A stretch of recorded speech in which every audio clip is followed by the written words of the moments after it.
off-brand What's a Mic.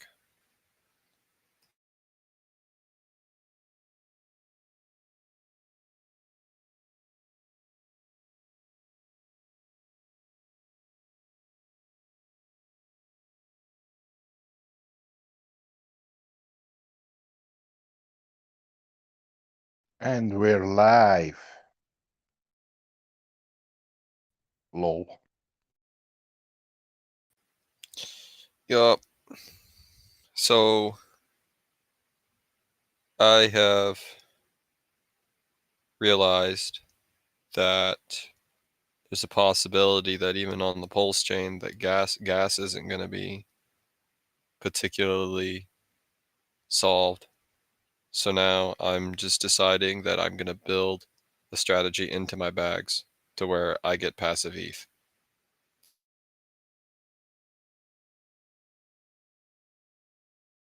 And of course, passive pulse.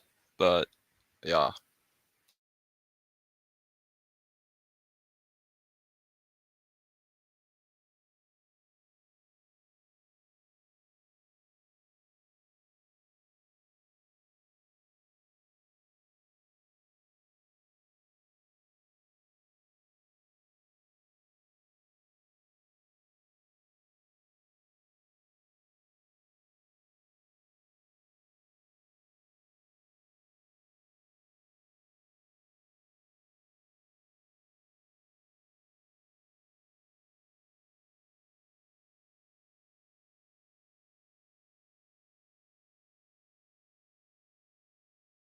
What we need is an ETH DAO. It's like you get a stake in the ETH DAO, and then when you have a gas fee, you consult the council, and they decide whether or not your gas fee is just.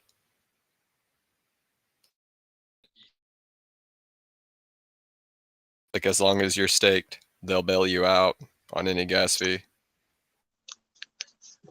Howdy, everybody. How's everyone doing? Good. All right. I was really hoping we get a couple more people, but these yield pickovers, because of like California time and stuff, it's a little bad. It's like a little hard for them to get over here. Guys, I just want to be upfront. Like, being part of this community is such a fucking, like, dude, I've never felt like I've never felt like more accepted in like a community. You guys are awesome. You let me go on my rants, and everything. But like the statements that I've all said, I think most of them are kind of true, or like they are true. Are they 100% correct? I don't know. I've said for a long time now, everybody in crypto is trying to steal your money. Everybody's got a fucking angle. Everybody's trying to do this, try to do that. But like, what happens when you meet somebody who has an angle that benefits you and there's no ill intent? So hard in crypto to be able to find that, believing in RH, bro, every single person told me that I was a fucking retard for buying hex and staking my hex. Like, I'm a full hexkin. Like, I got 15-year stakes and shit. I have like a 7.5-year average. Genuinely, I don't even have hex to sell for like this bull run without taking a penalty on my principal. Like, that's how like committed I am to the cause. I say RH Alex products only and real estate for my investment portfolio. I don't have a 401k. I don't have a Roth IRA. And I've been doing some digging, and it's a very fine line that I'm with this chat here. I might get in trouble. I don't know, but like, this is exciting in my opinion. So don't think that this is bad. I have had the opportunity to speak with Buck. over at famous.io. You know, being a little bit of a tiny personality here in the Telegram, you know, I've people like there's I think people who really like what I say, and Buck wanted to pull me aside because I told him I didn't sack for Famous because of my skepticism, and like just trusting RH and Alex is just so much easier in my eyes. Like, look at what's going on so far. We're all kicking ass in a bear market while everyone else is fucking crying. Yeah, you might have bought Icosa at $1 or whatever, but bro, if you focus on your yield, you're fucking winning so hard. After speaking with Buck from famous.io, I am convinced, remember, I'm the fool. I won't lie to you, but I could be wrong. After speaking with Buck, he showed me some things, gave me just a tiny bit of like additional information that I just didn't look into because I don't trust anything else. Everything else is fucking garbage scams. I now am replacing Eric Wall as my number 3 favorite person, and I think Buck is now number 3. And I really like Eric Wall. I think he's funny as fuck. I think he's snarky. I think that, like, whether he owns Hex or not, I don't know. But, like, he's now replaced. And, like, Buck is for the cause. Overwhelmingly, I believe Buck is for the cause. And I was told this. No expectations. When you sack, you have to assume that you will lose every single dollar and it will go to zero. But the fee structure, some of the basic tokenomics, I don't know everything yet. I still have to do a little bit more research. But I'm sacking for famous.io. And I am so excited. After talking to Buck, I'm not trolling when I say this, guys. I'm a simple guy. You know, like I don't have, I'm not the millionaire guy here in the room. But like I'm selling my moving company, and I'm selling my truck. I have already lined up a buyer. I'm going to probably do something like 25% famous, 25% like Watsa, 25% Hex, and 25% Icosa. In 90, I might be doing 90-day stakes. I might do some 30s. I don't know. This is not financial advice. Remember, if you listen to me, like, well, you know, I'm a college dropout who just likes cryptocurrency more than other people. But every dollar I'm under the impression every single dollar that is sacked for famous will be used in efficient ways in the future. And I think the result of that will be that it pumps our bags. I don't want to get banned because I shouldn't be talking about another project in the Icosa chat. This is such a fine line. I hope I don't get in trouble, but I am fully under the impression if you sack, okay, the words that I was told is sack Hex first. Sack Hex first might be really good. If you had some Hedron and Icosa, Buck is a holder of Hedron and Icosa, and he expressed to me his love for the game. And he wants to win. That's what really convinced me. He's about the game, guys. So I'm selling my business and I'm going all in. I am going to cover myself, pay off 6 months of bills ahead of time, and do all the responsible things that I can. But I've been saying for a while, I truly believe that like the year 2023 will be the year people kneel to fucking Hex. They kneel because there is no better cryptocurrency that exists. And just like how it was a little spicy when Alex came into the community to, launch Hedron on top of Hex, famous.io has had a little bit of that.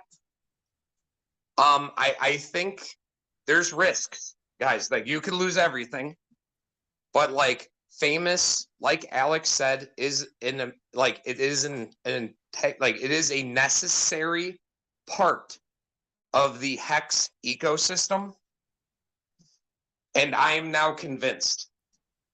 I don't do SAC phases, Pulse Pay, not interested. Like even though they could be good, I don't know, but like I'm going to sell my truck, and 25% of it is being sacked to famous. Some of the fee structures and the way that you can earn additional yield seems fucking lucrative. And there's a chance, I don't know, but maybe all the Hex, Hedron, and Icosa that gets sacked, maybe it doesn't get sold for USDC and it's used to help the ecosystem. Well, because the way Aave works, the rest of that, they actually need their pooling of things to actually batten their coffers to do it. It's like not having all the ingredients to make a meal. Now, the one benefit that you're doing is by selling a fiat-based company or a fiat-based utility at the bottom of the bear, you're trading one utility for something that hasn't depreciated because it was a working model that moved forward. So that is a good risk-reward system, but an easy, better tokenomics with what you're saying. So just jumping off the bridge completely, take 35% of the selling of your company, stable that in fiat, and then from there, the remainder of that, 65, whatever, mathy percent, 70%, then you divide that into your 4 different buckets. But if you do that, even if that 35% is over what you would need for 6 months, you've already tabled out your pools that you would need. That pooling is whether you're doing with liquid loans, whether you're doing with liquidity, whether you're doing with Aave, whether you're doing with Famous, whether you're doing with fiat. They're all based on liquidity pools. So he has to have some semblance of buckets to move said thing. Same thing with OK Coast Fiat on-ramp and off-ramp. They burn and bind immediately at the touch of when they go into the ecosystem. Very interesting. So, and I don't think you're going to get banned from thinking smartly, because that's what the Icosa Hedron system taught us to do, was to think and use tools. Just don't use stupid tools. Like nobody needs to cut a steak with a spoon. The only thing you need to do that is you're taking a heart out in Robinhood. Because it's dull, you twit, it'll hurt more. But those tools are important. And I don't think anything you're saying is bad or wrong. I think what Buck is doing, and God, what is his the guy that actually shows up on screen? David? No, not Dylan. David. Dylan, there you go. Yeah, it started with the D part of it. They're good people. What they're doing is smart. They have good ideals, and ideally, that is what is a good thing to do. Problem with a lot of people's ideas is they're not fucking fleshed out. Me and Dylan are tight. I'm sorry, say again, sir? Me and Dylan are tight. Yeah, no. I do art with the Buck Fiat. Who's speaking, by the way? Oh, it's War Dog. Oh, what up, buddy? I still haven't figured out what everyone's voices are since I barely pop onto Telegram and or Twitter. But yeah, they've got good ideas and good follow through from what I have seen. A lot of people's ideas, we call it vaporware. I call it kind of joke material because it doesn't have legs. It doesn't have bindable things that it can counter and ratchet into and lock into place so something else can lock into place. Aave and what they're doing by moving that over to fiat. I didn't get a chance to get into fiat. I did put a little bit into Famous, but I'm also dead fucking broke. But doing what you can, like you said, selling your fiat-based utilities to bring them into crypto is better than having your crypto move at a loss. And also, if you were going to do something for said and done and whatever, you do not sell, or you do what you do. You place a limit order above spot. Come on now. We're all adults here. We know how to do this. So, just do whatever you're going to do it correctly. Do we know? So I just want to say, like, guys, like, you shouldn't trust anybody, but Buck has earned my trust. Like Richard has earned my trust. Like Alex has earned my trust. I could be a fool, and this money could be used to hurt the ecosystem. But just to let you know, like, I've heard rumors that Buck really, really, really likes Icosa, Hedron, and Hex. And we already know there's entities that could just crash the price just because they have a lot, and they don't. Do you know why? Because they know that this is the greatest thing ever.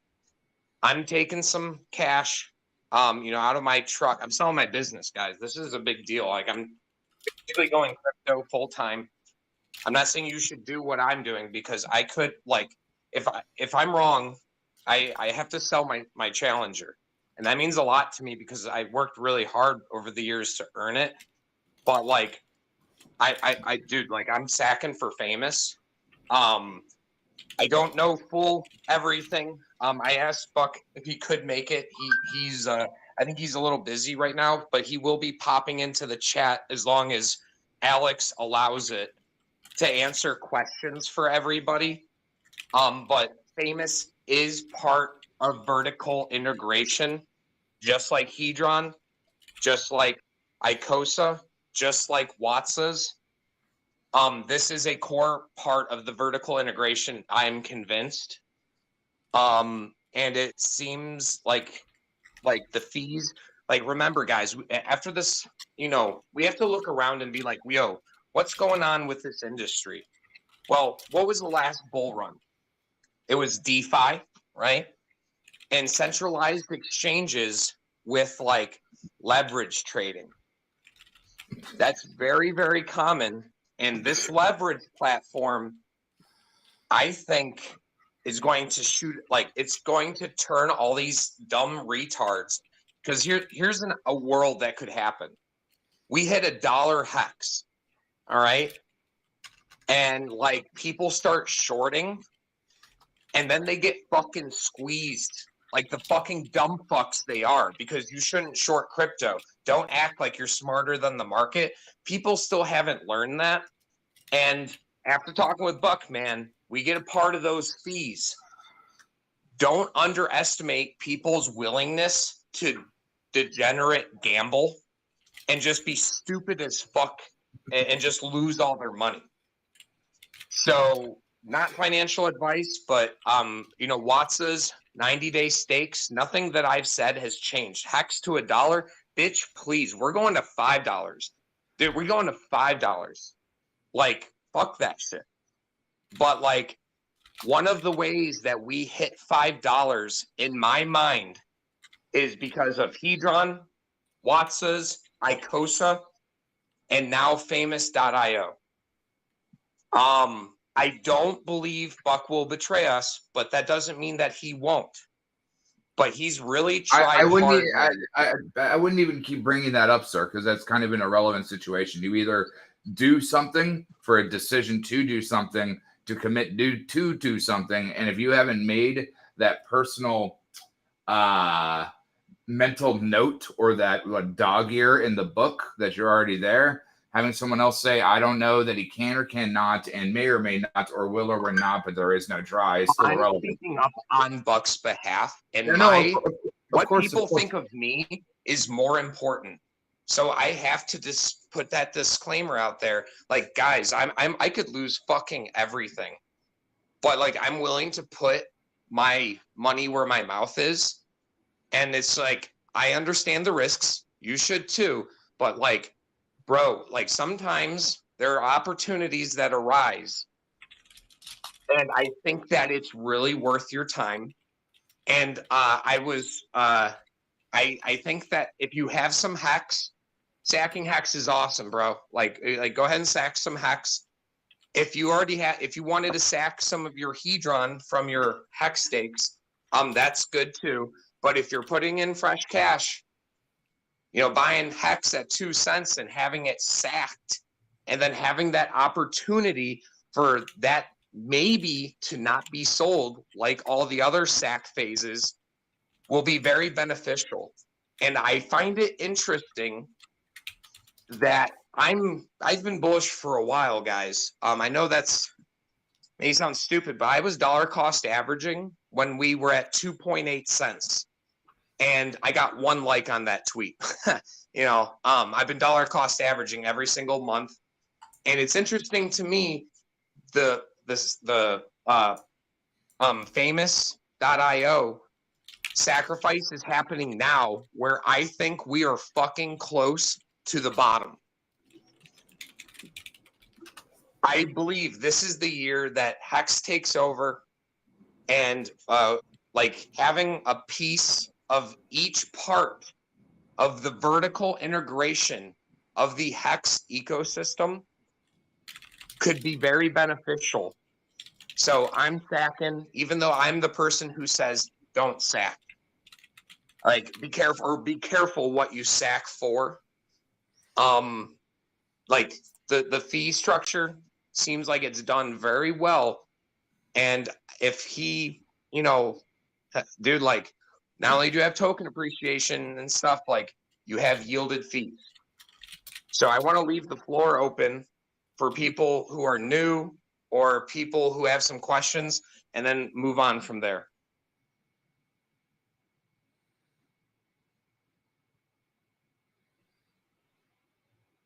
Mike, were you paid for? Did these guys at Famous pay you? So let me tell you, Man. all the people are fucking cheap fucks. No, I did not receive a single coin, a single dollar, a single anything. I have not. I do not. If I like, remember, I'm the fool. I will not lie to you guys. I did not receive anything from anyone. Buck pulled me aside and wanted to talk about the opportunity, and I'm convinced that it is maybe Mike, worth putting some money Mike, in. And relax, sorry. relax. Yeah, relax, Mike. I want to hear what DJ has to say. What's up, DJ? I saw DJ's mic keep going off. No, sorry, the mic was on by accident. But no, you know, Mike, we all respect you and we all love you, and we know you're talking from the heart. We know that you're excited. I would just be, you know, if you're throwing all your chips in, I would just say good luck to you. I'm not going to say whether you should do it, whether you shouldn't do it. You know, we're bouncing along the bottom of the market. You know, there could be a big crash. There could be a black swan event. You know. Yes.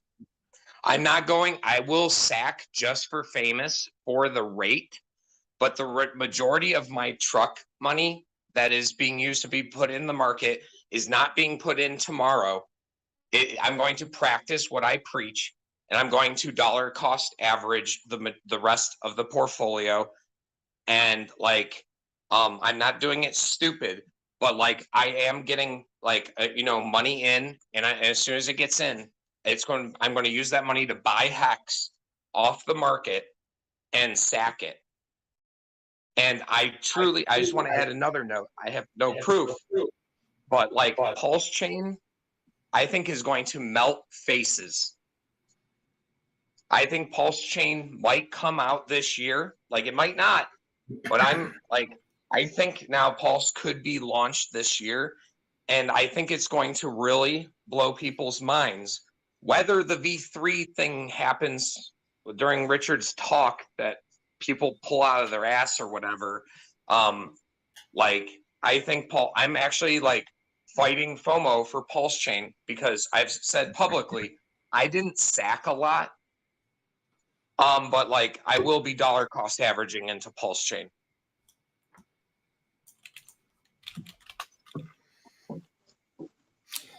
So what I was going to say before, just a couple mentorship buddy notes that I said before. Take 35% of whatever you sell your hard assets for your. I used to be a truck driver, so I understand if you're actually moving freight and how all the rest of that stuff works and all of it. Take 35% and hold that to yourself. That way you are protected by selling your hard asset in. And because you're selling your hard asset in and moving it in, that is a great trade for you, but it also protects yourself. Then at that point, create your buckets. DCA into said buckets because you clearly know enough that getting your Icosa, your Hedron, your Hex, you know how to do that correctly. Obviously, you don't need to market buy. Put in your limits and run that up. But just make sure you do things correctly because, like I said before, we have a lot of really talented people that are applying their levers and pulleys to make a load balancing ecosystem coherently of people that also learned as a community to build on said utilities of assets and ideals. So just do that, sir. And don't worry so much about explaining why you're doing it. I said it way back when, before Big Payday. Hexicans don't tell you what to buy. We teach you why. You can do your own thing with your own ideas and your money. But you don't know what you don't know. That's why telling someone that doesn't know anything to do your own research, well, that doesn't really help them. It's like throwing someone a newspaper to someone who's blind. It's not going to be Braille. It's not going to help. But you've already proven yourself that even I hop into your stuff now because I ran across your YouTube video and I wanted to respond because I clearly couldn't respond to a pre-recorded or a post-recorded session. So I think your stuff is smart, but I would also remember even the smartest of people have the same FOMO issues. Even the wisest of people can still fall on their own swords by accident. So a little quick story. I don't know what a Fibonacci is, guys, but I went deep in Bitcoin at 2,000 leading to 20,000. I put every dollar, I don't have a lot of dollars. I put every dollar that I had into Hex at $0.015. You know, I bought Hedron. I sold the Hedron top recently. I rebought in at 2.5. I sold a whole bunch at 4.0. I know nothing about trading. I get lucky. And like, that's the truth. Like, and like my dad always said, I would rather be lucky than good. You shouldn't FOMO your entire bag into famous.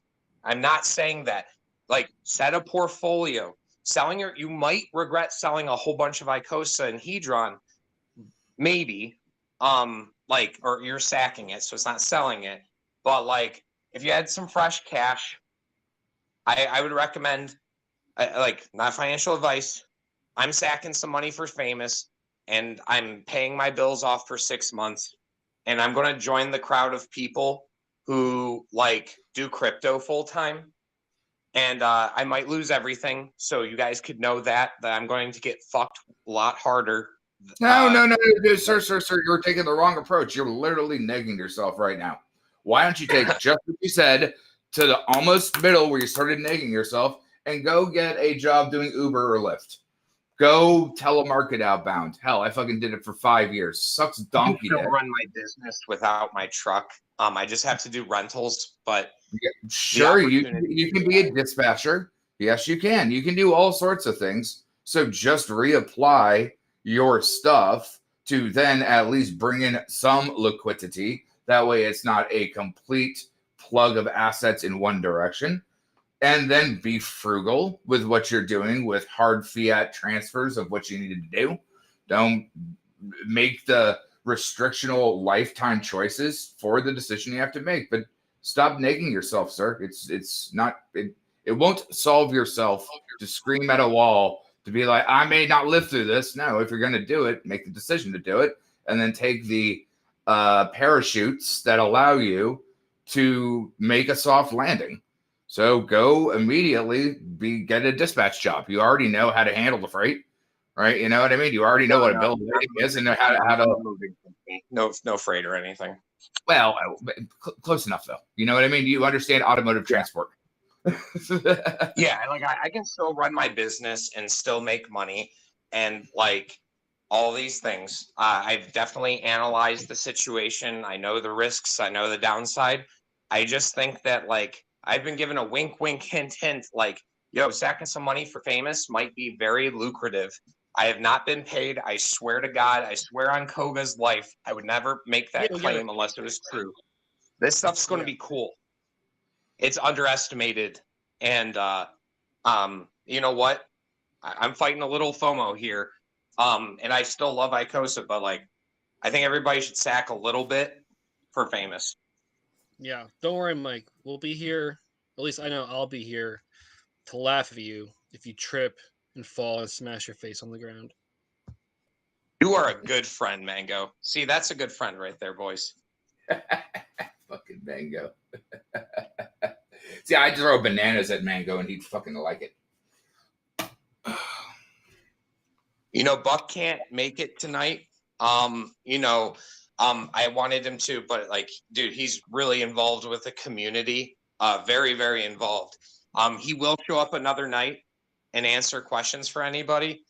But like, I'm getting rid of the business, and it's time to do crypto. If you do crypto right, there's a lot of problems like a receding hairline that can be fixed very quickly. You should never live on crypto full time. I was an ICO influencer for a year and a half during the last fucking Ponzi crash, and it's a nightmare. But you should put as much time as you can into learning both things at the same time. So that's what be my friend advice for anyone, regardless on what their decisions are or to whatever they have. Do your research, know what you're doing, get to know the people doing it, make sure that you understand how the mechanics work. So that way you're not like 99.99999% of people that buy something and have no idea how to even turn on their own car and what it's used for, which is ludicrous for me.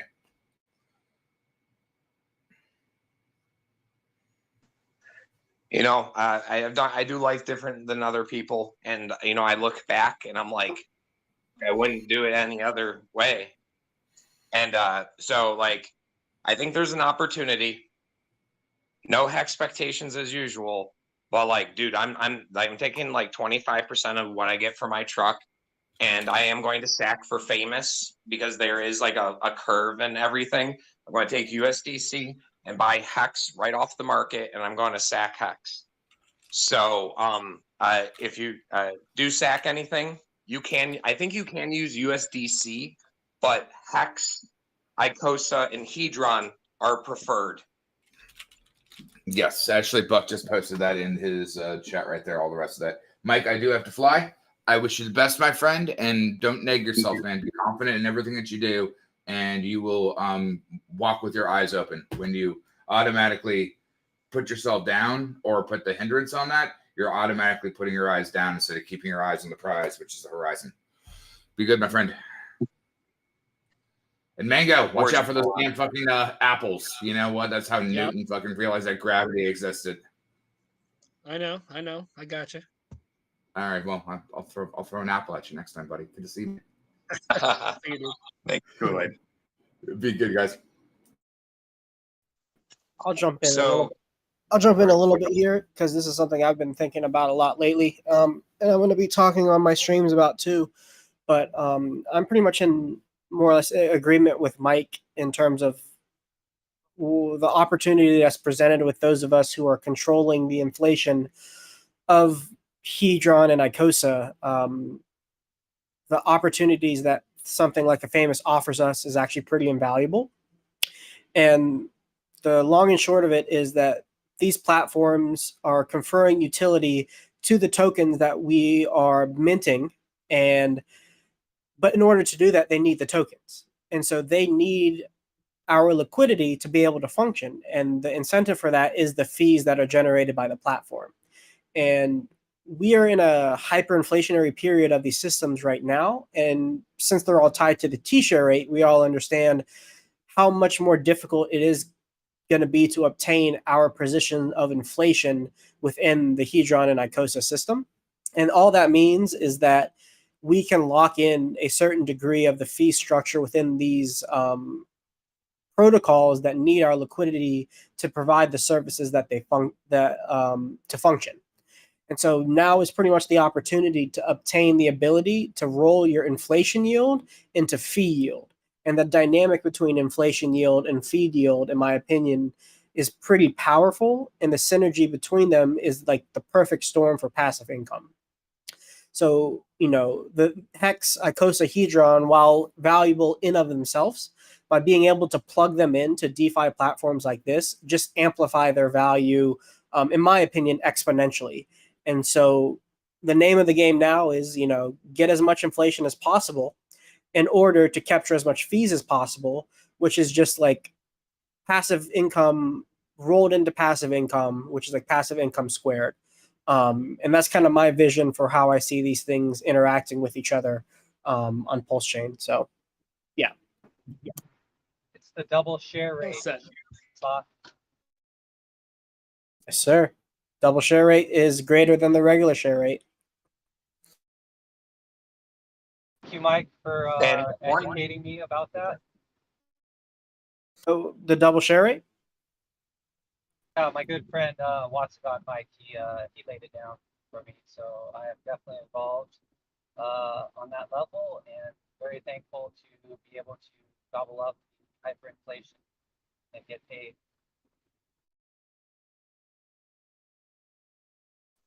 Yes, sir. Thank you. And here's another thing to kind of think about. So, I would like to consider myself a good hex holder.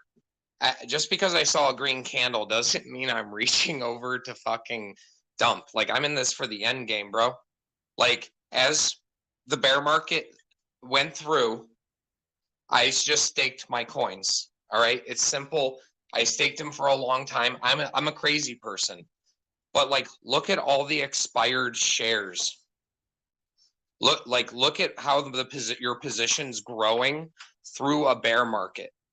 It's harder to get at one T share than it was when like I got in, and that's for like a ton of other people who even got better rates. But as they break, your position increases. And one cool thing with Famous is like, degenerate gamblers, bull or bear market, it doesn't matter. They are still using those platforms to gamble, to long and short particular cryptocurrencies.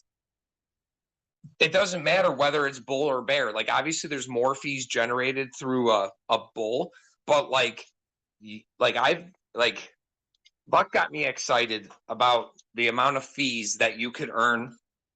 And you're going to be as long as people use the platform, as long as people want to long and short hex and do stupid shit, it sounds like you have an opportunity to make some good USDC through the bull and bear, and then you have more tokens for the game, because then you don't have to really dump your Icosa.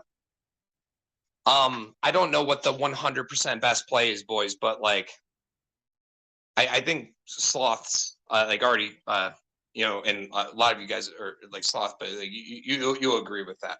Sorry, go ahead and take it over. Also, just to interject real quick, don't forget that you can use this stuff to hedge your position, right? So, if you have a bunch of stakes that are staked out and you think it's the top, you can lever up and then, short the market to protect against the downside. Or if you're sitting on cash, and you're trying to enter in the market, you can go long whatever coin you're wanting to enter because you think it's the bottom. But just in case it starts to move against you, you can protect against the slippage, upwards and things like that. So, it's not always degenerate gambling and things like this, but also lots of hedging can be done using this stuff if you do it smart, right? So just keep that in mind.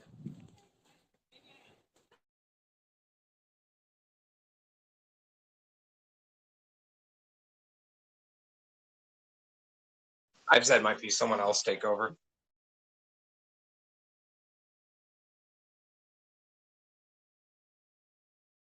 Yeah, I'm cooking right now, so I can't talk very much.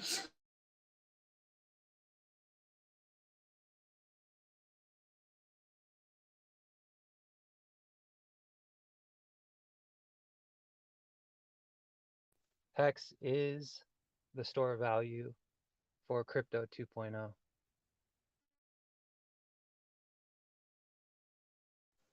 I'm convinced beyond a reasonable doubt that my beliefs, that I said like, yo, this is the year that people start fucking kneeling.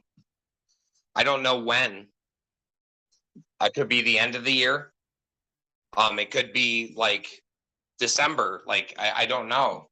Like I genuinely don't know what's going on, like in terms of where the market's going to go. But like the famous sacks now. And the great thing is the sack is happening near the bottom of the fucking bear.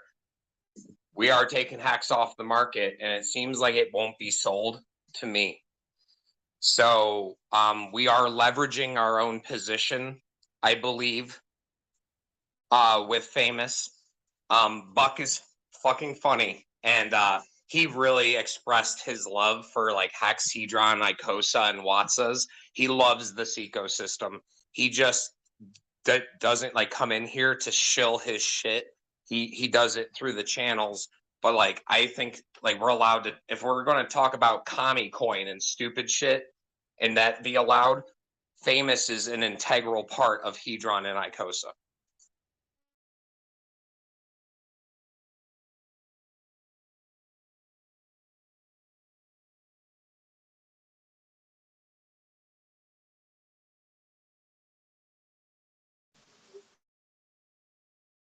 We got like 50 people in the chat. Thank you everybody for showing up. Just let everybody know we show up for yield time every single day.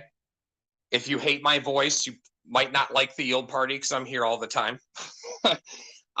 Does anyone have questions or anything like that? Or is there any is there anything like that? Or even just Icosa questions?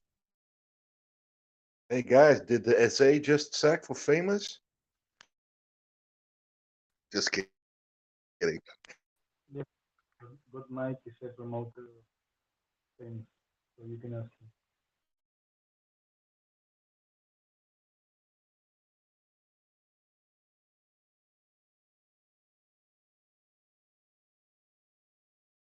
him. The greatest game ever played, right, Mike? I'll be real, dude. Overwatch 2 has been like, I love Overwatch, and Overwatch 2 is like one of the most popular games on the market right now. I love the new game. They actually made a sequel that's better than the original, and I stopped playing Overwatch. Like, I stopped playing video games. Like, that's how serious, in my opinion, getting your portfolio set up correctly over the next year, like what type of, there's things I want to do, man. I want to donate to my local dog park. I want to do like a whole bunch of special things. Running a moving company, making $70,000, $80,000 a year or whatever, like that doesn't allow me to do what I want to do. And all you have to do is buy and hold and stake your Hex. You're allowed to sell. Selling part of the game. But remember, like you don't want to lose your position. Hi guys, I have a question. So I heard you talking about the famous sacrifice, but the question is like, why should I sacrifice for it? Why can't you just bring it to the market and then we can buy the coin? You know what I mean? Because we're launching Ethiot in Q1 this year, and these funds that are being raised right now will be used as TVL, so that you can borrow, and have sufficient liquidity when we do launch, right? So this will be like, a bunch of hexes listed. A bunch of people will be able to borrow sufficient amounts of these coins. So that's why we're doing that right now. It's kind of like a bootstrap for Ethiot on Ethereum. And remember, words matter. Disclaimers, law, SEC, and everything. So, like, sacrifice phases are like as of so far, the efficient way to be able to attain these goals. Is Famous solely launching on Pulse Chain or on ETH as well? That's the I'm goal. glad that you Pulse Chain. mentioned that. But It's eFiat both, will be right? on Ethereum, targeting for Q1. So that'll be exciting. So they want. I was also talking to Buck, and he said there's I got the hint that, like, sacking for Famous, you could start earning fees on both chains. And I'm really starting to think, guys, this may sound super crazy, but like there's a good chance that both chains have value. It's not going to be one for one or anything, I don't think, but like you might be impressed. And this carrot and stick, don't underestimate the juicy carrot that people want to chase. You'll make fees on both, probably, it seems.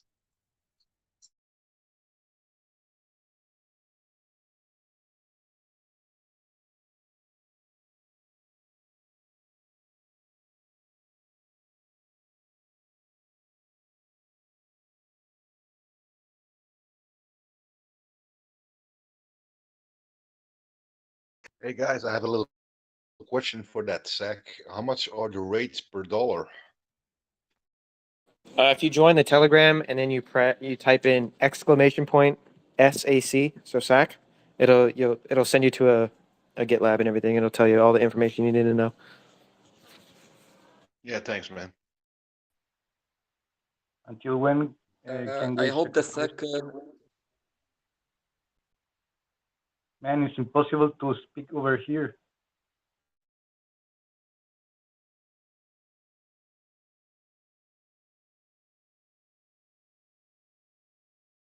I couldn't hear what he said. He's a little quiet if he did ask a question.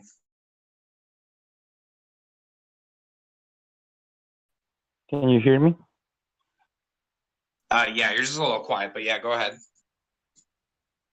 Yeah, I was asking until when can we sacrifice for Famous?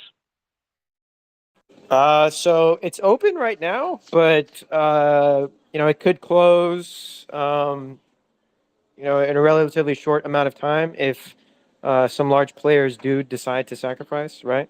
But it'll be probably open till the end of the month, unless, like I said, a significant amount of volume comes in. But yeah, so you have a couple of weeks, I would guesstimate, right? But anything could happen. So Thank you. Will it get launched before the Pulse chain or? eFiat will be, targeting Q1 of this year. Famous, however, will, the goal is to have it launch on Pulse Chain. So whenever Pulse Chain does come out, you'll see Famous and Fiat on Pulse. But we're doing eFiat, which is for Ethereum. So there is that. And if you sacrificed for Fiat, you get your same token allocation without even doing this FameSack here. And if you also do sacrifice for Famous, you get a little bit of eFiat as well. So you get it like 2 for 1. Pretty cool. But Dylan, if I sacrifice for Fiat, I will get like the 60% of my total tokens on ETH, right? No, it'll be the same allocation. So whatever you sacked and got for the first ever round for Fiat, that'll also transfer over. That'll be the same, right? But if you sack for Famous, you get a little bit more eFiat. Does that make sense? Yeah, nice. Because just an example, I have like more or less like 5,000 tokens on the Pulse chain side. So I will have like the same on ETH. Yep. And then if Nice. you sacrifice for Famous, you'll also get a little bit more eFiat, which is pretty cool. So Nice.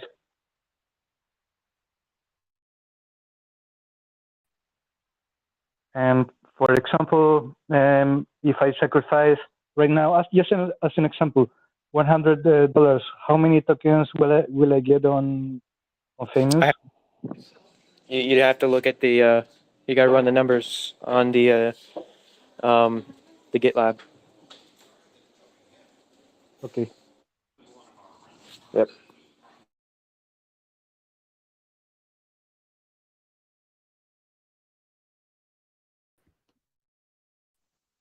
I'm really excited because I learned a couple things. I don't short long crypto, bro. I just buy good stuff and hold it most of the time. And I've known Dylan for a while, actually. Since I got into Hex, me and him have been we'd always talk, but I didn't even know you were with the famous team. That makes me even more liking it. I've known you for a while. But learning some of the things of how markets work, leverage. I got a couple basics. This is part of the vertical integration for Hex, Icosa, and Hedron. And it seems like they're good at it's a good actor to the ecosystem. Yeah, man. I mean, just imagine a world where people that think Hex is going to zero, imagine a world where they can actually go and short the price of Hex. And then, we can actually see it on chain, realize that it's going on, and then there could be a situation where the community sees that and then starts to push the price up and squeeze them out of their position, causing the price to go up even higher, right? That is a really cool world, I think, just off the cuff, as one of the examples that, the things you can do with this stuff, right? So, very interesting things. Very cool. Very, very nice direction we're heading in, I believe. But, so. Dylan, good to see you in here, buddy. Likewise, man. I don't come in here and talk very much, but I am a fly on the wall in these chats. So, yeah, cool speaker, finally.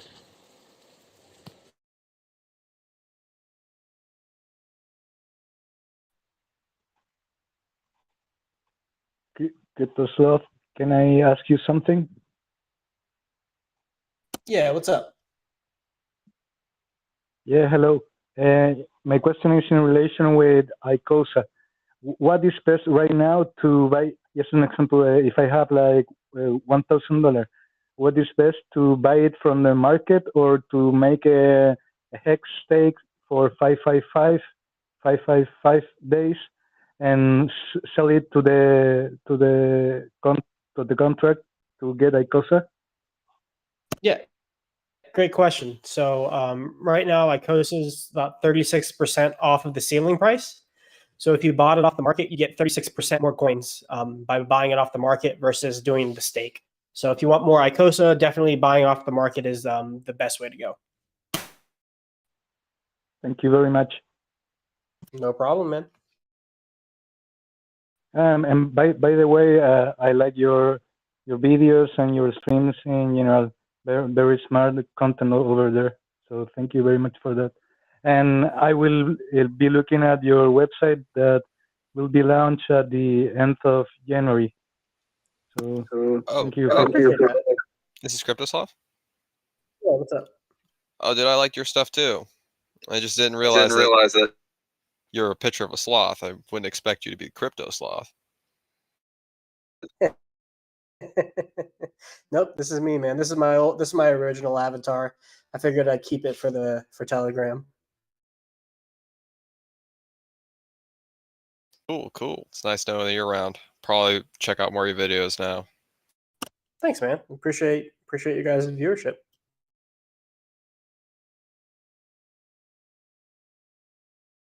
Probably don't come in here as much as I should, but I usually hop in and listen every once in a while. Does anybody, this is a pretty banana, does anybody track the yield and give a report, perhaps daily or weekly, how many Icosa you earn per Icosa stake or how many Icosa you earn per Hedron stake? Does anybody give stats? I've never been on one of these rollover meetings, so I don't know what you guys you know, what the protocol is, what you guys do.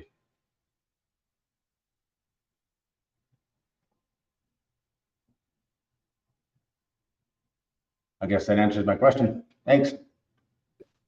I think, is it Hamish that makes charts? You'll see him posted in the chat room, that follows the yield for Icosa. Sure, I do as well. I don't, you know, I do it quarterly. I have been building like a portfolio tracker over the past several weeks, so I've been doing it much more frequently. But you know, I could do it regularly, and then I can't attend these meetings all the time, but I can get them perhaps over to somebody that does. I think Watsa, Mike, attends. I mean, if you guys think that would be of value, then I'd like to contribute, and I'm happy to do that. And what I could do is like for both pools, you know, how many Icosa do you earn and Hedron do you earn for a given number of Icosa staked, and how many Icosa earned for a given number of Hedron, and it would just be ratios. So you could take your, and this is an idea that was just developing today. You like last week over the course of 4 days, 45 Icosa staked earned 1 Icosa, but that was just over four days. And so what you could do is you could divide that 45 into your principal and get a reasonable estimate of how many Icosa you earned with your, you know, with your principal. And the same could be done on the Hedron side.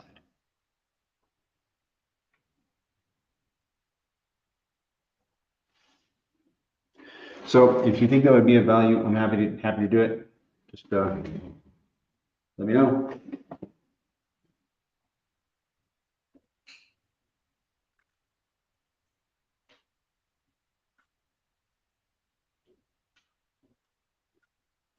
Greatest community in crypto right here.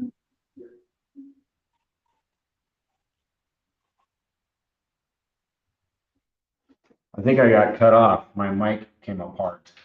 Did I get cut off? Yeah. No, you said you said you were gonna help us with charting.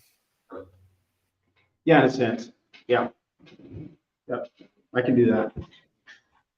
We'll talk to Mike about it, or if anybody else wants, because like I said, I can't be at these meetings all the time, but I could get just the skinny over to somebody and they could, I don't know, they could relay it to the group at rollover once a week. I couldn't do it daily.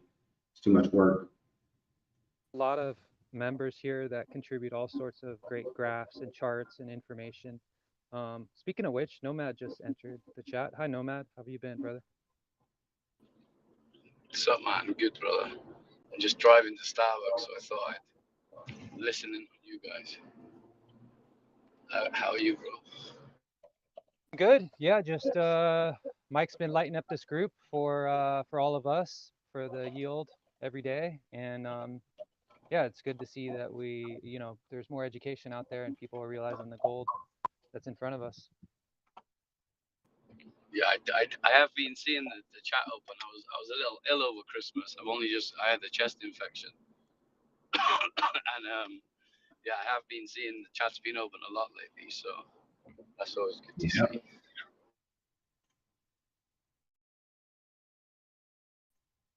Does anybody have an idea what is going to be doing he hinted at doing a stream. I definitely think he's going to do it because we all voted for him to do it.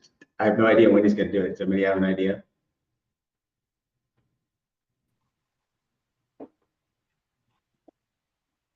Are you in the bathroom? Say again. Are you in the bathroom? Because it sounds with a lot of echo. It's usually just Jawa that does that for all of us. No, just joking. Yeah, as far as Alex is concerned, it sure seems like he's becoming more active on Twitter, and I think that's probably going to lead up to, you know, his live streams. But I don't know when they're going to happen. I have a feeling it's going to be Richard Hart-esque, meaning we're going to get dropped some serious wisdom from him, and I have a feeling he's going to blow all our minds. 100%. Agreed. He got quiet after Hedron, and he's been quiet since Icosa. And things tend to come in threes. We'll see. I also just like to paint a story for newbies or people who have lives. I don't have a life. I want to paint you guys this story. Everything was actually a fucking scam. FTX, Voyager, BlockFi, everything. It was all a fucking scam and it went to zero. Now, is Hex down? Yes. But do you know what's awesome? Still, to this day, 100% uptime. Dude, this stuff is so powerful. It made the bankless guys start crying on stream. They were crying on stream. They were so fucking wrong. They're crying. And now, what can we conclude with this information? You know, I was the crazy guy who said Bitcoin can go down while Hex went up. Go look in the past, bro. Go look. We did that. And it's like, you know, past success has nothing to do with future, obviously, but like the story is getting better. And dude, like there's a lot of money out there, guys. There's a lot of money looking to make yield. And like, look, in the middle of the bear market, everybody's eating shit. Everybody's eating shit, except for the 50 people in here who are, you know, doing good strategies and stuff. I'm kicking ass. How the fuck, like, isn't it funny that during the bear market, what did a 1,500% return? Hedron did. Has anyone looked at the Icosa chart recently? I bought a bag at 35 cents. Ask me how I'm feeling right now. I'm feeling really fucking good. Because I staked it. And it's like, if you look at it from a yield point of view, god damn it, it's pretty fucking good. Even if Icosa drops to 20 cents, your yield is still higher than anything else in any market. We need famous. What's the price right now, bro? The Icosa price? 15 cents per Icosa. 0.51 or something like that. Share rate is greater than the single share rate. And it seems like that sacked Hex, Icosa, and Hedron like is going to be put into smart people's hands to use to our benefit. You should never trust anyone in crypto, bro. You shouldn't. But Richard Hart, Alex, and now Buck, they have earned my trust.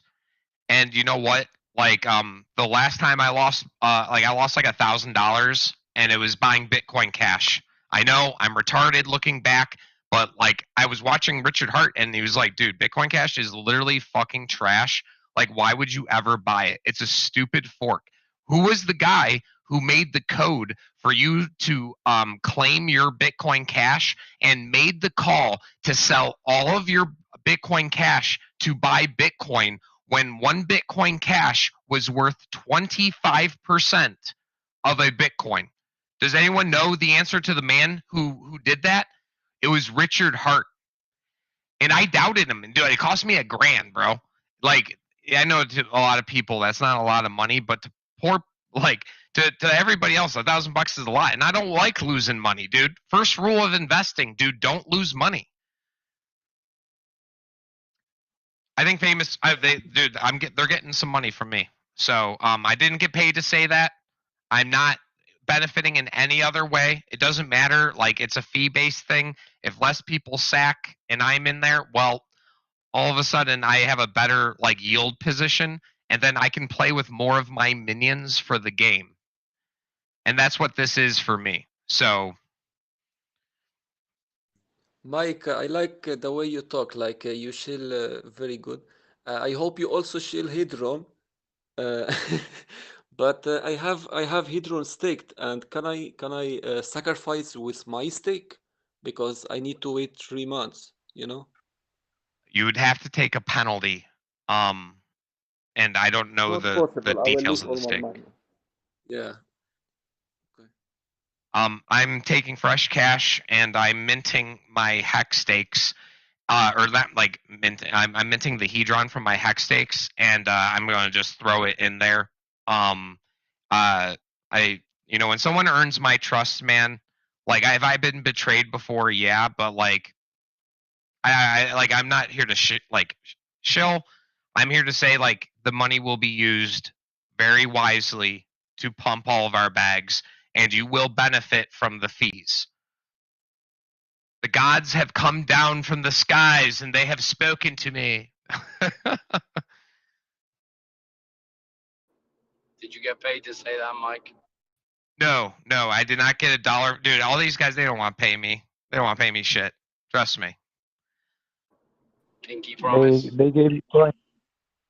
They gave you coins, and now he's promoting. No coins. Not a single Icosa, not a single Hedron, not a single USD, not a single Hex, not a single share, not a single anything. They give you Send me fiat. your move What about a address. fraction of all of the above? They gave you famous. Why you are promoting famous over here? No famous or any, not one single amount of value or promised. There's no promised value either. No promised value either. Like I was told this. Sacking for famous could be a very, very lucrative move, and here is why. And I was told and am convinced that Buck's one of the good ones, man. And he will use the money sacked in the best way possible to try and like pump our bags. Like no expectations, but I'm under that impression. And looking back, I've said a lot of fucking shit over the years. This one I'm very confident about. Yeah, just kidding, man. I love famous and fiat.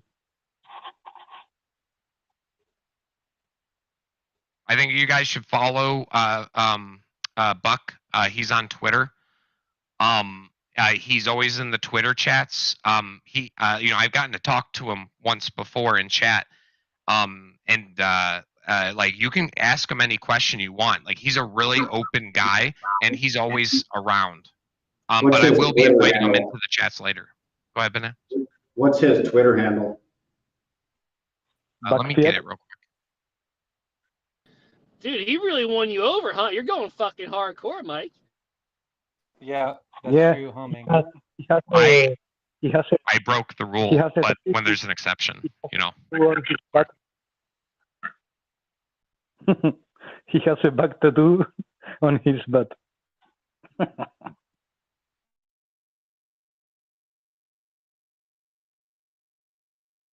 And dude, I'll be real, his humor is fucking funny. He's like, dude, here's how much I love Hedron. And he showed me a picture of him having maybe it was his wall, I don't know, but dude, he could nuke the price if he wanted to, but he expressed his love for this ecosystem. And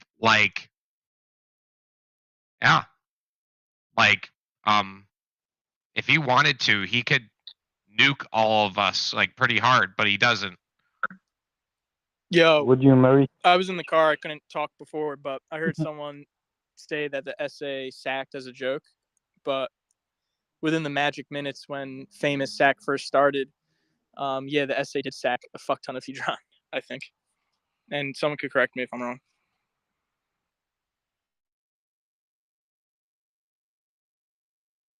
Okay, can you post a proof?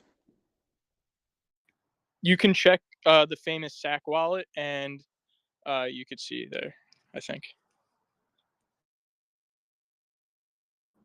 Yeah, or just look at the SA's address because there'll be less transactions on the SA's address. So it'll be easier to see it. Yep.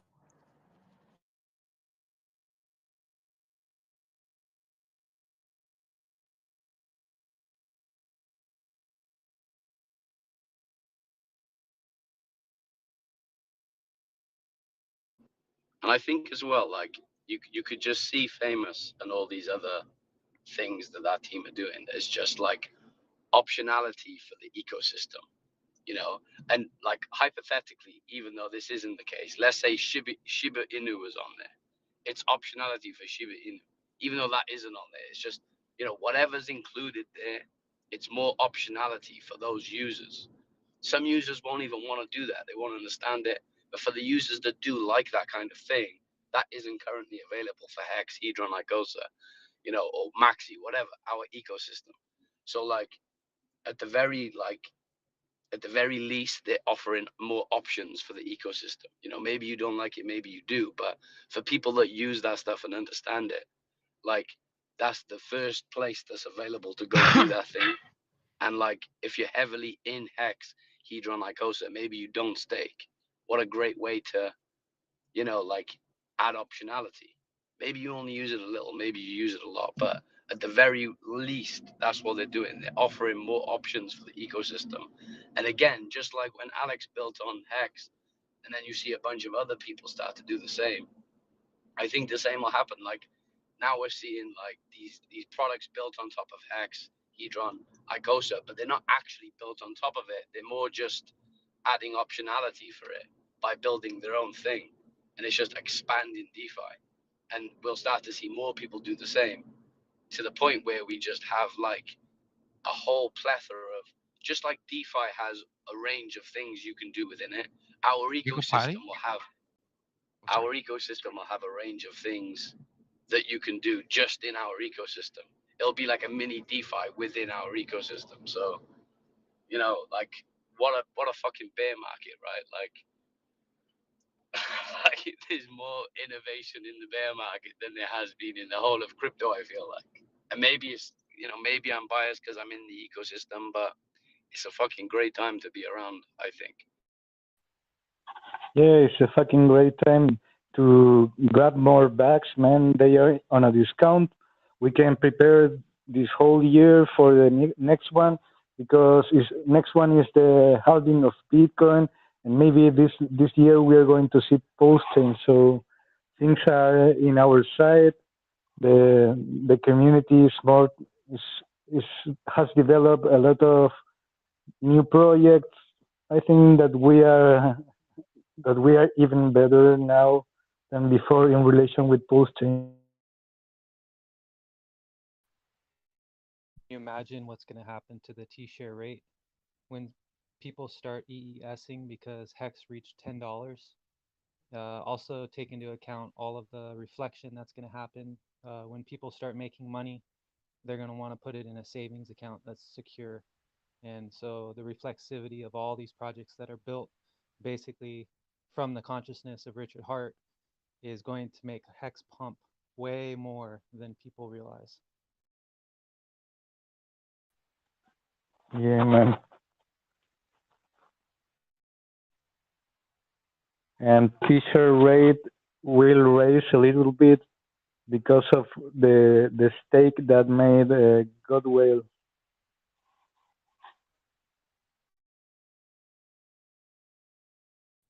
A lot more people are going to EES than we could possibly imagine once Hex reaches $10. And that's going to essentially just light the afterburners on the whole system.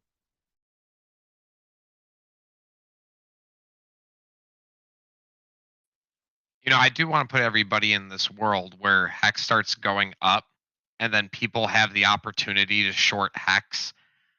I do think that I wouldn't do it. Like, dude, shorting crypto is so fucking retarded.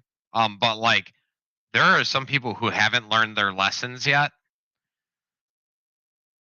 There'd be a lot of fees, bro, because there's a lot of haters, man. Like, I almost feel like Famous, like, this sounds really crazy, but like, you know, I know there's the Richard Hart outrage and all this stuff going. Oh, grr, Richard Hart with your Rolexes and big PP license plate, grr. And then they think they're smarter and they start shorting Hex to spite it. And then their money gets lost and gets thrown at the Hex price. I'll be waiting and for the short squeeze to happen. Remember that short How squeeze, boys, of GME? Imagine that with Hex. We have the tools now.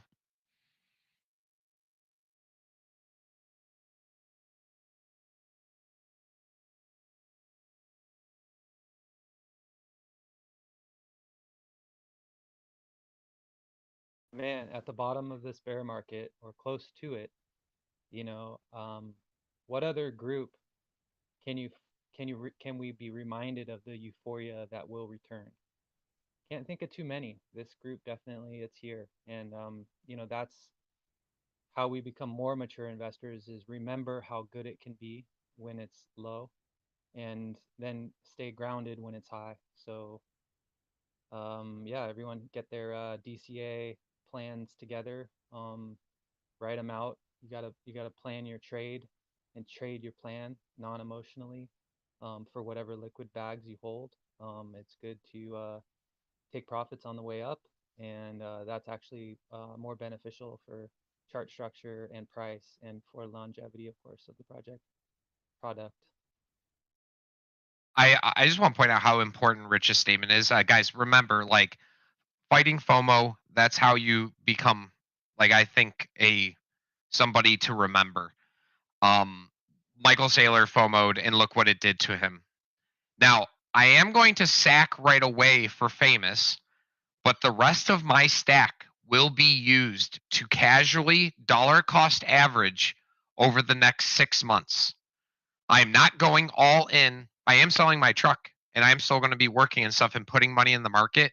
But like, I'm taking a balanced view, not financial advice, but like, we could see penny Hex. Like, I guess, like, I was talking to somebody who I like, and I'm not going to say who this person is, but like, they were talking like, oh, I didn't know, but Richard Hart's talking at the conference. All the stupid people, or all the silly people who don't follow crypto like me, they're all like, oh, dude, we better get a V3 testnet. We better, dude, guys, it's a fucking testnet. Please grow a fucking brain. It's a testnet. It's obvious if Richard Hart can get Hex fucking going, have a 100% uptime. I'm sure that a layer or an upgraded fork of Ethereum is possible. V3 doesn't fucking matter. Okay, but now let's look at what. So everybody's talking. Oh, dude, V3 announcement during the Hex conference. How big would that be? That's possible. Well, what happens if it doesn't? Well, we could see a dump in the Hex price. So there could be an opportunity to buy there. But like V3 announcement happens, we pump. I just find it less likely. And wait, I'm not sure, but like someone correct me. We don't have to have a V3 in order to have a launch, correct? Correct. Okay, so let's take a based view of this. I'm not saying that I know anything about what's being said during conference. I just learned literally just like yesterday that Richard was talking and people are talking that like he never posted anything about a V3. He keeps saying I don't have anything until my developers have something. Like I don't know why people are coming to the conclusion that Richard's announcing V3 or Pulse Chain launch during the conference. He could, but like where the fuck are you guys getting these fucking ideas? Like, where? If we don't see it, you probably could see a dip because people are dumb. There could be a chance to buy some Hex cheap after the Hex conference as well. So, like, I'm still not putting 100% my bag into Famous, but like, I'll be real. What I put in, like, I am putting 25% down right away into Famous. I'm now convinced, and I think Magic. I believe in Magic, bro. Please.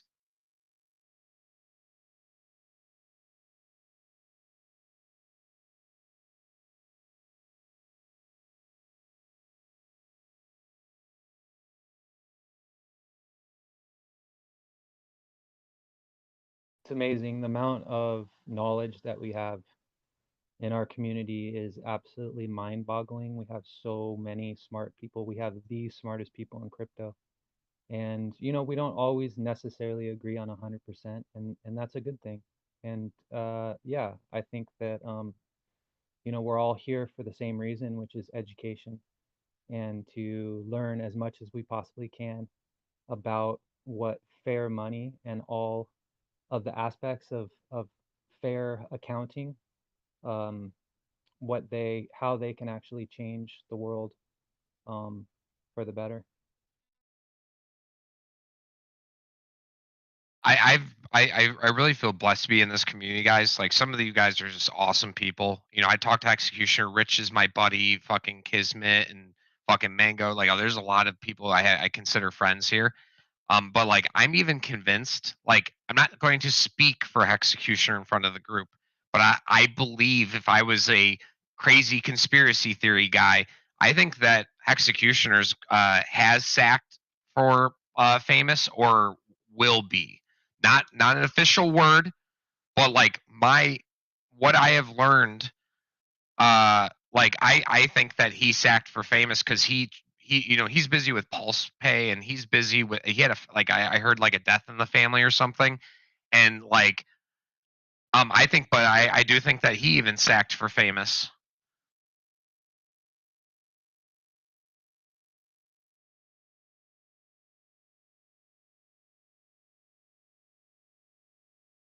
Yeah, I've heard him speak well about liquid loans and Power City and famous. So most likely. Um, of course, we have some really good fiat on and off ramp kind of things that he's branched off into and working diligently to help become a reality for us. But yeah, man, it's a beautiful place. Nice to have Sloth come in here, and I mean we have Nomad. Like literally, our team is stacked so freaking heavy. It's kind of nuts. Like I feel honored to know that I am not the smartest person in the room, and and by a long shot, and that's okay with me. It's fine. I have a lot to learn, and I appreciate everyone's willingness to educate.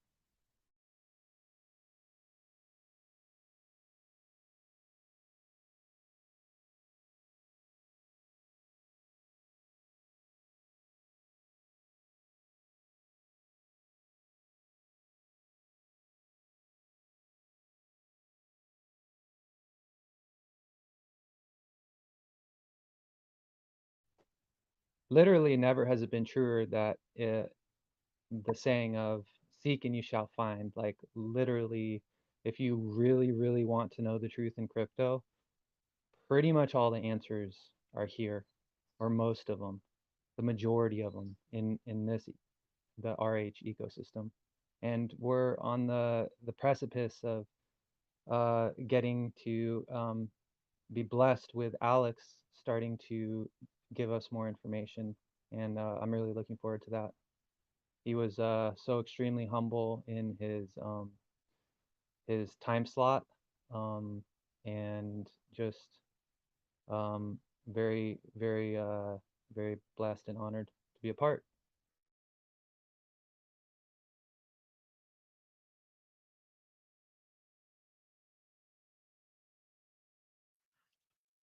I have a lot of questions still.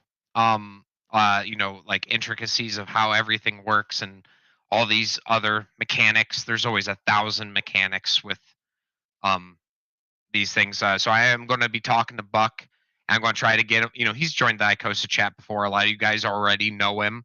But I'm going to try to get him in here as long as I don't get banned from Alex or I get in trouble by anybody. And then like I think we have an open discussion during yield time one day, and you guys grill him like I grilled him, and see if he earns your trust. So you don't have to do it today. You don't need like nothing FOMO today, but like be skeptical and just see what you think from his answers.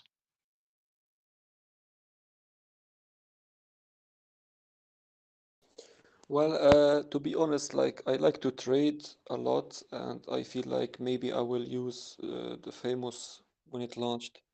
I just want to know, like, for example, if you want to long hacks or short hacks, do you need to own hacks to do it? And also, what about stable coins? You know, while trading, will be there a stable coin?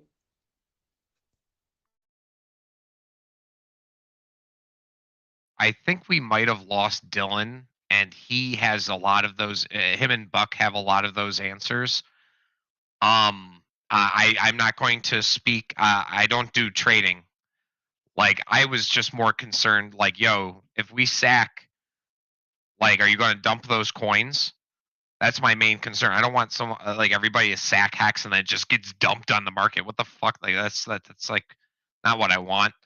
And now that that's taken care of, and I understand a tiny bit more about longing, shorting, and the value of the the tokens in the ecosystem, we're going to have to ask him directly. I don't know enough. I'm just convinced by the how lucrative the fee structure towards us is. Okay, so how Go do to you their know? room. If you just go to their room and hit their pin messages, they got lots of info. And videos. Dylan's been doing a lot of videos, tutorials even. So on testnet. So Well, for example, I understand what Mike is saying. I just like for you say when you sack, you can also get some fees from the ecosystem. What is the best way to do it? Like to hold the famous token, or just like like what is the best way to earn fees from it, in your opinion? I want to ask a lot more questions to Buck. Once again, I want to tell people that I really do plan on doing it. I want to bring in Buck in here one day, and then he can answer, so you can hear it right from the horse's mouth rather than from mine. There's still time. No need to FOMO right now, but like, let's all as a community kind of grow. Like we've talked about controversial things in this community before, and I think we need to kind of interrogate them and as a group. But he couldn't make it today, sorry, and Dylan had to run. So I wish I could answer more. Yeah, I it's no genuinely don't know. problem. I want to thank you about this. That at least I know about it right now. So that's that's good for me right now. So maybe it's an opportunity, and like I'm happy to know about it at least, because a lot of people don't. So yeah, that's kind of the goofy thing with these Telegram groups is that you do get kind of walled off sometimes. Yeah, and that's not necessarily a bad thing because it can save your ass from getting sucked into other bullshit. That's not good. Um, but yeah, I think that's kind of a issue with Telegram is just you can wall yourself off without even knowing you are.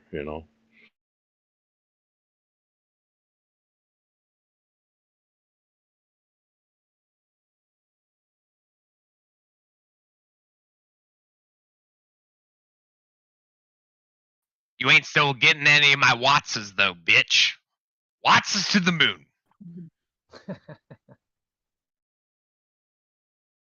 I hope you get all Jawa Wattas.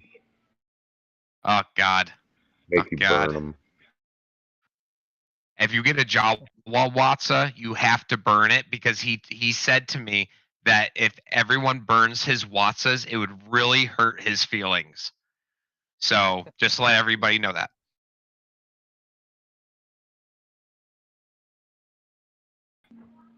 It would hurt my feelings actually. Don't do it.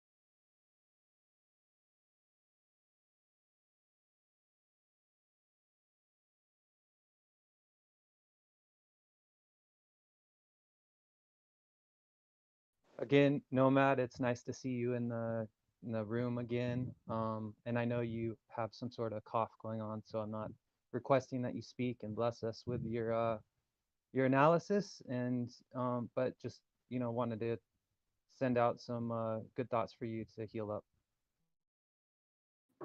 Yeah, I'm all better now, but thank you for the well wishes. My voice just sounds a bit fucked just because I was choking so much. But yeah, I'm pretty much better now, man. But yeah, thank you for the well wishes.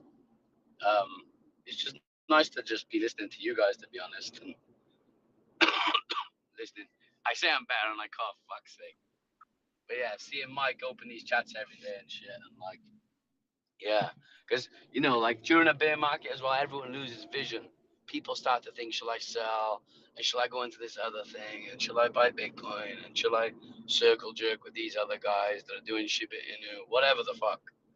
And like, it's not until the thing moons again, not that it, you know, necessarily will, but it's not until the bull market when it moons you think, fuck, I remember why I got into it.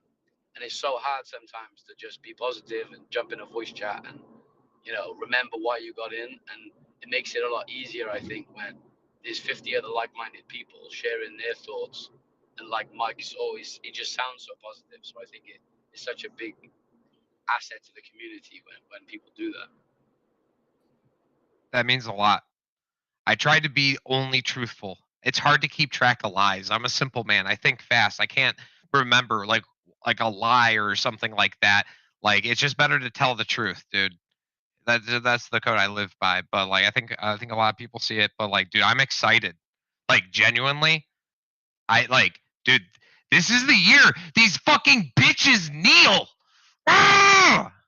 Like I'm sorry. Like dude, it's been prophesized. It's been fucking prophesized. But yeah, bro, it's so hard to lose track. Like, I just in a bear market, I just don't even look at the price. I just ignore crypto because it's just fucking like blah blah blah whatever. And in the bull market, I just stare at the price because it's lovely. But like, it's so especially for new people, it's so easy to lose vision and lose focus. And I don't know what the other person's goal is, but whatever their goal is, I just know it's easier to lose focus on that goal in the bear market because everybody, like, wherever you go, oh, how's your crypto doing? Lost money yet? And everybody that doesn't know crypto is like kind of laughing at the crypto guy. Everyone that's in crypto is like, oh my God, I lost all my money on crypto and I sold the bottom after buying the top.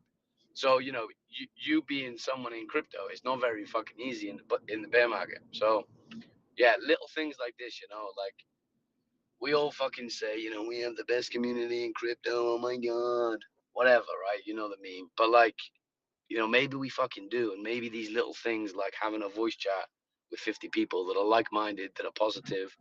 And, even when someone's feeling a bit like 50-50, they're on the fence, they don't know how they want to feel, but they just hear some, like you said, truthful shit. Like, you don't have to try and fucking convince somebody not to sell. You just explain Hex. You just explain, hey, remember, this is the yield.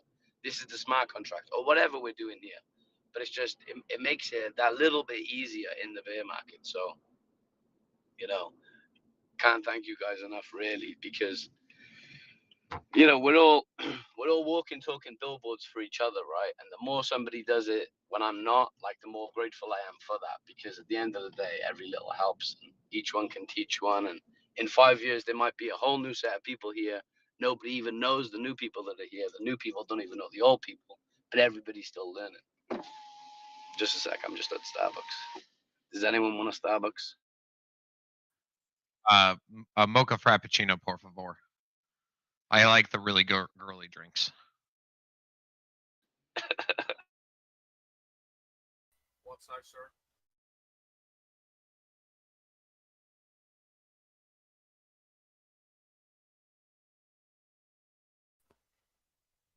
Any particular size? Could be a venti. You're super quiet. No one can hear you.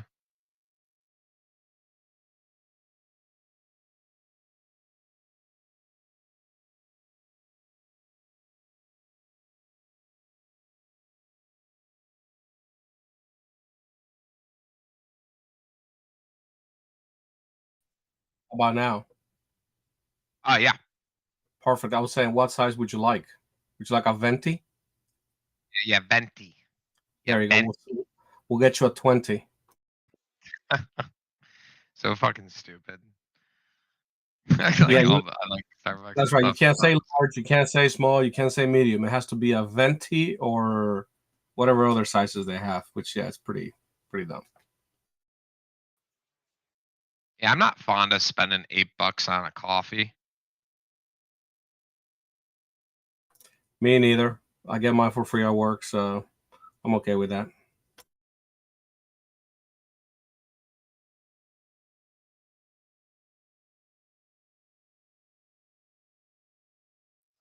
But yeah, dude, like everybody's showing up like every day for Yield Takeover. I think this is something very special.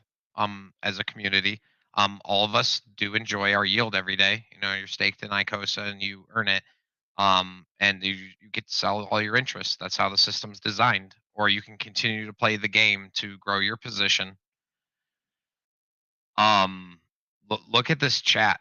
Dude, we're getting 50 people in here. Bottom of the bear. Like, this is competing with Pulse Chain already. Like, Pulse Chat, like, it's smaller still, but, like, you guys showing up every day for yield time supports the community. And, like, if, you know, I think doing the bare minimum is just, like, dude, it's the bare minimum. Just, like, show up. You know, you can't always talk. We get it. But come on in here. Leave your, leave your guy in here and just play it in the background. I know guys who listen to it in the background while they work. Show up again for tomorrow. It means a lot, and it shows a lot. Moving forward. And tomorrow I will do my best to get like Buck or Dylan back in here so you guys can really grill on the details of the value proposition of everything and then decide, do you just go back to DCA Icosa or do you actually sack some for famous and then you can make your own decision. You know, maybe my opinion gets changed again, like after someone asks a question that I didn't know. So I'm not 110% sold, but I am already planning. And until that changes, you know, that's my plan.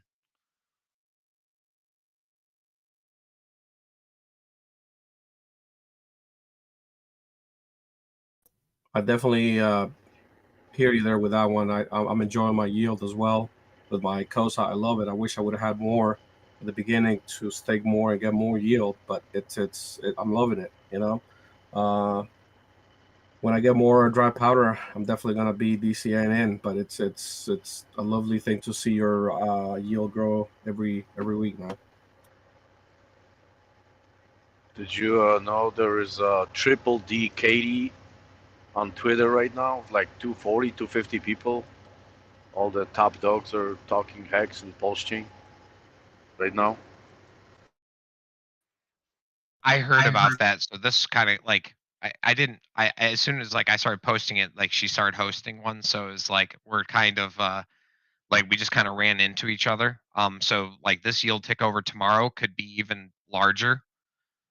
If this girl gets 240, you know, just for being a chick with boobs, like, you know, as soon as she's not running a Twitter space, I think a lot of those guys are going to be coming in here.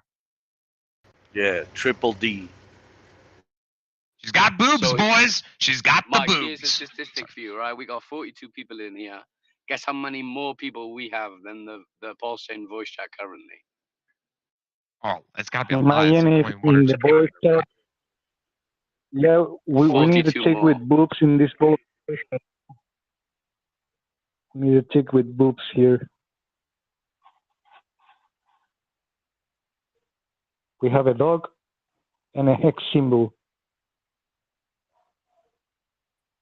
And remember, guys, I've been in Hex for a little while. I missed the beginning of Hex, so I'm not like one of those OGs with like 1,000 shares or 500 shares or anything. But like, if I was speaking things that would hurt everybody, I think that I would have been muted and banned from chat by now. And I'm still here allowed to talk. Lots of God, you are a net positive, my friend.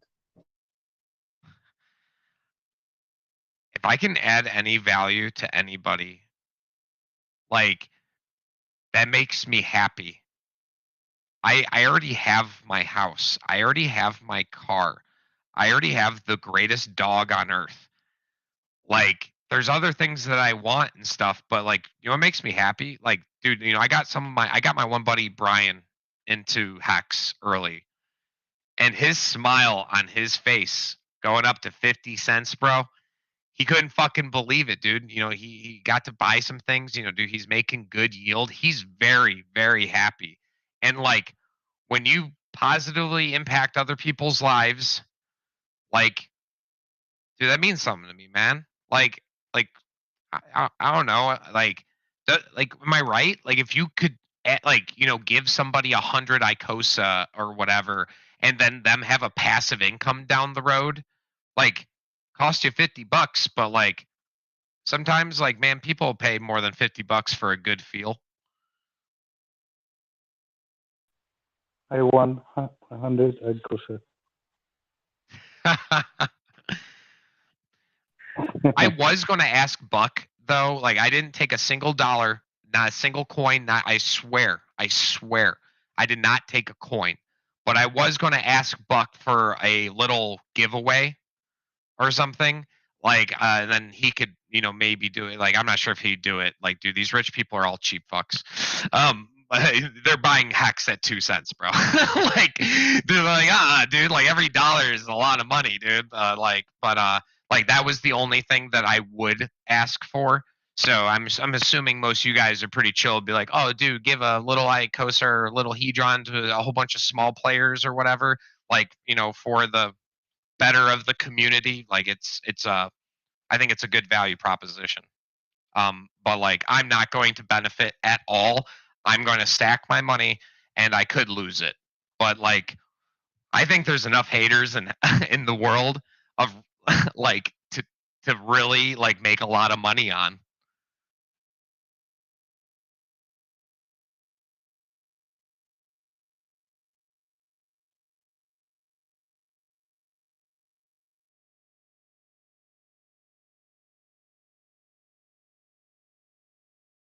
And also, if you notice, more people are joining, guys. Like, other people are starting to hear about this, and like, we're getting a lot of retweets.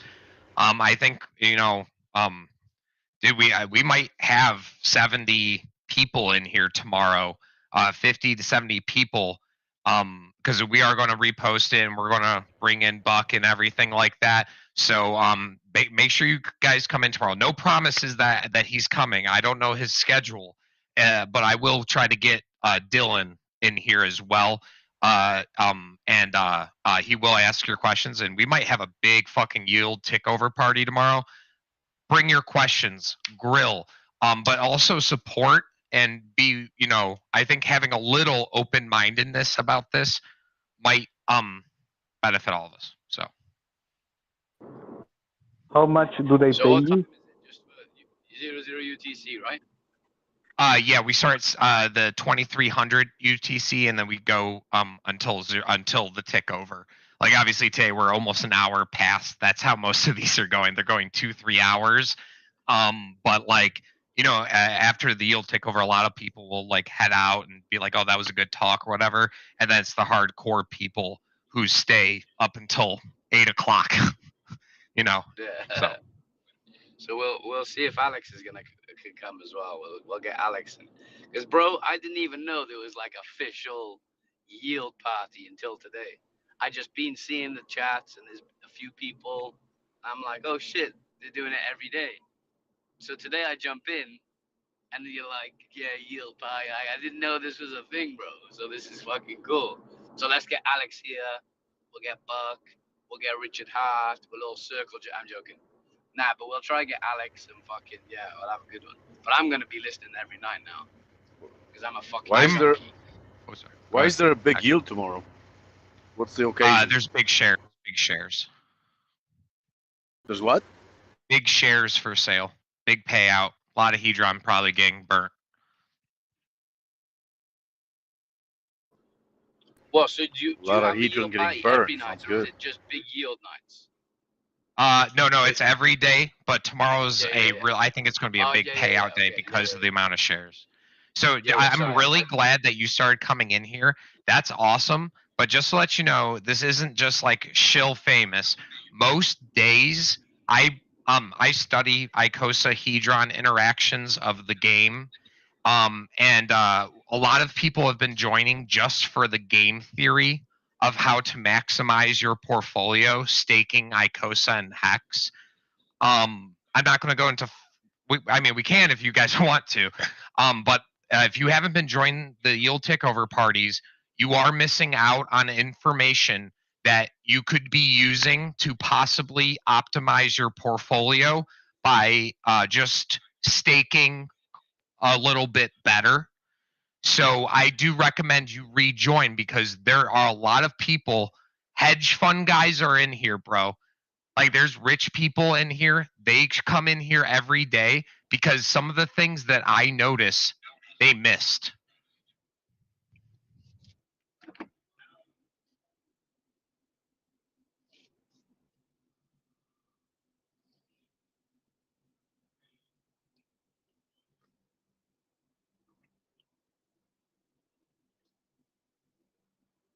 How's our yield for today? I don't even know.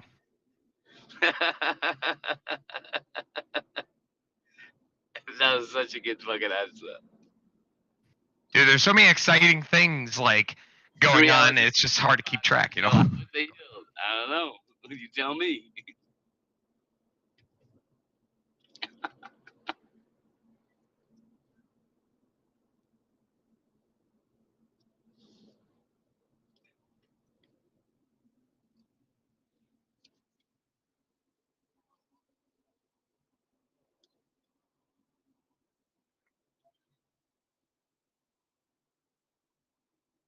I'm getting out my my computer now to check what the yield was for the day.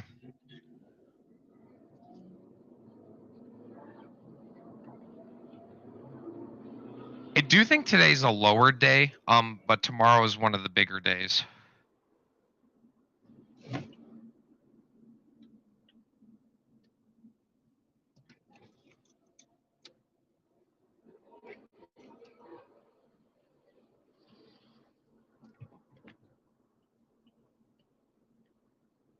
Yeah, today was a low day. At 200, like Icosa stake, only earned about a half Icosa for the day. So that's about like it was like an eighth of a percent in terms of Icosa, but it seems like it was a little bit higher on the Hedron side for the day. Those two are variable stats, you know, because it's about the amount of Hedron that's burnt, and then the accumulated Hedron is either EES fees or like recycling of the HSIs. But today was a little bit higher on the Hedron side, but it was lower on the Icosa side. But what did Kismet tell me? Watch out for Kismet, dude. That guy is dangerous. Watch out for him. That guy Satoshi, allegedly. Oh, wait, but listen, Dude, what you that's should one, do yeah. as well, like, do you know how you just said like today was a low yield day? It was an eighth of a percent. It's like, what would be good is like if you could, you know, every month have a look like, hey, what's the very best deal you could get on a financial product at the bank or building society or similar, right? And say like that, let's say that's 1% a year, 2% a year, whatever, and then compare that low yield, quote unquote, to that, because it's like within our ecosystem, sure, an eighth of a percent might be low today, but like compared to like the next best thing in the, you know, centralized finance world, that might be a few thousand times better than, you know what I mean? So it's like, it would be good to have contrast to like, hey, this is how much better it is than this, or the best performing stock, or, you know, the gold standard of like a great hedge, like Berkshire Hathaway is known as a very good hedge, or, you know, How old is Icosa already? 5 months. 5 months. 5 months. Okay.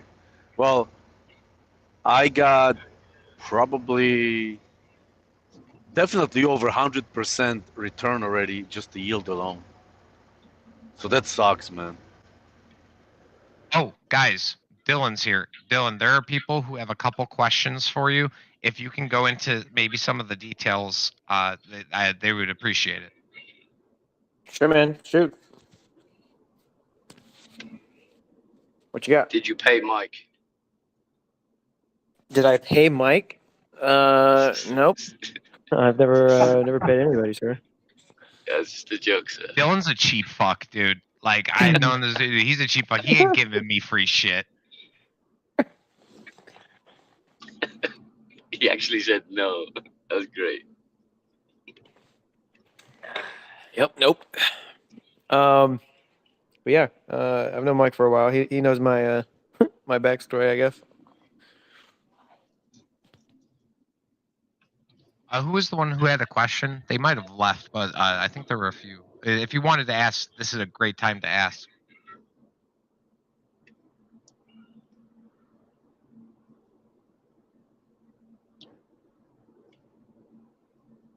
What was the question about?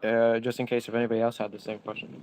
It was like talking about staking the fiat versus the famous and like how the like fees work with it.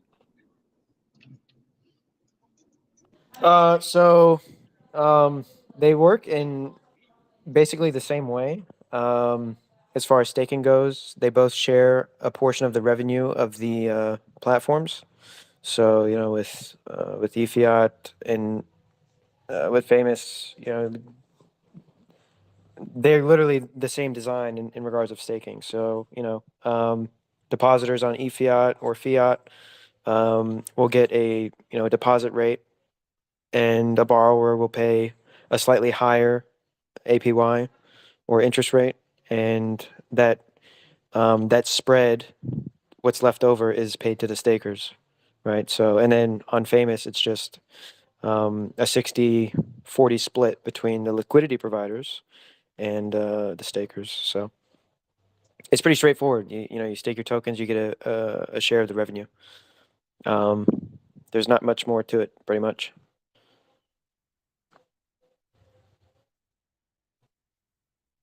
Oh, and also, if let's say it's like a sliding scale, so if everybody is staked, it's completely given to all the stakers. If only 1% is staked, then a majority of the fees are going to the treasury on both platforms. So there's also that as well.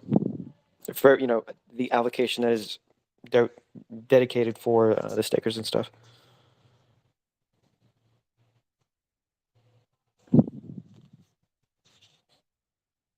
Oh, I think the question is like if you want to like long or short Hex, do you have to own it or can you use other assets?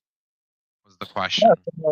So if you're on something like fiat, you can deposit a range of different collaterals to borrow Hex and then sell that on market, right? Whereas if you're on Famous, it's going to want you to use USDC. It's going to want you to use a stable coin to short something.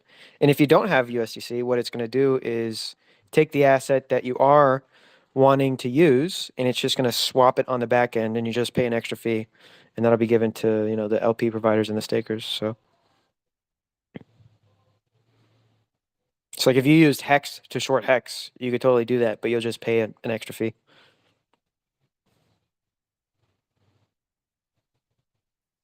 Like let's say that there's like just for easy numbers like $1 million that gets liquidated from somebody shorting Hex being retarded and they lose all their money. Can you give a basic payout structure on like where money goes? I don't mind that money goes to a treasury. It's a business, so it's like it's not a big deal to me. But how does it get divvied up? So liquidation, all of that goes to the liquidity providers. That's easy. Oh. That's exclusively for the liquidity providers. So if you get liquidated, all your shit goes to the LP. Oh. Sounds like the first coin I'll provide liquidity for. There you go. Now, there's risks to providing liquidity. Just keep that in mind, right? It's not as straightforward as just throwing that shit up there and letting it ride. you are betting against the traders providing liquidity. I have to keep that in mind. So if you know, most of the time traders don't win over the long run, but you know there could be times where you have more than one coin than you originally planned for, something like that. That's totally possible. So just keep that in mind. Are there any additional tokenomics that I just got really excited just talking to Buck and everything. I know nothing about trading, so talk to me like I'm a dumbass. I don't know. I've never longed or shorted anything. Is there any additional stuff that you know or like could explain? Well, as you introduce leverage into trading, you are introducing lots more risk, right? But you're able to use these things like insurance policies or bet big on a trade that you think might pan out, or to swap assets in a more efficient way without affecting the spot market, by trading derivatives, because you can just trade assets through the famous liquidity pools, outside of Uniswap or the DEXs, right? You could just trade it directly on famous. That's totally possible without affecting spot price. Um, you can do things like that. I mean, you can, if you're about to go sell a bunch of assets, you can go and open up a short to protect against your slippage. If you're about to go buy a bunch, you can open up a long to protect against slippage.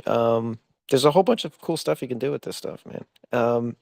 And then not to mention, if you're a liquidity provider, you could deposit your PHLP onto fiat and then go manipulate the spot markets, in case you see, like, for instance, the other day there was $9 million worth of longs on famous, and then there was only $1.2 million worth of shorts, right? So I took it upon myself to manipulate the market and liquidate the longs, and get an extra 100 million pulse for just my liquidity position. You know what I mean? So if you're a big enough player, you could move the market to level out the playing field, or de-risk the platform or something like this. If you pay attention, a bunch of cool shit you can do. I got a Control's quick question paradise. for you, Dylan. Oh yeah. Quick question for you, Dylan. Let's say there's a community that isn't you know, involved with you guys yet. Like somebody brought up, I think it was Nomad, like Shiba Inu, for example. Now, how do they go about getting in, and being listed after the fact, after you guys launch? That's a great question. I have no idea. I think I mean, is it kind of like a sex in that they'd have to make a donation or something? I have no idea. I'm be straight with you. I That got this a is a stumper on you. yeah. This is a dev question, or a Buck question. I would say, because I think the plan is to include coins like that, but um, I can't project on how that would look like on listing that stuff. I just don't know. But what you can expect is probably all of the blue chips or the coins that currently exist on these platforms, like GMX right now. You'll probably see that stuff on Famous, anyways, or whatever is on Aave. You'll probably see that on eFiat right away. To be honest, so that's something you could probably most likely see happen. But I don't know about these newer coins, to be honest, because you have to have sufficient liquidity, and I don't know. It's a good question, man. Cool. Thanks, man. Yep. Do you Hey, think Dylan, I should invest heavily into SafeMoon? I think that's a dead coin, isn't it? Not until I breathe life into it. Let's go. Shit. Dylan, you talked to Buck. Would you mind talking to him having him come in here. I messaged him, but he might have been like doing something. Could you ask him to come into Icosa Chat and address, like, put a face to the to the app, to the DApp, you know? Sure. But that's kind of why I'm here, sir. But I can certainly Oh, ask okay. him. We think you're ugly though. So I like the cut of Buck's chin, you know. So I've heard the Buck presentation and the Pulse Bitcoin, and what I think it's just funny. It's just all funny to me because their view on Hex versus the Icosa, because I go on both chats, it's so bipolar. Yeah, it's funny that they kind of don't realize that having a lot of their asset, or a nice pool of their tokens on a platform like eFiat, allowing people to bet against them and borrow it, sell it on market, is actually really bullish for their coin. I would imagine if people are shorting, Pulse Doge because they think it's going to go to zero. It's probably advantageous that you have liquidity on something like eFiat, so you allow that to happen, right? And then you could just push the price up and liquidate those people that are trying to bet against your community or something. I don't know. That's just me, but hey, they think that it's not a good idea, so whatever. Something tells me I'm going to get liquidated and like it. I'm just kidding. But what if there was an incentive token for getting liquidated? I mean, if you're staking, or if you're, I don't know. The only incentive to being liquidated is being the liquidator, right? And you get a nice little payout for liquidating yourself, I guess. I have no idea. Yeah, I don't think there's any sort of incentive for liquidation, sir. That's a painful process there. I actually don't fully understand that word, but I was also joking because I partially do. Yeah, so just in case nobody knows, liquidation, what it would look like on something like this would be, you have a collateral that you deposit. So let's have the example of, okay, I'm going to go short Hex. Okay, so what that would look like is I would deposit stable coins on eFiat, and then I would go borrow Hex on eFiat, and then I would go sell that Hex on Uniswap, and then I would wait for the price of Hex to fall and use that stable coin that I got from selling the Hex to go rebuy the Hex to pay back my loan and get my collateral out. Now, if Hex starts to go up in price, it starts to be worth more than is allotted with my collateral. And then my collateral is then taken from me and used to buy Hex on market to pay back the lender. So that's what a liquidation process would look like on eFiat. And on Famous, it's just a lot more efficient, a lot faster, because it's just built different. So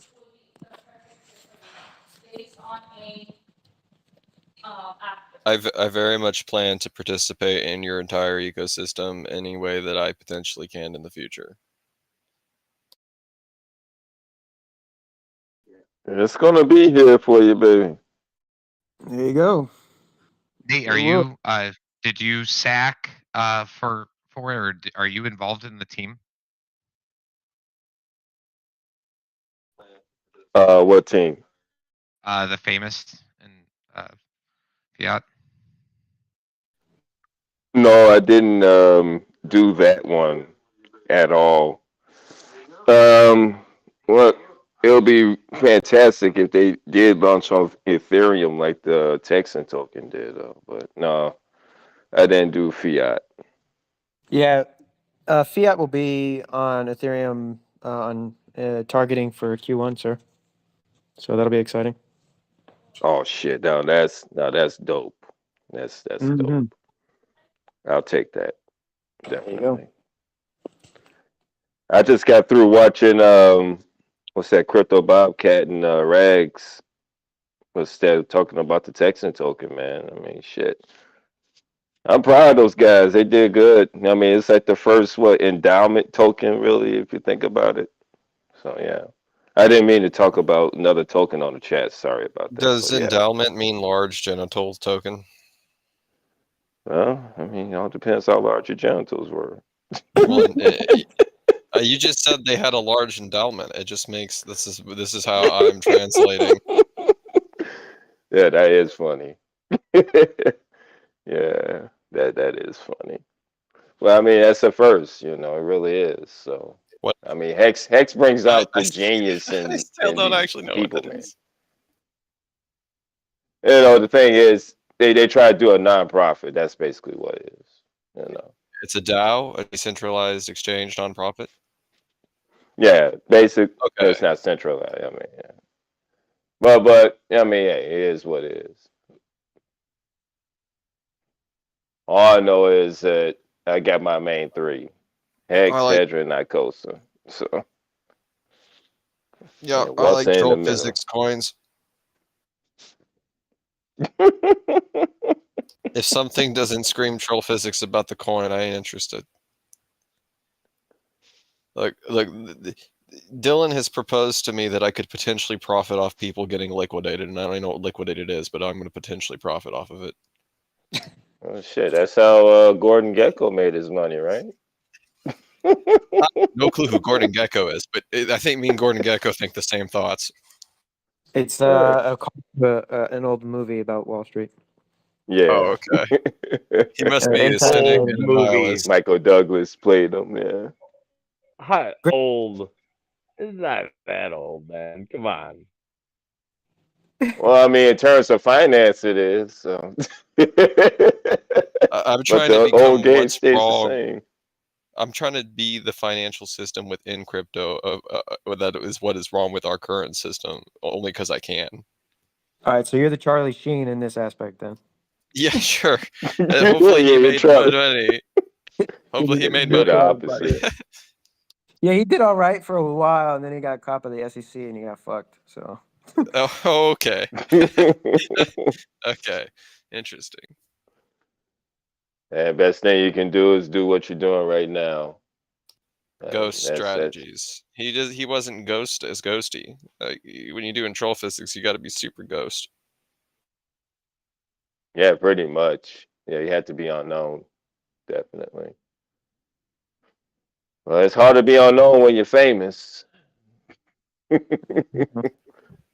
Yeah, but he wasn't thinking paranoid enough. Like, I would have been like, fucking all cold storage, not told anybody, fucking different location, already had my escape route. I'd be in some Eastern European country that speaks Russian probably, or some other language that's counterculture to America's to hide. Yeah, Kazakh. Yeah, speak Kazakh. Yeah, Or sure. Turk. I'll figure one of those out. I'll just walk around, and some of those languages sound like alien to me sometimes. So I'll just not say anything, and they'll just assume. Yeah. Немного по-русски. Speaking Polish. I mean, cool. Are we sure? Are you sure? Because when someone spoke French When to me, someone it literally sounded alien to me. Yeah, we got a huge Polish community in Chicago, like one of the Hello? largest outside of Europe. I can ask a question.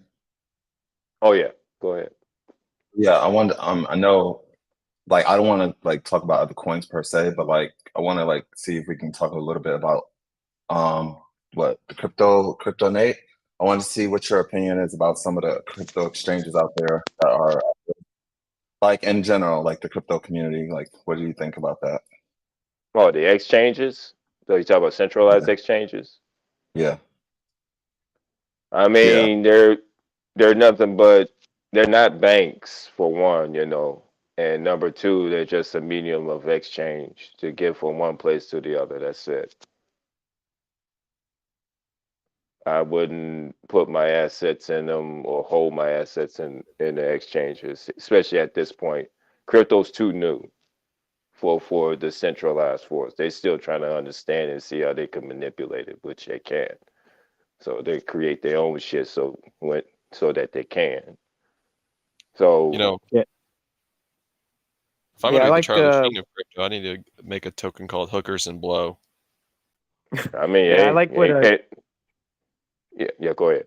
Yeah, I like what Kareem says about this. He says treat your centralized exchanges like a public bathroom. You know, get in, do your business, and get out. You know, wash your hands. That's a great Exactly. way to handle these centralized exchanges. So Yeah. That's how you do it, man, with the centralized exchange. That's why Hex not ever needed a centralized exchange. And that's possibly one of the greatest things that RH has done by creating Hex, by not pushing for centralized exchanges like these other projects have done. I mean, look at the success of Hex. I mean, just look at it. Yeah, it Without went down. Coinbase, without Binance, you don't need that shit. He proved it. He actually proved that you do not need that shit. You can generate your own shit. So, I mean, how better can it be with something like Binance and Coinbase? I don't It's think the it can Uniswap because it's legend. code. Yeah, I mean, yeah. I mean, of course, you got now Crypto Heartbeat on that podcast, not the podcast, on the YouTube video I saw. He is right about Uniswap being an innovative force in the crypto community. Really, decentralized exchange at the size of Uniswap that's able to transact in tokens that we actually deal with daily to gain capital, and that's a very, very, very good source, man. It really is when you think about it. And that's the only exchange that you possibly need, in and out. Boom, there you go. And just it's going to be to a point even with the on ramp and off ramp too, man. Someone's going to come up with something that you don't need none of this damn KYC to even interact. It's going to come, definitely. I just want to throw in my 2 cents as somebody who watches crypto, and you see the rise of Bitcoin, the rise of ETH, and what they stood for, and the technologies that they came up with really did revolutionize the industry. But what I see now is I see betrayal of the DeFi movement. And I don't like some of the things that Uniswap's been doing, bro. They blacklist Hex. Oh, beware of the Hex token. Bitch, Yeah. you're supposed to be a DeFi platform and not having a fucking opinion. All right? You shouldn't even have a fucking opinion. You should just be the platform people use to buy and sell tokens. Well, unfortunately, they became accepted and popular. All people want to do, with Hex, oh yeah, put on a centralized exchange and stuff.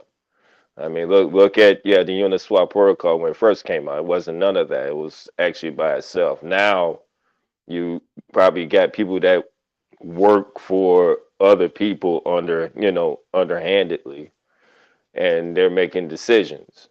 I mean, look at Brian Brooks when he was comptroller of what was that, the Treasury Department from Coinbase.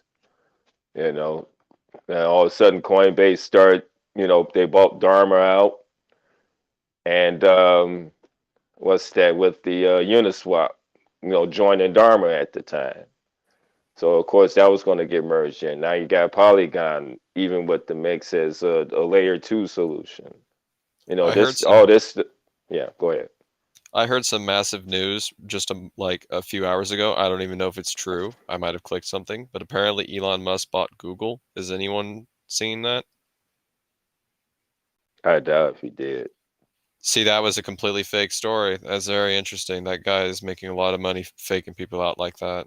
I don't think about stuff like that.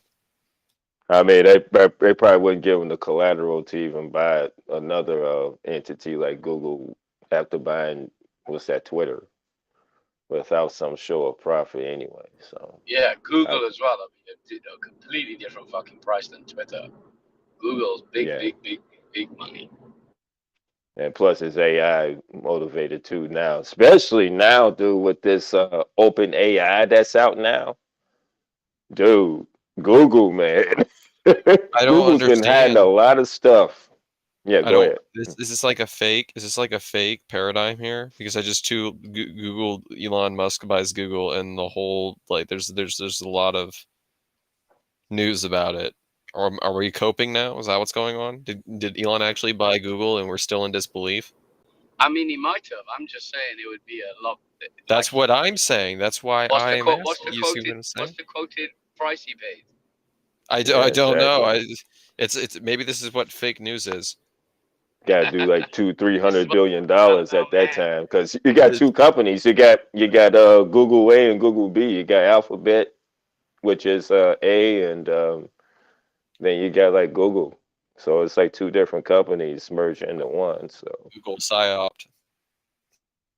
yeah, pretty much probably.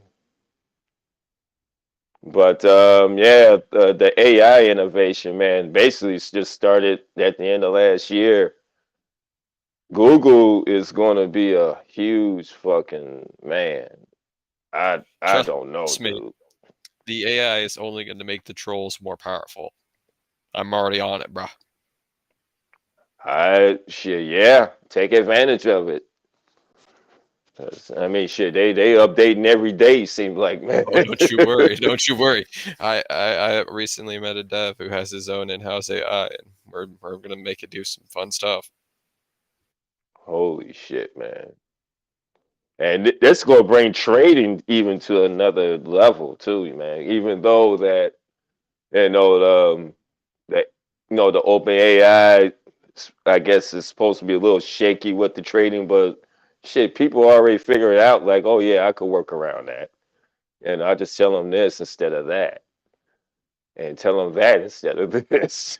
Well, we're using the AI to drive boatloads of traffic by creating like trillions of links to like certain websites. So we're like driving traffic for, and to me that's like a good way of passive income, because you can sell them something.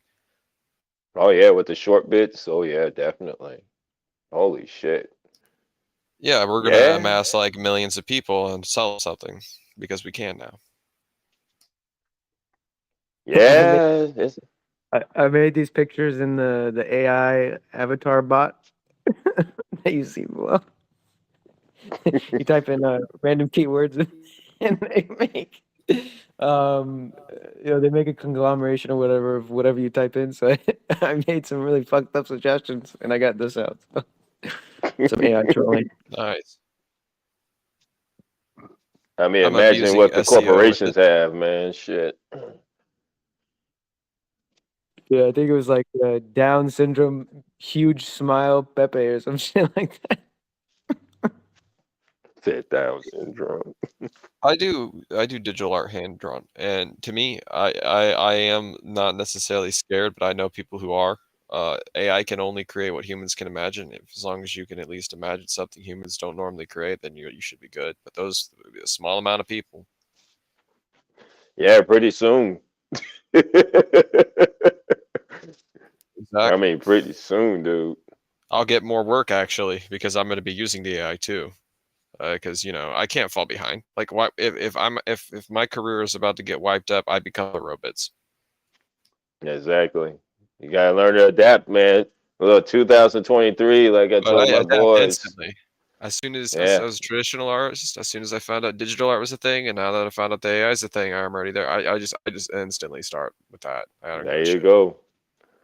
2023 is a year of adaptability. Either that or die.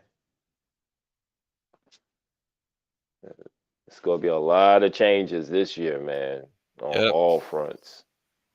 Safe Moon Maximalist here. Oh, I'm really? just kidding. No. Hey, we got I Safe just thought Moon I would introduce my Maximalist? bags. I'm ashamed of my Safe Moon. No, I'm kidding. I don't have any. I would never invest in that. Yeah, good for you. Yeah. Save yourself. Yeah.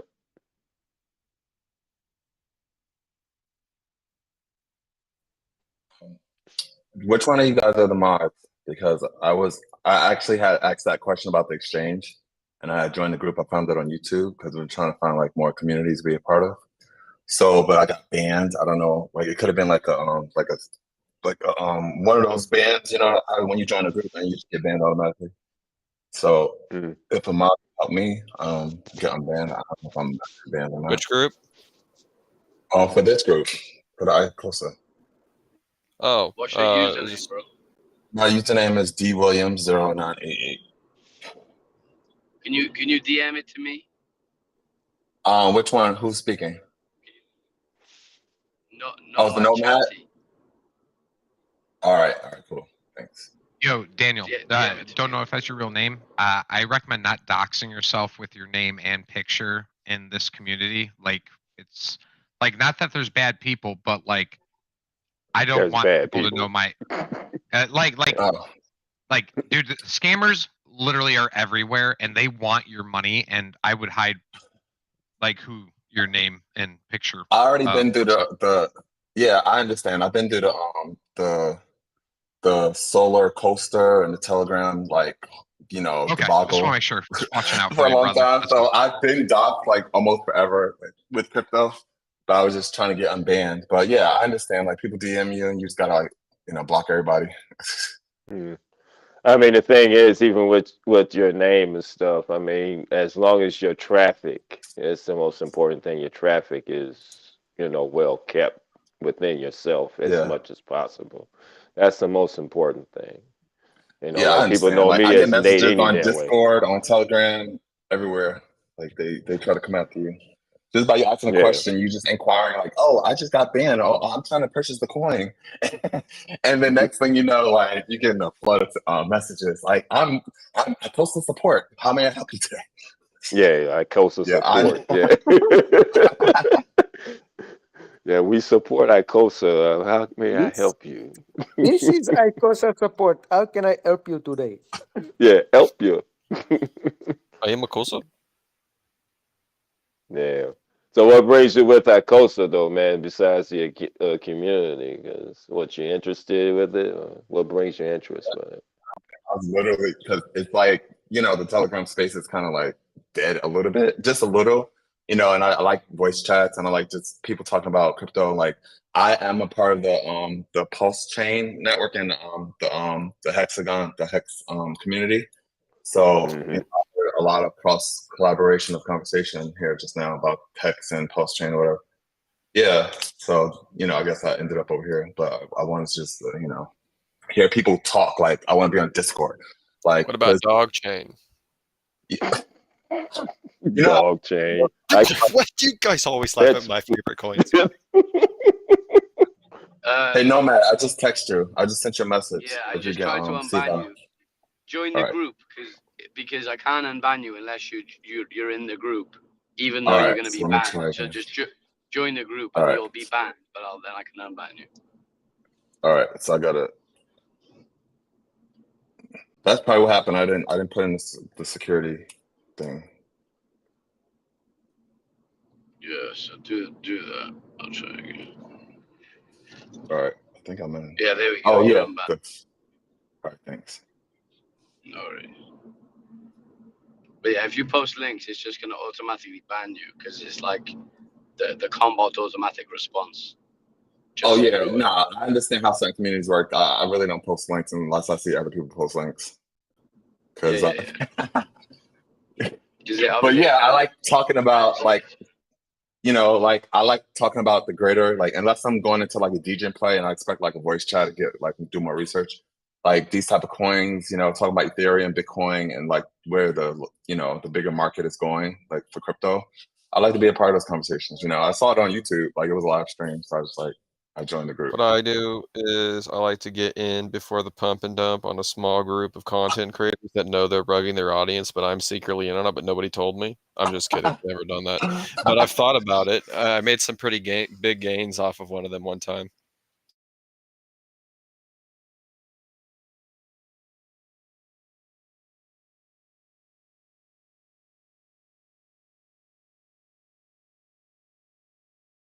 Just buy whatever coin the YouTuber's talking about and then pray.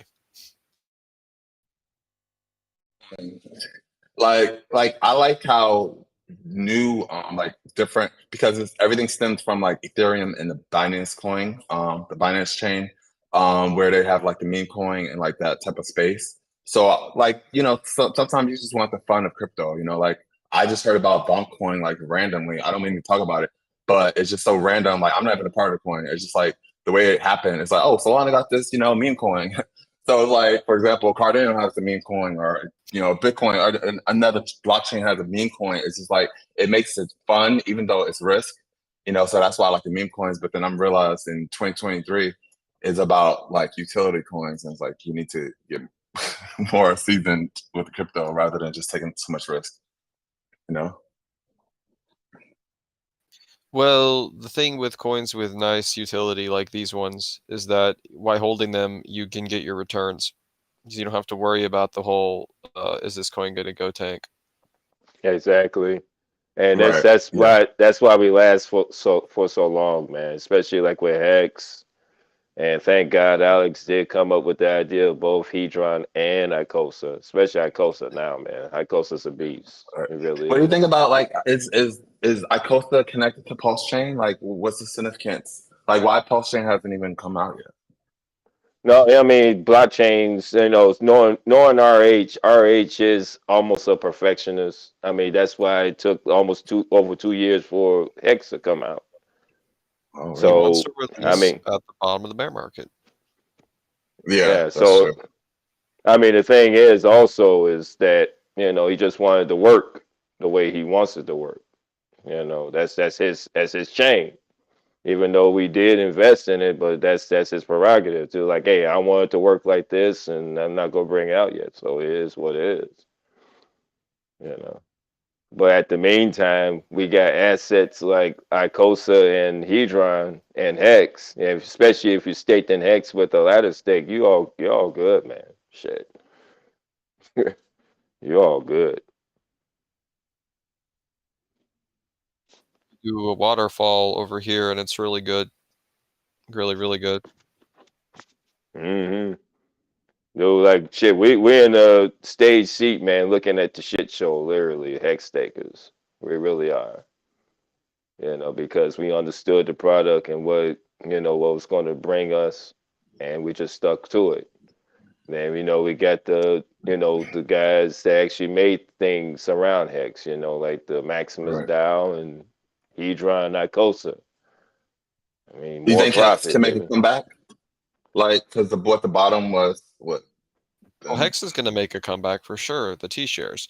But I just like newer coins with newer product, and I'm having a lot more fun in these newer ecosystems. Yeah. I mean, the thing is, once you understand the T-share, the Hex token price has always been secondary. Has always been secondary because, I mean, the truth is, Hex could stay the same price and even at 1 cent. And if you staked out to like shit next 2 years, dude, you're still getting yield. I mean, it all depends on how you stake. If you staked every week, every month, every year, you're still getting the yield. That's just the way it is. You're gonna get what you put in, and even way more.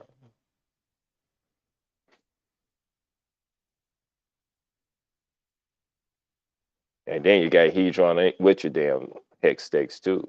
So that's another positive. And Hedron is going to be rarer and rarer, like every single day it goes, especially with these auctions that keep going on. And plus, the price appreciation of Hedron will eventually happen. And then that's when people are going to start borrowing their Hedron from Hex stakes, which is going to burn more Hedron. And in the meantime, I just stack both those tokens passively, and then I get retired, and then I can play Call of Duty all day long. Yeah, Even though I don't exactly. play Call of Duty. Do you play Warzone? Yeah. It's okay. I got tired of FPSs. I like trolling people too much in fighting games. I haven't played console for like 10 years, man, but I recently got a PS5 and I allegedly played some Warzone. If I can't teabag for a total of 2 minutes on another person, that's not good game mechanics. Yeah, those are the days, man, gaming. Shit. I watch my boys play games now. Like Halo 3, 90% of the pain was when you shot them and then you teabagged them, they gotta watch it for 3 seconds. And then in Mortal Kombat, you can be so good that you get teabagged the whole time. See, those are my favorite games. No other game you can teabag for that long for being so good. Mm-hmm. You gotta be able to taunt. Pretty soon you're gonna have like games like Call of Duty is gonna give you rewards and you're gonna incentivize like the Axie Infinity damn thing, you know. Pretty soon. That'll be Government something coins, else. like, what do you guys think about the government coins, like the Quant, Ripple, XLM, the ones from the ISO 2000 something, like Hedera and those ones. Well, But they tell said you the it's gonna truth. help build a framework for the CBCDs. It's gonna help the big. I mean, I like I mean, CBD. yeah, CBD is good, but I don't know about CBDC. You know. It sounds close enough. It's probably good too.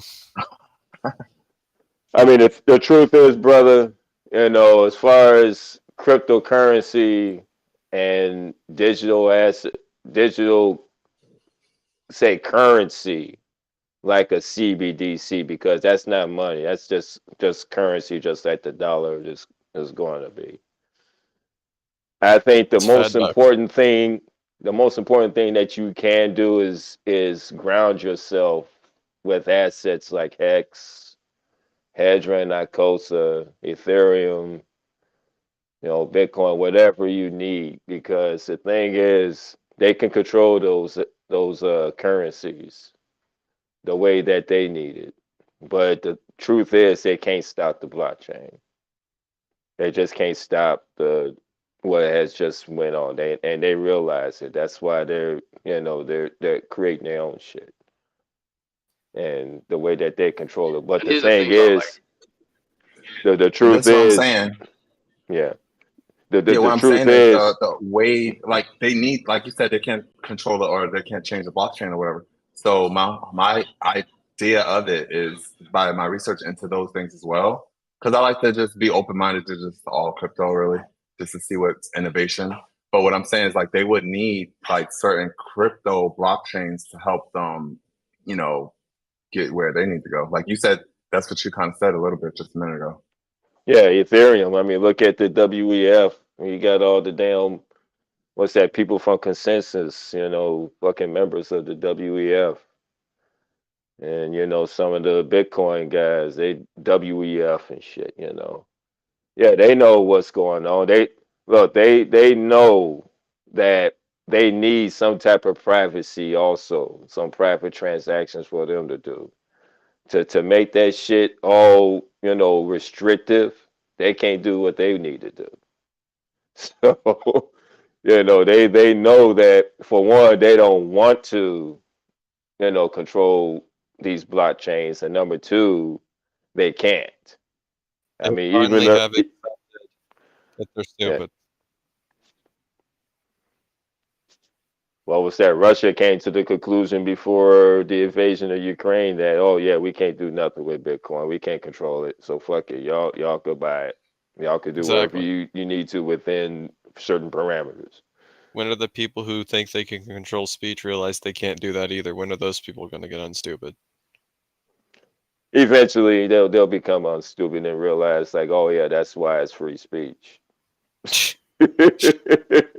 That one doesn't sound like it's ever going to happen. This sounds like a myth. Yeah, they don't ever admit to their errors. They just let the shit, you know, die out. Basically, they don't ever admit to it. They pass a badass law, then all of a sudden you don't even hear about the shit again. We'll still cuss or something. Yeah, so like I say, brother, I wouldn't worry about it. Just put yourself in position, like what we're doing right now with digital assets, the crypto assets, and learn the difference between money and currency. Because yeah, the CBDCs is nothing but currency. Shit, they could put a time marker on that shit, just like they're doing with China now. So the Icosa platform is pretty much to stake and grow your Hedron once you get the Hedrons and stuff. So you can stake it and just get dividends or whatever. Well, I implore you to look I'm on the website, yeah. Yeah, there's a couple of things with the protocol itself, the Icosa protocol, because you got Hedron staking and then you get Icosa staking. Okay. And I and Icosa staking gives you two yields. They give you Hedron and Icosa staking from the rewards from the burnt Hedron and what's ever left off from it. You get Hedron from that. And the same thing with your Hedron stake, you get yield from that also. Right. But with Icosa, if you were to like stake 145 or something, it's I don't know how much that is off the top of my head. But even if it were to go down, you would get so much yield that you would either break even or be positive. So it's basically a magic money printer machine if you're willing to wait. Yeah, and that's before the time of the end of the stake also. So I mean, there's super Pretty awesome. advantages with this, man. There's super advantages. I mean, you can even buy Icosa, and or you can make a hex stake, which is because there's a parity thing between hex and Icosa, where okay, you make the stake, you get bonus Icosa. So For it's just like Icosa is like a more advanced version of Hex, essentially, or am I saying that right? Yeah, pretty much. Yeah, I mean, icosahedron is a mathematical formula. It's a better compounding token. So Okay. that means it gets more yield, like pretty much in every aspect. So, we can't necessarily tell you how much yield you get because honestly, Richard can't even say he gets 40% APY. But I assume that it's somewhere around 80 to 120% from what I can tell. So far. Yeah. So far. And that being DeFi, that's really good. And the thing is about the creation of this was to actually be like one of the layers for Hex. For say for instance, you do buy a stake in Hex because when you buy a stake in Hex and you not buy a stake, I mean you buy a Hex and make a stake, like say for instance, like for the 15 max. Of course, you can't end that stake, and if you end that stake, then you get penalized. Well, the creation of this has actually incentivized those who want to, say, for instance, sell their stake, they can, and get rewarded at COSA.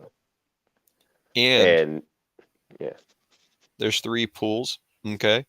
And in those 3 pools, depending on what pool is most diluted, alters the APY. So if you participate in all 3 pools, when the APY is better there or any other where you just, you benefit more from the ecosystem. So even diversifying into the Hedron Icosa system is a good play. Yeah, for the short term, definitely. Hex is for the definitely long term, and icosahedrons for the short term. It really is short term to slash medium, if you really want to play it like that. Yeah, but if you think about it, our lives are the most valuable things possible. So you don't really want to put away your money longer than like 20 years because that's a good proportion of your life. So I mean, that's why they're T-shares. That's why the hex is burnt, and that's why they're T-shares, so they can, do what they need to do in order for you to capitalize in the future. I mean, the truth is, hex has actually outdone inflation. Period. I mean, just imagine you state just Cardano. Well, all you do is getting what at the 6% at the price it is. You ain't getting. That's busted. Yeah, you're not. You're No, I not was going to kidding. It was match. like saying it was OP 6%, but continue. Yeah, you're not going to match the same amount of yield you get from hex stake even ending now from the same period of time you do from a Cardano stake. You're not going to get that much money at all.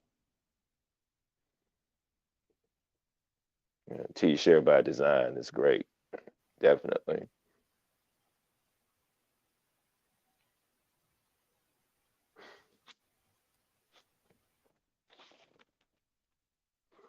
Why not another coin that just basically ratchets up that T-shirt concept? Make it a limited supply. Well, truth is, man, Icosa could do that. Icosa can definitely do that. I mean, let's put it like this: if what's that? I've telegrammed on the Icosa Hedronist chat, like, hey, someone make a bot or something, so Icosa could be heavily armed. Oh yeah, oh yeah, we Yeah, could bot arb that. That would be. yeah, Oh, I remember that. Just get yeah. incredibly rich really fast off a fuckload of APY. Like, holy shit, man! Just imagine that, if it was over armed. And Icosa actually will pump Hex to fucking oblivion, really. Because I mean, people want Icosa. They'll just keep making the 5 stakes, eat up the T-share amount, and shit, the price of Icosa, just be balanced by the rise of Hex. So, I like damn. it. It's like a lever. It's kind of funny because other coins are like, we're waiting for Elon to tweet. We could just be like, let's get this bot out and let's ratchet the T-share up.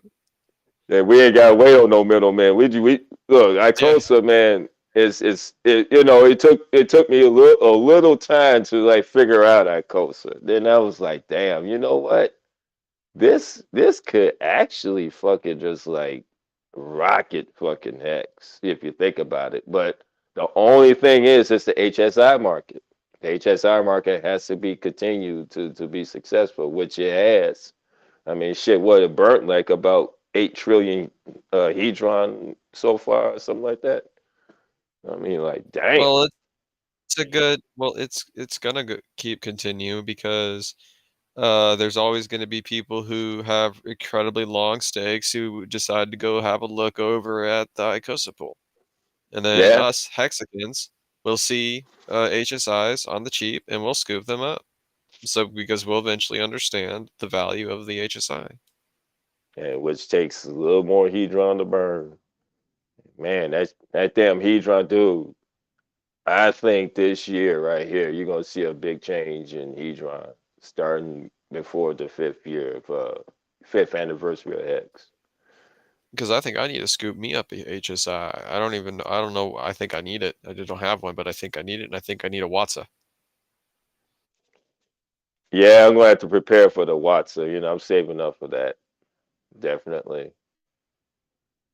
Yeah, Watson is a whole nother beast, man. Because I mean, you think about it, it's only been what, about 4 or 5 months since Watson's been out. I mean, Dude, we're they've so been in damn early, profit dude. since launch. They've been in profit since launch. If you Yeah, like put money in, you're still ahead today. And depending on how you made your Watsas, you're in like super profit depending on what you're doing. Because some people put $1 in and then they sell the Watsa for $20. That's a 20x, yeah, bro. yeah, yeah, exactly. I mean, even you buying a Watson and just let it, accumulate like couple of months. I mean, dude. You put that shit back on open season. Look, I mean, that's some of the most underrated thing that's out here now is all this NFT fucking talk, all this Zen shit fucking talk. No, you talk about a fucking NFT that's making fucking money right fucking now. And no one's talking about it. Unbelievable. Shit, even the HSI stakes. I mean, fuck, that's still a money making fucking NFT. Fucking Alex, dude. I tell you, dude, the guy's a fucking genius. Okay,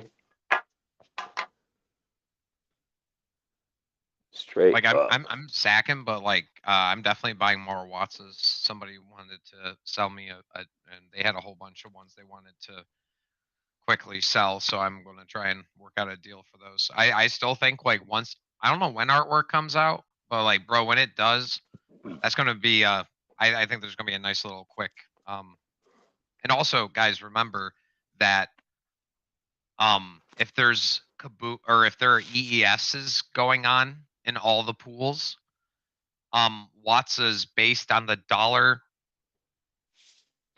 for percentage of pool right now is a very good I think that you'll be very happy with the yield. When I was watching it last time for like 4 billion Hedron or I'm sorry, not 4, a billion Hedron versus like a certain amount of dollars of Watsa. The Watsa outdid it for the dollars, and the prices have lowered. I do think at $2 per million, or under, you're I think you're getting a good buy. Wow. I mean, shit. That's. I mean, dude. It's it's like 1.5 Icosa per million points for a day one.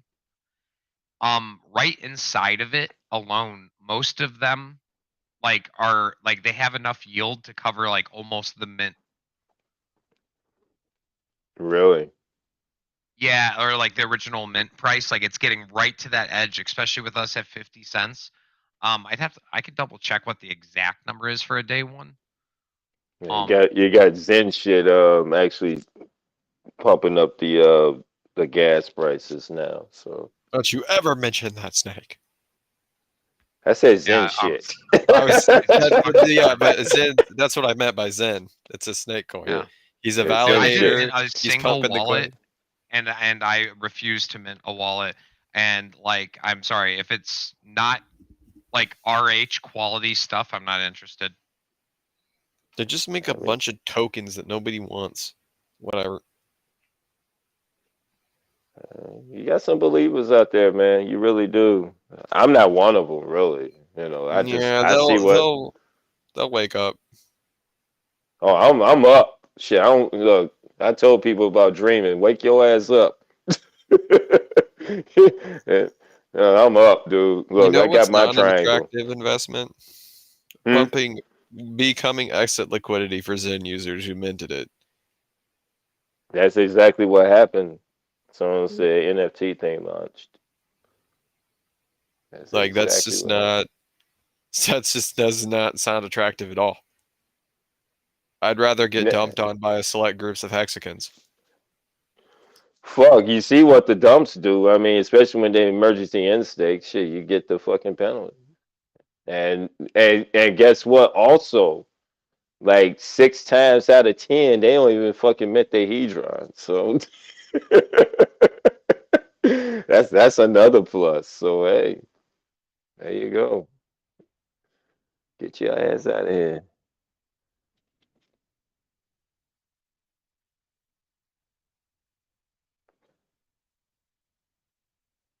You know, the truth is, though, I always hear the term, damn, we're early, we're early. You know what, you all, we're fucking early. We are, man. I mean, just think about it. It's just us, the Hexicans, actually knowing about this damn protocol. They're actually doing this to this protocol. Yeah.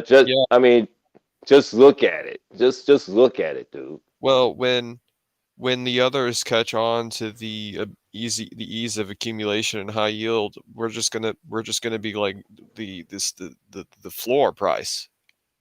You know, Hex $5, Icosa $10, Hedron 10 cents. Dude, we're gonna be looking like Xerxes, dude. Once they catch on, shit. We're gonna be looking like what's his name off of fucking 300, dude. Fucking Yeah, there you gold every go. fucking Yeah, way. yeah, exactly. Xerxes. Right there, but we'll be So like you a guys- Miami glimmer. Yeah. So you guys think the Hedron can go to 10 cents? Somebody said that. No, the Well, thing is about Hedron. No. I mean, just think about that too. You know, Hedron. If you look at the Hedron price right now, especially from the bottom, it made over 10x right now. I mean, Hedron between these 2 years could actually do another 10x.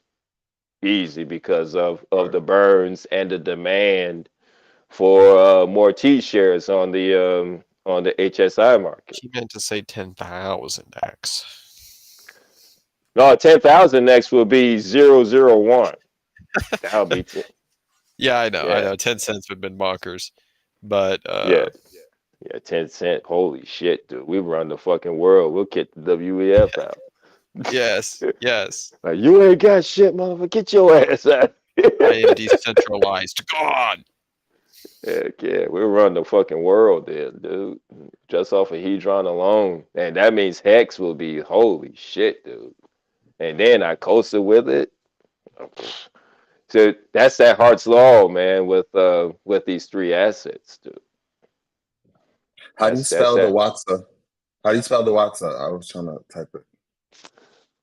Look at the Watsa guy. Hold on. Yeah, let me chime in real quick. You're not supposed to click links. You're not supposed to trust anybody, but everybody keeps buying fake Watsas because they're retarded.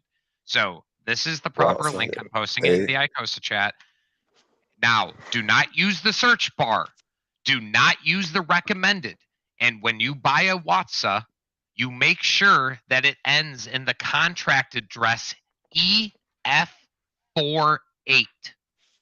If you buy any Watsa with a differing last 4 digits other than EF48, you are buying a scam.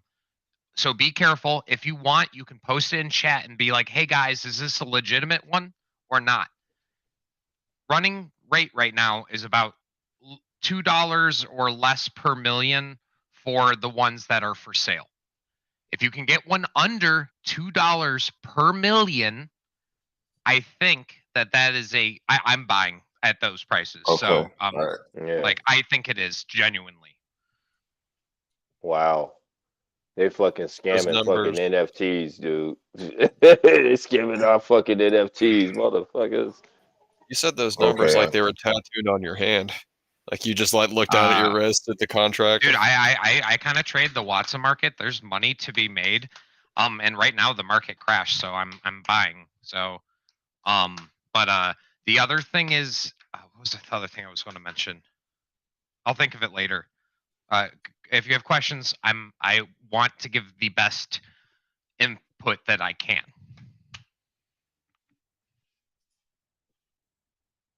All right, thanks.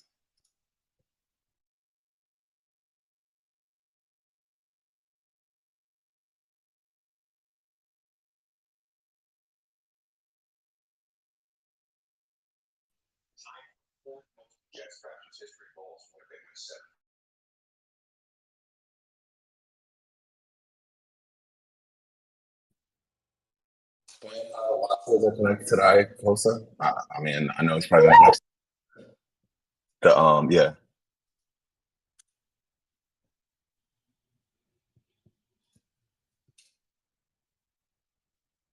Some damn dogs going off and shit. Holy shit. Can you explain how the Watsas are connected to the Icosa? Yeah. Or is there any connection? So when Hedron is burnt, Icosa is produced. It gets distributed between 3 pools: the Watsas, the Icosa pool, and the Hedron pool. The cool thing with Watsas is that if you buy a Watsa, your position is like basically guaranteed to go up over time just for holding the Watsa. Because if you want to claim your Icosa from that Watsa, you either if you want the yield from it, you have to burn the Watsa. And then the system pays you all of your Icosa, which you can then sell on the market, or you can take that Icosa and stake it. And dollar for percentage of pool at $2 per million is right now like a really it's like the lowest price for entry.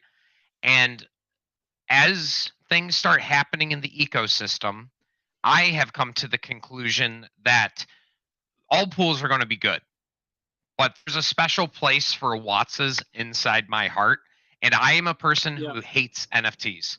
I hate NFTs. They're retarded. But these are cool because remember, when somebody burns their Watsa, that means there are less Watsas in the pool, meaning that you, the next day, have the opportunity to earn more yield. Yeah. The pool, yeah, because Daniel, the pool is locked. Like whatever Watsas are created already, that's it. There are no more Watsas being created whatsoever. Like the pool's locked, that's it. So every time someone burns a Watsa, you get a greater share of the pool because there's one less Watsa. Right. Okay. I like how great you did at driving that point, and your user profile was also a squirrel. Thank you. I felt enlightened by a squirrel. I missed That's the my, opening Mango Junkie pick. Yeah, that's like my favorite. That's like my spirit animal, the gray squirrel. I love gray squirrels. I like ferrets. Yeah, we don't have none in America. I only lived 2 years, so I don't own any ferrets. I just like ferrets on the internet. So I'm a ferret animal lover.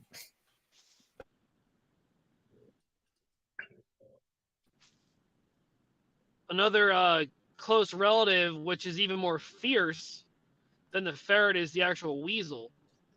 And the weasel, I think they're smaller than ferrets, but they're like insanely fast, and they are ferocious little creatures.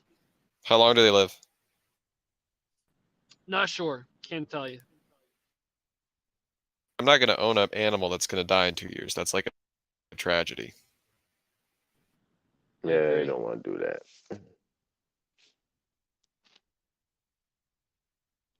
But yeah, brother Darnell, yeah, you got a whole different game theory with these tokens, man. And they all act into one, which is Hex. And you're in Hex, you can actually participate in all these. And you can even buy these off the market and actually participate. And anybody else interested in Watsas? One of the ways that I keep track of prices very easily, there is an Everything Watsa group, and there's a bot in there, and it will list you all the lowest priced Watsas that are available for sale. If you need an invite, I can invite you to the Everything Watsa group. We have about 300 members. We don't really chill in there or voice chat. It's just like more like Watsa talk, more concentrated.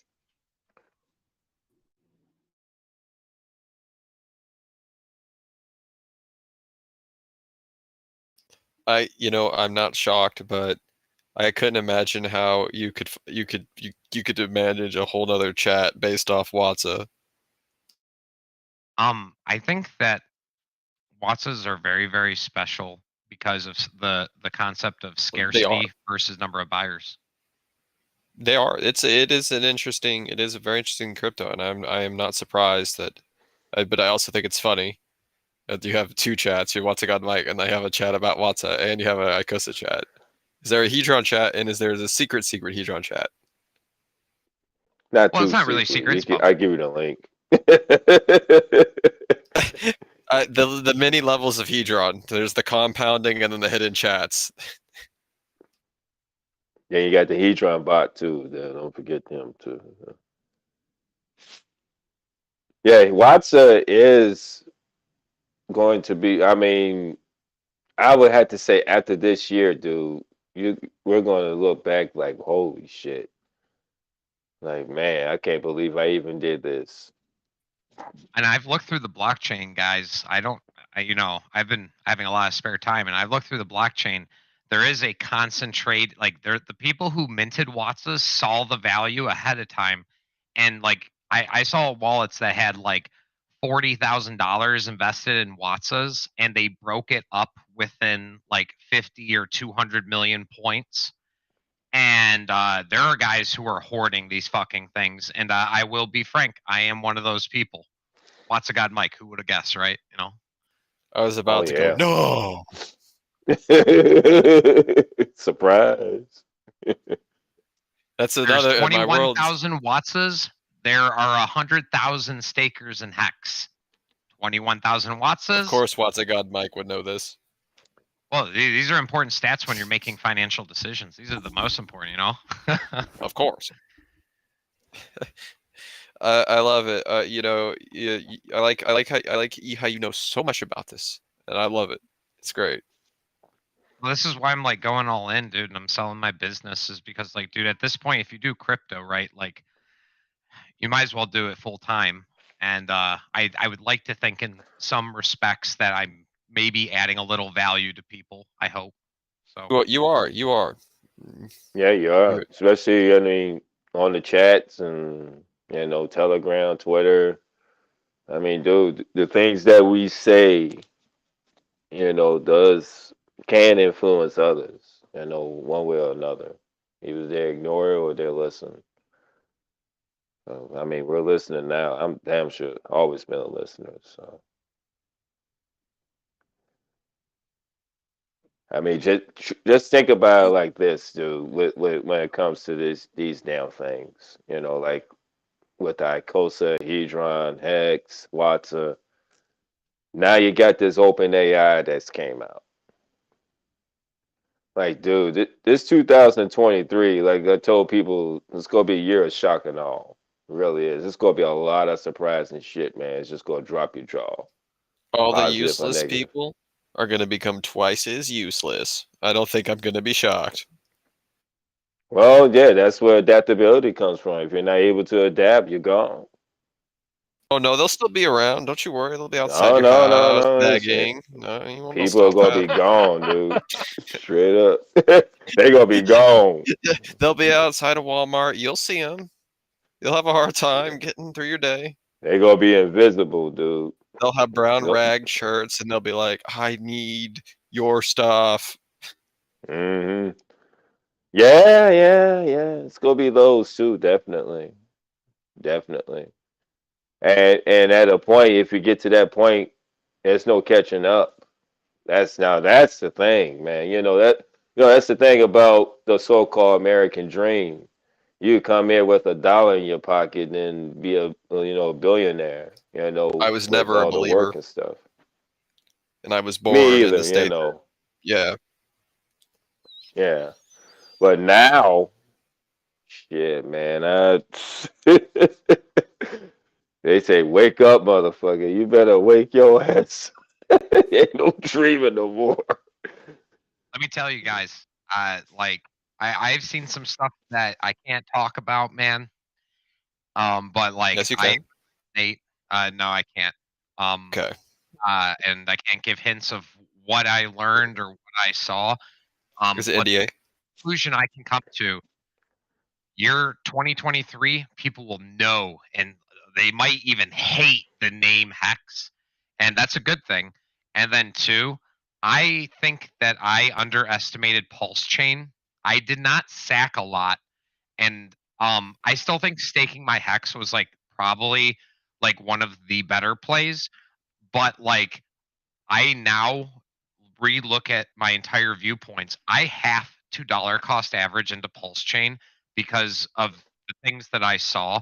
I don't know for sure, but I kind of am leaning on a 2023 release of Pulse Chain. I don't know if it's May or if it's June or anything like that. It could be tomorrow. Like get that kind of info, but like I am convinced. Like, bro, this is I was talking to Jawa. He like went heavy in Pulse, and he was like, I know it sounded crazy, man, but he's like, I think it was the play. No, dude, Jawa, you dude, like he put in a lot, and like, dude, he's gonna make out like a fucking fiend. Yeah, he's gonna be elite. I have to buy elite. his bag. I have to buy his bag because I don't have enough gas. Like, Truth is, oh, sorry. No, sorry. Yeah, I cut you off, man. Go ahead, keep on finishing. I like you, Nate, dude. You know, you're a good one, dude. Go, please. No, I think, man, Pulse Chain and Pulse X, dude, it's gonna be. I mean, just I can't even fucking I got no words really, dude. I mean, the thing is, it's gonna be so fucking big. It's gonna be so fucking big because the thing is that of course RH is gonna prove them all wrong. That's the thing right there, and for him to say, for instance, look what happened with Hex when Hex came out. Like I said, it took 2 years for Hex to come out. What makes you think that he was just going to make some sauce for this damn blockchain and pour it over spaghetti? Like, no, he wants to make the butter. He wants to make the fucking tomatoes. I mean, look, he's making the sauce before he pour it on that damn spaghetti. Remember, guys, I can't say anything, but like I just want to remind you of the past real quick. Remember, Jamie Dimon, what did he do? He shit talked Bitcoin and Ethereum, saying his daughter was a dumb broad fucking buying Bitcoin, and then he got caught buying Bitcoin and Ethereum. All right, he did get caught. You can go and look that up. Now, I will tell you, I can't point any fingers to anything, but some of these centralized exchanges, just because they're not talking about Hex or they shit talk Hex, I'm convinced there might be some of those bigger players, more than convinced. Some of those bigger players actually like Hex more than they're letting on. They haven't been loud about it because 1 to 2 cent Hex is boy, do you want to tell everybody in the world to buy before you buy? Of course not. This is how the world works in finance, the traditional finance market, like in the stock market. These games are played, and you're even more allowed to play it in crypto, just because decentralized exchanges are or big players of maybe another token or another blockchain. They're talking shit. That don't mean they ain't buying and they going to shill for us later. Not going to say who, not going to say what, but like, remember that, bro. Remember, that's how the game is played. And I'm convinced that some of these shit talkers are stacking their bags. Slowly but surely. Very few shit talkers are, doing it, No, They I'm actually convinced that some deflecting of them are. Yeah. I They know actually some of them are. deflecting people. Yeah, they actually deflecting plebs from fucking buying Hex. Yeah, Because look at I this could see FUD that. narrative we've had. Look at this hate. Look at this, like all these crazy stories all coming out at once, and all these Hexkins shilling shit, and there's all this fucking madness. Ignore And we it. still here. Yeah, we still here, dude. Do you know why there's this craziness around us? Because of how important the Hex ecosystem and what Richard Hart's doing for the crypto community as a whole. You're absolutely right. And they see that too, and they know that they can't break it because guess what? The main product works. There's absolutely nothing they could do with it. They can't destroy the code. They can't destroy the payouts. Yeah, they can try to go after the individuals in the community, try to shake them up with illegal shit, and it still doesn't work. Because guess why? The main product works. Period. 100%. And think of just, let's, once again, step back for a second and kind of like analyze what's been built here. We have full like vertical integration basically set here. Other than wallet, we'll see how the internet wallet works or whatever. We'll see how that turns out. Like, I would much rather like go for like a Richard product. But like, Hex starts going up while everything dies. Oh my God, it's going to be on every news story. It's going to be everywhere. Everyone's going to be talking about it. And then Richard comes out and he says, bitches, what the fuck did you think was going to happen? Okay, that's old school issue. Okay, Nate, you know what I'm talking about. Remember that tweet he made? Remember that tweet he made? Like, bitches, I'm gonna break the internet when post chain comes out. He said that too on Twitter. Yep, I'm gonna break the fucking internet when post chain comes out. Watch. And then Richard's going to be like, you know, if you want to talk all this shit, just go ahead and short Hex since you're so fucking smart. Now, people have two decisions at that point. They have two decisions. They see the opportunity to short something that's overbought in their eyes, or B, they're smart and they see it's a bait. Yeah. And they go, oh shit, bro, he's baiting all these dumbasses to try and short Hex. Do you know what that creates? Smart buyers. Then, if they make some money, you know, I made some money on Hedron, bro. Do you know why I'm here? Is because I made money on Hedron. And I started asking questions, be like, dude, why is this stuff so fucking dope? Why is everyone gathering? Why is everyone making so much money while everything's eating shit? And I think they're going to have a very similar type of experience I did. And then they start seeing the passion of our groups. Us all, dude, this yield takeover has been going on for 3 hours. We still have 30 people here. Like we have Alex streaming. What do you guys think is going to happen if Icosa goes to like $1 or $2? Shit, man. Especially now with the price of Hex now. That's that overbar I was telling you about, that's man. above our. That's a good point. Yeah. Holy shit, man. People like, you know, people's minds can be changed, especially with gains. And remember, that's not gains; it's gains with a Z.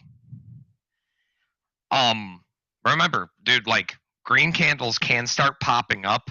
Don't underestimate FOMO, dude.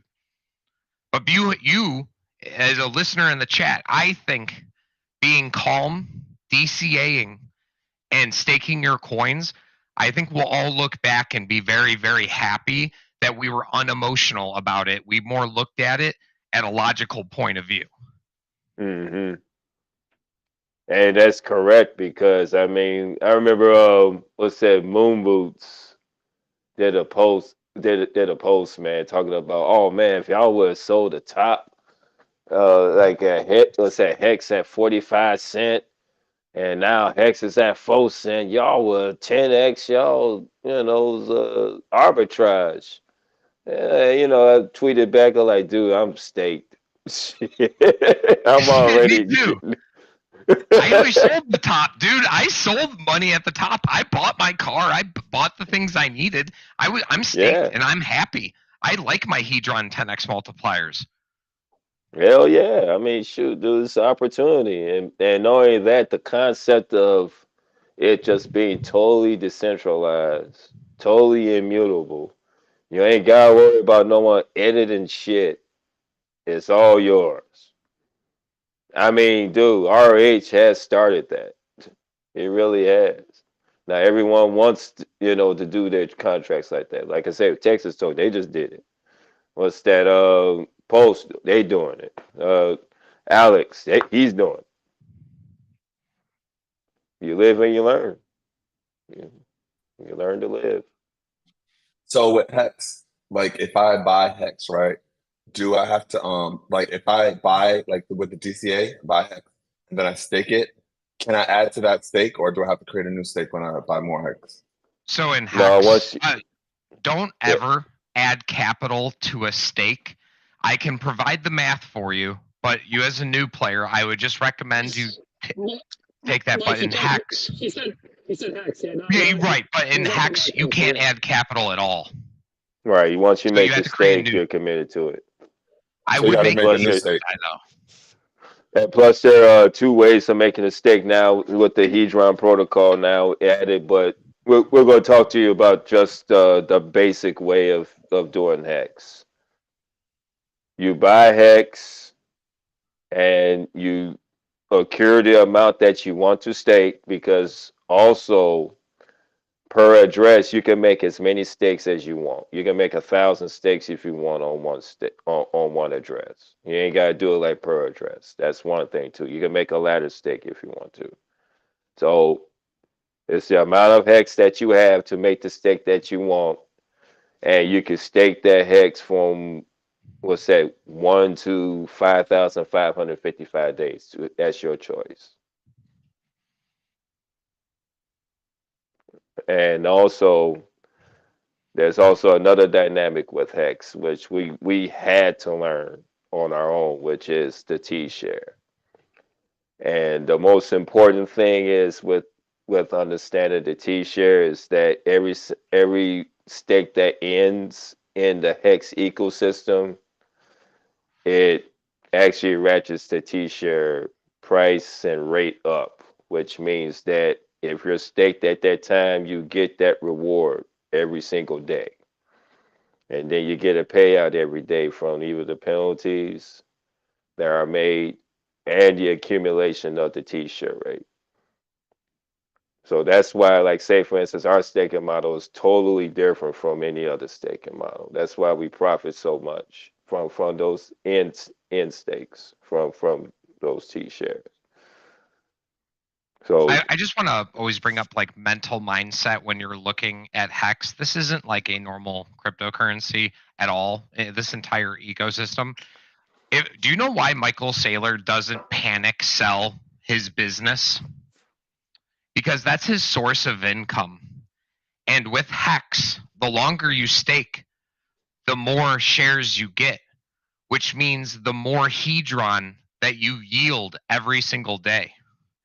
Now you can't just buy Hedron on the market, and it's a pretty good value, I think. But like, you want to buy something that makes you money. As people sell out their Hex and they back out of their agreements, cashing out for just a little $1 million or something, your shares get more valuable and they produce a larger amount of Hedron only because there are less, like you have a bigger percentage of the inflation of the Hedron that you create just because everyone else expired their shares and they can't keep up with you unless they stake longer or with a bigger pile of money. Mm-hmm. Yeah, which is in cases Hex. Yeah. Now this may sound super crazy what I'm about to say. If you had like $1,000, not financial advice, but if you had $1,000 or if I had $1,000, dollar cost average, buy your position. But I promise, and I really believe 2 cents. That's such a good. It could go lower, but like I think it's a good buy. Take 10% and lock it up for 15 years. A Quattro Cinco. It's a 5,555 days. That may sound absolutely bonkers to you, but for me, I have a longer viewpoint, and I don't think that most people realize the true value of having at least a little bit of your portfolio in a 15-year stake. But do what you think is best for your financial situation. Mm-hmm. Yeah. And not only that, if you know, there's always a longer pays better and bigger pays better when making a Hex stake. So with the bigger pays better, of course, you get bonus shares by making a bigger stake, which is like 1% of like what you have. The longer pays better though, which is the absolute best thing, is it goes by increments of like 1 through 5. You really don't get the share bonus, but 5 through 10 you get the share bonus, and 10 through 15 you get a double share bonus basically. So that means that you use less Hex by staking longer to get more shares. And like I said before, it's all about the share model. That's how you get paid and stay paid and stay relevant, you know, in these times and days also. It really is a share model. I mean, dude, the stakes that I've made, I mean, what's that? It's like 2 years now since I made the stakes. It's like the best damn financial decision I've ever made in my life, next to buying this house that I'm in right now, thanks to Hex and my wife. So, I mean, dude, you know. Hex was called the biggest scam of all time, and it's just like everything else rug pulled and fucked everybody else. Did anybody in here, if you could speak up, did anyone benefit from their huge amount of free Hedron they minted just for staking their Hex? I did. Yeah, I did. definitely. It's meant more That was a Icosa, lot. I tell It you was a that. lot. Oh, dude, don't even get me started. It's meant more Icosa, and not only that, participate in the HSI markets, which is another aspect of Hex. The chat that you're in right now, the Icosa Hedron. There's a reason why it's named Icosa Hedron. Icosa Hedron is an advanced math term. And knowing Alex, the way that he actually designed this and the name where it comes from, and put it right on top of Hex the way he did, is a reason for that, definitely. So yeah, Hedron, you get Hedron every time you make a Hex stake. Every day So that you serve a day of a hex stake. right. And you also get Hedron making an Icosa stake also. You do get Hedron. Basically you get more Hedron probably at a shorter term, all depends on how much not Hedron, Icosa as you stake. All depends on the the amount that you do, but you get Hedron both ways. If you got a Hex stake or a Icosa stake. So yeah, it's very lucrative on both ends. And then you got the Hedron, which you can stake or you can actually borrow from your Hex stake from both HSI and what's that, the native Hex stake, the ones that just described to you earlier. That's This another might be a aspect. little bit too much. Do you have questions? Like, Yeah, go ahead, bro. Yeah, I'm sorry about that. I went off. we get passionate. Sorry. Would you say that the like I know a lot of people sacrifice for the pulse chain. Like if you are somebody that didn't sacrifice, literally as I found out about pulse chain and the sacrificing and everything like that, it was just like when it closed. Like and they was like, oh, should we still add to sacrifice? And it was like, nah, because it's like, if you did it, you really already late. So like once it comes out or launches, like would you say that we are late? As opposed to people that sacrifice, No. or that we're so early because it's just I'm a perfect example. I've been a hexkin before. Pulse was sacked. I didn't sack a lot. But now I'm like, fuck, dude, I actually need to get some. You can always be patient and buy dips. I recommend people buy dips. I'm gonna buy a little bit day one. It's like $100 just for gas, just so I can play on the network and do all the things that I want to do. But like, I'm going to slowly dollar cost average. Every single crypto launches and just skyrockets to the moon usually, but there's always a like pullback. That's your opportunity to be able to purchase some good pulse at a good price. No promise that you will get a better price than the sack price, but you can you can ride on the way to the 10,000 or 14,000x on Ethereum. You could have hopped on the train anywhere along that path and made a lot of money. Yeah, definitely. Well, I mean, as far as the SAC address, I wouldn't recommend it. But if you don't have any type of pulse or anything, are they still giving away that free pulse on free pulse IO? Yeah. Don't worry about trying to sack anything right now for Pulse Chain. Yeah, So you got free. They got free pulse IO, right? Free Yeah, go on Pulse.io there, is man. basically like it's like basically like a faucet, but you'll get more than just like one or Yeah. two pulse for gas and stuff like that. So you don't got to worry about like gas or anything like that. That's the most But important thing. Yeah, that's the most important thing for you to get gas if you really want to participate, with Pulse Chain. So yeah, just go on that site. Yeah. I think Richard mentioned something about how everyone's gonna get like a single, like anyone with an Ethereum address is gonna get like a single pulse. I do remember him saying that. Oh, okay. All right. So that should be like enough for you to even transact wherever you need, bro. So, but yeah, check out that freepulse.io though. Check that out so you can get some free pulse. Yeah, because Yeah, just like how pulse. there was like just how there was like Bitcoin faucet in the beginning, freepulse.io is basically going to be the same thing as it were to Bitcoin. It's going to be a faucet, and plus it's like kind of like a gambling site, but it is what it is. Mm-hmm. Yeah, it is what it is. That's your choice right there, though. Shit, I get mad, I lose $20 on the damn table. remember, like, you can't trust everyone's information. You have to assume that we're like scammers and stuff. But like, you've been here for a little bit. But definitely stake some Icosa and stake some Hex. You're fucking welcome, dude. Yeah, it's the way to go, baby. The triangle. Man, pouring that shit in the triangle. Hex, Hedron, Icosa. Straight Right up. now, Icosa is the highest yielding. This can change very quickly.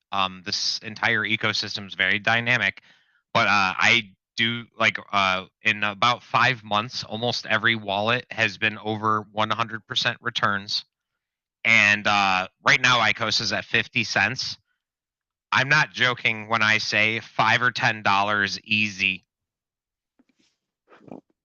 So you have yield plus price appreciation. Yeah. I mean, even Hex go to 10 cent, dude. I mean, shit. Oh. Icosa will blow the fuck up to like $10. So. And right now, we're actually really controversial in the Hex community. Alex built all of this on top of Hex, and a lot of the Hexicans are very, very unsure about all of this. And you're like, dude, like, I'm being serious. I don't want to make you FOMO too hard, but like, welcome. You're about to see magic. Yeah. Learn about the system though, man. Learn about I've actually Hex been learning. first. I've been learning about hex and phases, like on crypto cycles. Like I Okay. saw hex when it was like 10, like when it was 10 cent or 15 cent, and then it went to like 45 cents. And then I saw it when it came down, and then now it's like I was hearing about the pulse chain. Just like, so it comes in waves. I'm a part of the pulse chain group and hex Right. group. So I've just been, trying to understand how it works more. And you're trying the to truth look for is, the bottom to buy the dip. I can't believe you're not a green candle chaser. Hand clap. Yeah. Hand clap. That was the It's not me. problem. Yeah. Because the market That was the problem with people like, oh man, Hex is down 95%. Y'all wrecked like hell. But the truth is, brother, I'm trying to tell you, once you understand Hex with the T-share model, like I told you, Hex token price is what you see is secondary. That's what everyone sees. They don't ever see what's going on in the background. What actually makes this shit actually works and profitable. Straight up. Because without the T-share model, it'll be just like any other staking model. Then yeah, we'll be down 95%. You wouldn't see us in this fucking chat. I tell you that. If you go on Twitter, you wouldn't see us as active as like other communities. You don't see other communities out there as active as us, man. I feel like even though there's a certain dynamic, like even with the DGen players, like I know somebody can literally talk to you through the voice chat and like literally could be like, being deceptive, right? But like just obviously you got the text chat and that's really valuable, but when you open up a VC, it actually gives more, but you got to read the room, so to speak. So same thing with Pulse Chain, when they open up voice chats, it kind of helped me read the room and see that that was a legitimate project rather than just create a bias. Because you know how when you go through your Telegram and you're just doing cleanup and you start deleting all the groups because you're doing your round of cleanups, and then that's just something I always kept. I kept the Hex group and I kept the Pulse Chain group, and I'm glad I found this group. And I'm reading the room on the voice chat, and I'm seeing that you guys are very legit. Yeah. Yeah, And brother. Just remember too that like Mike Watsa Price Advisor, he is completely obsessed with Watsons. So when he starts talking about this shit, he does sound like an insane person. But if you try to slow it down a little bit and then really take some notes and go check out what is it, hexmodel.com that has all the Icosa stats on there. Yeah, go check out some of sites like that. It's like hexmodel.com and the Fire one. What's Crispy's? Crispy has a site too. There's other cool sites you can look at to see statistics, and you can actually go and see like a calculator. So you can put a calculator because Icosa is tied to the share rate for Hex. You can type in a Hex price, and then you'll see kind of like the ceiling value for what Icosa should be. Not that it will be, but that it should be compared to the price of Hex at the time. I believe that's on hexmodel.com. You can do that and see that. Correct me if I'm wrong.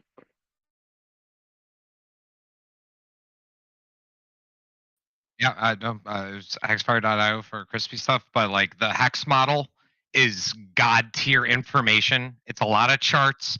It's a lot of math. It might make your head a little numb, but bookmark that and bookmark the WhatsApp page, and try to understand this information. I dropped out of college and I started my own business, and I just like crypto, and this took me at least 1,000 hours to fully grasp. This is a brand new monetary system. You could just buy stake Hex Icosa and you're just fine, but there's more. It goes deeper. And I really recommend you join for Yield Takeover. We 6 to 7 p.m. Eastern every day. And if you have more questions and stuff, it's really engaging for the group. I'm done talking. You guys did what's that? You said what time that is again? 6 to 7 p.m. Eastern. Okay.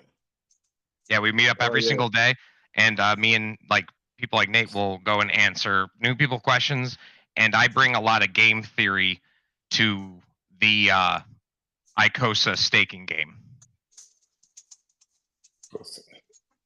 Shit, even follow us on Twitter, man. We Battleground Twitter, definitely. I'm on Twitter all the time.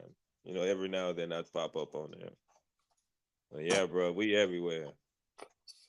Yeah, Nate, I was gonna say you barely come on Telegram, man. I'm listening to your voice all the time. Yeah, I do very, come on Telegram. I'm always on Twitter, man. It's easier.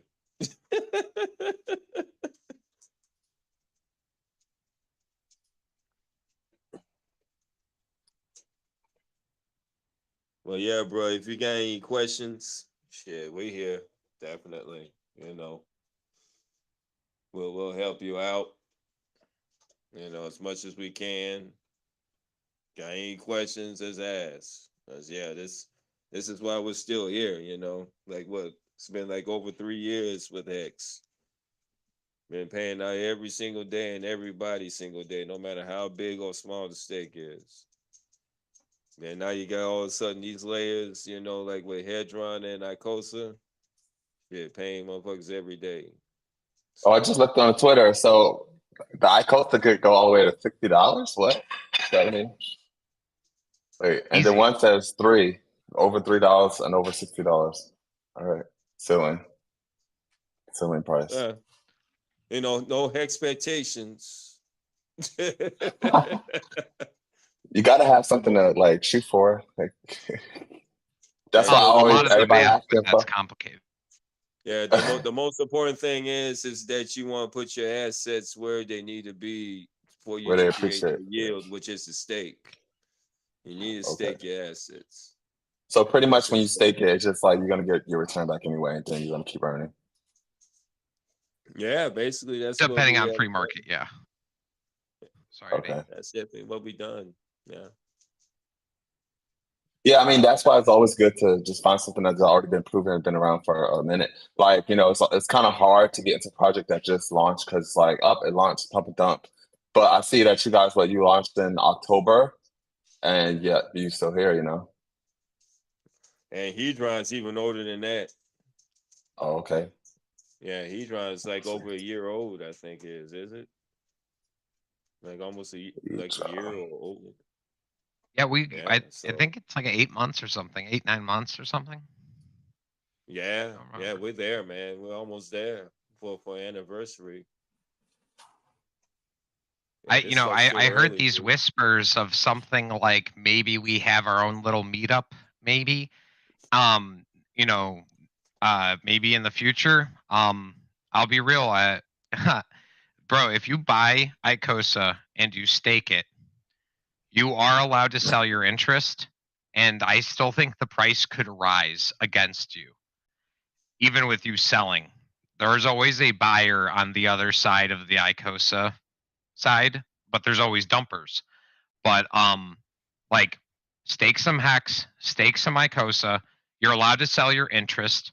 If you just maintain that path, that is, in my opinion, the way to passive income and given more opportunities to do things you want with your life. And you don't have to sell your good stuff because you minted your rewards out of thin air. Or out of your participation. You got rewarded. Yeah, it's participation. Yeah. Sorry, that's not a good way. Sorry. Yeah.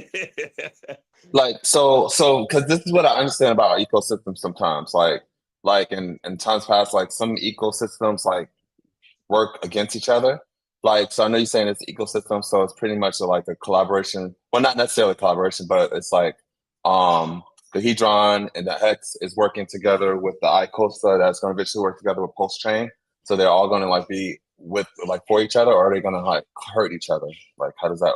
No. You remember, Pulse Chain's going to be its own blockchain, just like Ethereum. So Okay. so it's going to be totally separate from, say, for instance, like the Hex token, the Hedron token, the Icosa token. They're not going to be correlated, even the Pulse X token, okay? That's going to be all totally separate, all of it. Now, the thing is, yeah, go ahead. I think an easy way that I look at it is Icosa and Hex are two sides of the same coin. And one of the effects of people staking Hex is that Hedron is produced. So this entire ecosystem is literally built to hold the price of Hex higher with lower dips, but that doesn't mean that Icosa and Hedron aren't like things you should like maybe consider putting into your portfolio. It's an ecosystem that works together and it supports each other, and like all of these transactions and all of these things, like the auction system, all of this will be on Pulse Chain. Literally, Pulse Chain was invented, in my crazy belief, for all of this ecosystem with Hex together. Okay, I'm done. Yeah, well, that's the reason why Pulse Chain was thought up to begin with, was basically because we got fucked with the gas situation for dealing with ending stakes, because on one of the EIPs, it doesn't read from disk anymore for the length that you're staked, because every single day is a calculation that needs to be done, that needs to be computed in order to see how much yield you're supposed to get from Hex. So when they changed the Ethereum Improvement Proposal EIP, I forgot which one it was. They screwed the Hex users, the Hex stakers, because it cost like, what was it? It was something crazy, right? It was like over 1,000% more, or something like that. It was like 12. It was like Three times. It was 3 times the average, basically. It was 3 times. So, but they raised it again after that. They raised it again after that. Yeah, they did. They raised it again after that as well. So that was when Richard came up with the deal, saying, "Well, I'm just gonna fork Ethereum then." And I remember some of his early streams where he was actually even talking about a situation like this happening, and he said on stream that if something were to happen for dealing with the end stake fees, he would just fork ETH. And he said it like nice. He said it like nonchalant, because Hex wasn't in that situation at the time. But then look what happens. Like, the gas got affected for end staking, and then now that's what he's doing. He's forking ETH. So it's interesting how Richard can see certain situations coming up, and then you got to roll with the punches, right? Just gotta adapt and realize, like, oh shit, okay, time to go. Okay, all right. I have a newbie question, because I know it is. But so I just claimed my first Pulse right from the free.ios. Is Pulse like the Pulse chain considered on its own network, or is it under the ETH network where like I will have to add the contract address. Yeah, it's its own separate blockchain. It's a brand new blockchain that's just a fork of Ethereum. So yes, it is a brand new blockchain, and then you'll have to change the network settings like in whatever wallet that you're using. And the stuff that you're claiming now, those are just test pulls. So if you're going to freepulse.io, you're going to the website, that's just testnet. That's just a part of the testnet right now. None of those coins exist yet. Obviously, that's all just for testing purposes. Yeah, I understand. So would I have to add a new network, or is it I can access the test pulse chain on the Ethereum mainnet? Well, no, it'll be a different chain already. So just for instance, Oh, okay. yes. So you can go to like pulsex.com or pulse.com, and then if you click the network button in the top right corner on the page, it'll actually automatically change your network settings in your wallet if you Okay. wanted to. I get it. Yeah. Definitely. I understand now. All right. Sounds good.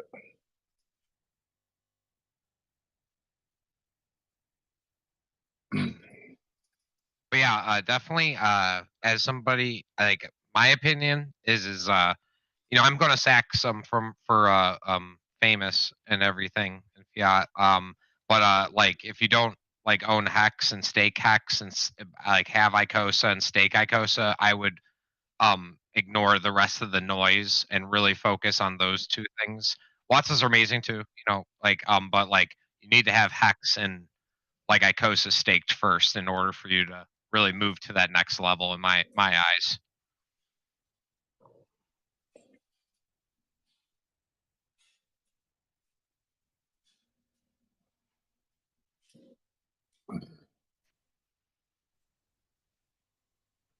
Yeah, that was actually kind of like the brilliance of Icosa is once you stick around for a while and you start really learning more about all three, the Hex, Hedron, and Icosa, you'll realize that like the synergy between the three of them ultimately ends up with the Hex price skyrocketing, and then you basically having the ability to have kind of like liquid shares through Icosa, because kind of like there's like kind of like a simplistic loop that you can look at it. So as what's already been described to you, you know already that the longer you stake Hex, the more shares you get, which is kind of the name of the game, right? But now you add in this aspect of Hedron and the HSI, the Hex stake instance. So with the HSI, if you don't know already, I'll just go through real quick. With the HSI, you have the ability to create a Hex stake that's wrapped through the HSI, and it's still basically a native Hex stake. You're still gonna get your daily payout for Hex. You're still gonna get your daily Hedron payout for every single day that you serve.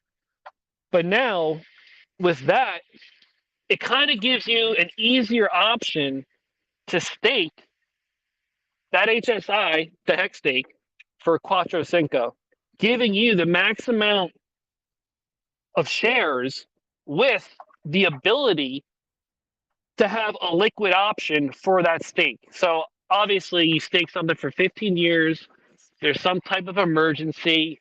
You can't just end that stake in a year. You would totally nuke the stake because of the emergency end stake penalties, the EES penalties, right?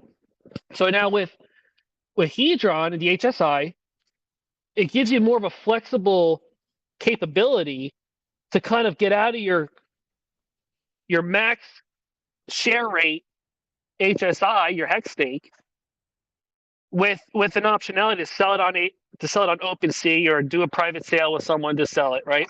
So then now with that, you also have further optionality dealing with Icosa, because now with Icosa, you can burn that HSI into the Icosa contract, giving you Icosa. Now you can stake that Icosa, and you can yield both Hedron and Icosa. And that's just all going through the mechanics of the Icosa, the buyback function with that. So now we'll pretend you create a Quattro Cinco HSI.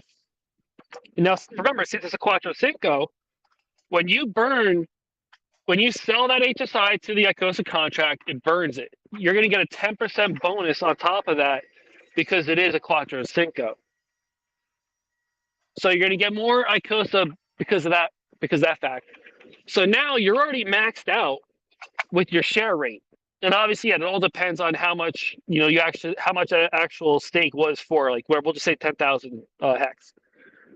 So now you'll get X amount of Icosa for that. So now you're basically dealing with all liquid shares right now. And then so now for staking that, you're going to receive Hedron and Icosa, and that's all a mechanic of how the contract gets used, how many HSIs are sent there to be burnt. That gets split up amongst the pools, as well as if somebody wants to emergency end stake one of their Icosa stakes or their Hedron stakes. The penalties are not as severe, first of all, as they are with Hex. So that's not really too big of a factor. And right now, because of the supply for Hedron, we'll just say if you want to stake Hedron, it takes a pretty large amount of Hedron to get more than like a 90-day staking period. Because if you go to, and you can do this right now if you want to, I'm not sure what you're in front of right now, if you're just on your phone or by a computer, you can go to app.icosa.pro and you can kind of test out to see. You can go to the Icosa tab on the left, and then you can punch in a couple numbers to start an Icosa stake. So you could go to the tab and you could put in 1,000 Icosa and see how many days that stake will be for. So right now, just off memory, if you put in like 1,000 Icosa, it'll be for 180 days. So you're dealing with 6 months, right? Now you can go down, you can keep ticking down that amount to like a couple hundred and see if it dropped down to 90-day stake. So now, still remembering that all these are basically liquid shares, you can have max amount of shares with a more flexible staking schedule as per how you want it for your life and how you see fit. Meanwhile, you've already staked. You've already Quattro Cinco'd Hex. So you're sending all that Hex 15 years into the future, while today getting the benefit of being able to spend some of those liquid shares.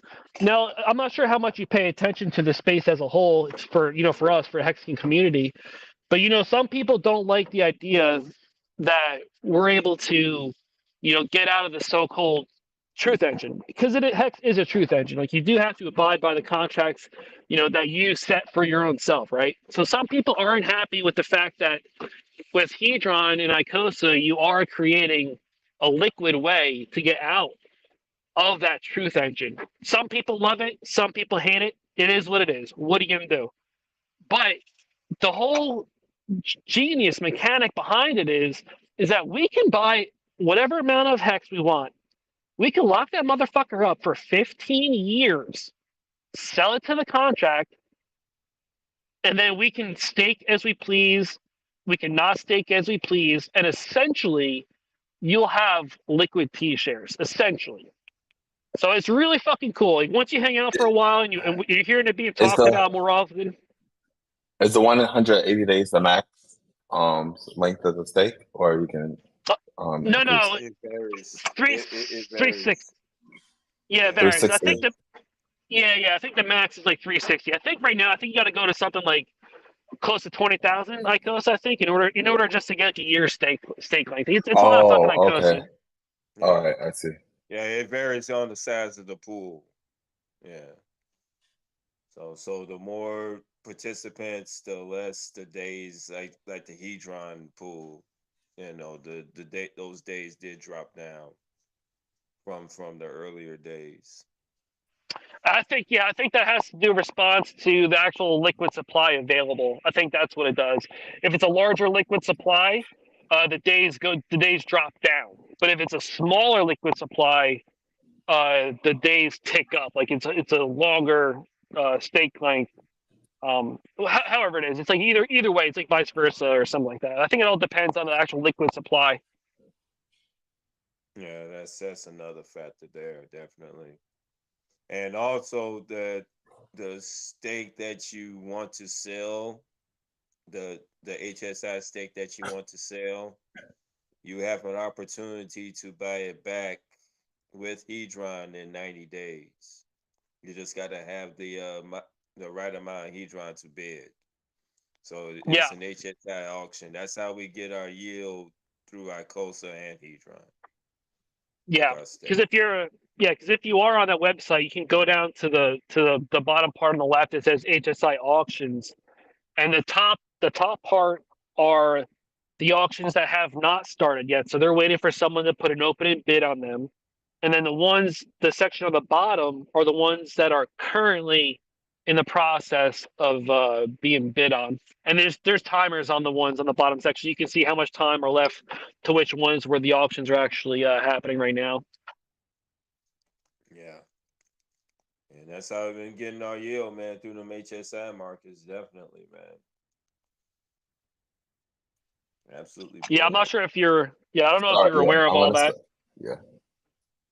Well, yeah, I was just gonna say, like, that's another pretty cool thing too. Deal with Hedron is that, like, when the HSI is burnt, when it's sold to the Icosa contract, that's how it gets put into an auction because it's basically automatically liquidating itself. So, if you go 90 days without paying a loan for your HSI, if you go 90 days without making a payment to pay back that loan, it that that HSI gets is eligible to be liquidated, and then it goes to the auction. So by doing the whole Icosa contract, selling the HSI to the Icosa contract, it basically automatically borrows all of the Hedron available and then sends that into a 90-day waiting period until you can actually bid on that HSI.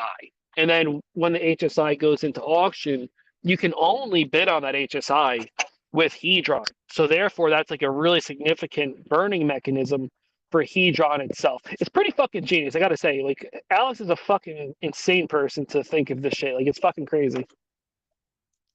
Yep. Definitely. Gets all my respect.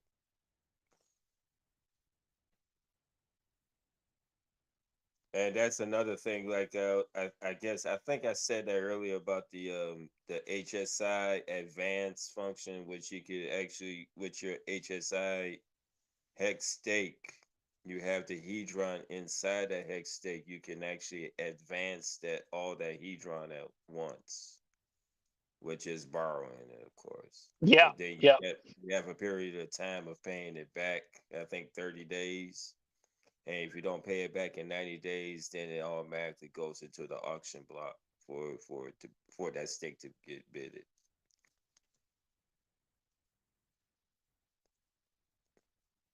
So yeah, another ingenious way to actually, I mean, you got credit on your damn hex stake. Let's just put it like that. Especially, Hedron price does go up 10x. I mean, shit, man. People go be running to the bank. Straight up.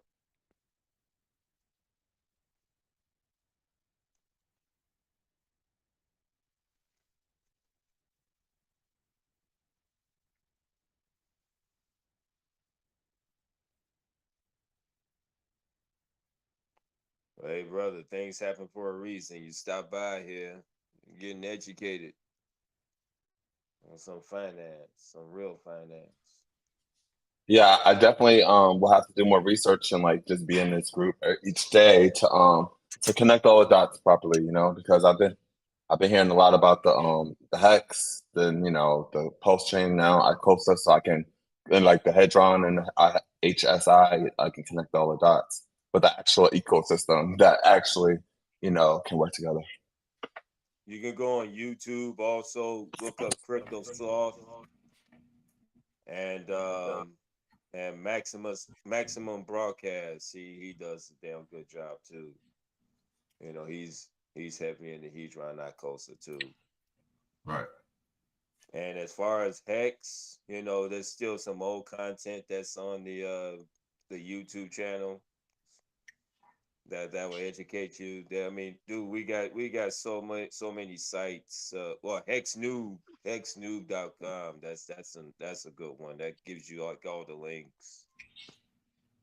You know, to explain hex like down to the straight. We even got a layman's guide. I mean, hex layman's guide that explains staking, even the mathematical probability formula, man, and the share model and the size of the pool, how much you get paid, and all that, dude. Our transparency is optimal. You Yeah. said his the YouTube group is called Maximum Broadcast. Yeah, that one's called Maximum Broadcast. He's a guy that you know he talks about Hedron, Icosa, and Crypto Sloth. He explains Hedron and Icosa, and you know you probably gotta watch him twice, but he does explain the protocol very well under the nature of how advanced hex really is with the T-share rate. So because basically this is all made by the T-share rate basically.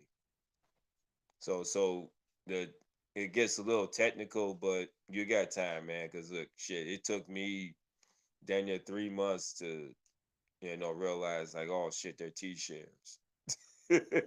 you know, I mean, dude, it took me time to actually understand the profitability and the probability of T-shares. So the sooner you learn, the better, definitely. And like I said, we got chats here, dude. I mean, even go in the post chain chat, even talk like, "Hey, man, what's the T-share?" I mean, that's because that's what it's all about, definitely.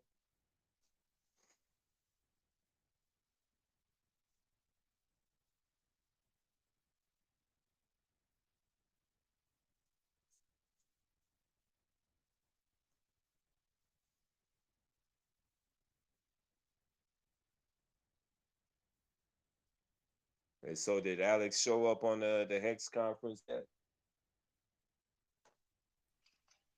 Yeah, he was down there the first day. He was on there for like 10, 15 minutes and gave a really cool, quick presentation. Yeah, I think it was. I'm not sure if somebody pinned it here. It might be pinned up in the messages in here. I know Maddie was shitting in his pants.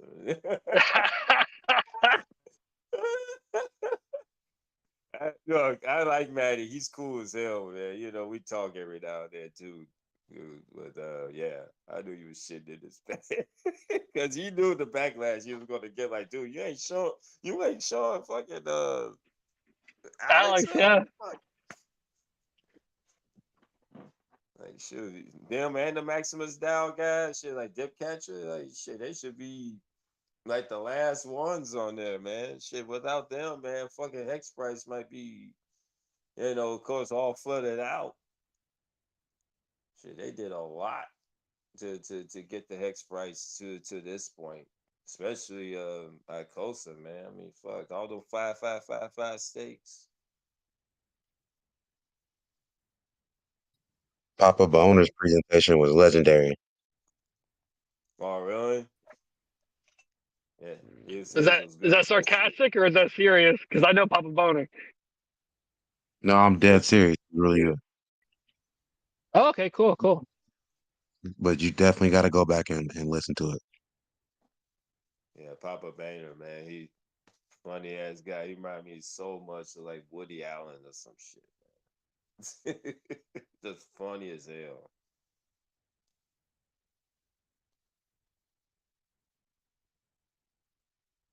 I bet you was talking about all the FUD and shit that was going on him.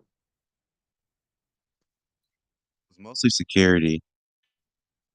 Oh yeah, that's a security guard, man. Straight up.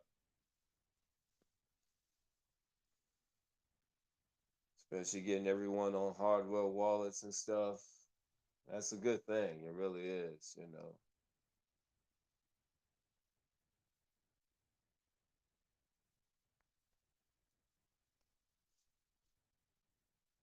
But Ledger got a new hardware wallet now. It's like look like a damn phone now. Oh, you said you're talking about Ledger, right? Yeah, I saw that. Yeah, they're doing they're doing pre-orders. Yeah, it's pretty big. The what's that? The hardware wallet that they're coming out with right now.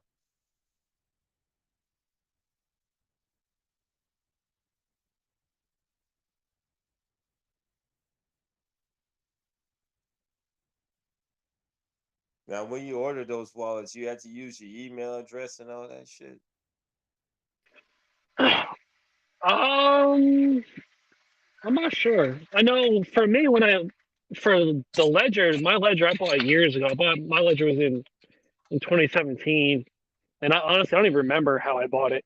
But the Treasure actually, when I bought a Treasure, for whatever reason, my bank wouldn't even allow me to buy it. So I actually had to use Bitcoin to buy it and have it shipped to me. Oh shit! I thought it was paraphernalia. Something, yeah, something. You're trying to buy a treasure. Get high.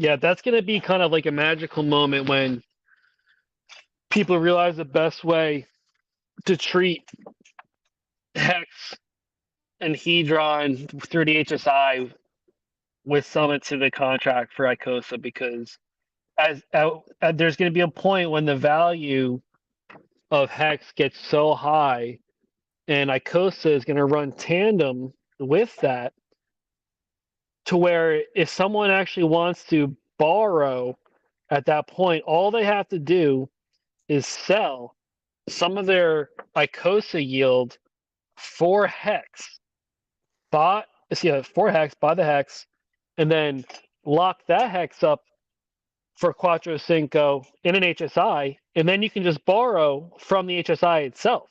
So for people who like worry about taxes and stuff like that, you don't actually have to worry about. It's like kind of like less work to do, because once you actually buy the Hex and lock it up in the HSI and then borrow from it, that's actually you're borrowing, you're getting a loan. So that like once people see that kind of like circle of life thing happening right there, like that's gonna be insane. Yeah, yeah, it definitely is. I've been HSI in my end states for Icosa.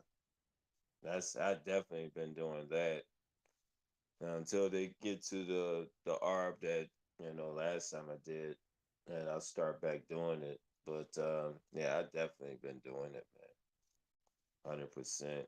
I think it's absolutely brilliant to actually do that. You won't ever have to sell Hex ever again. Icosa just Exactly. Yeah, that's gonna be that point right there. Yeah. yeah, and even Hedron, if you think about it too, because I was thinking a while ago, I'm like, man, what if you? Do you really need to sell Hedron? Because shit, you could get. You stake your Hedron for Icosa. Yeah. What I did was I took every bit of my Hedron, I swapped it for Icosa and just staked it. So now on top of yielding Icosa, I'm also yielding Hedron as well. So in a certain amount of time, however much I swapped over, which is like a couple billion, it's like I'll be getting that back because I'm already Yeah, staked out. And I'm yielding it from there. yeah, yeah. It's totally phenomenal system, man. It really is.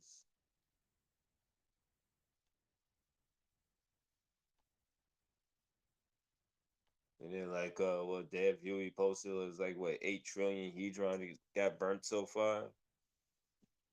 Yeah, it's a good amount. Yeah. That's a damn good amount there, dude.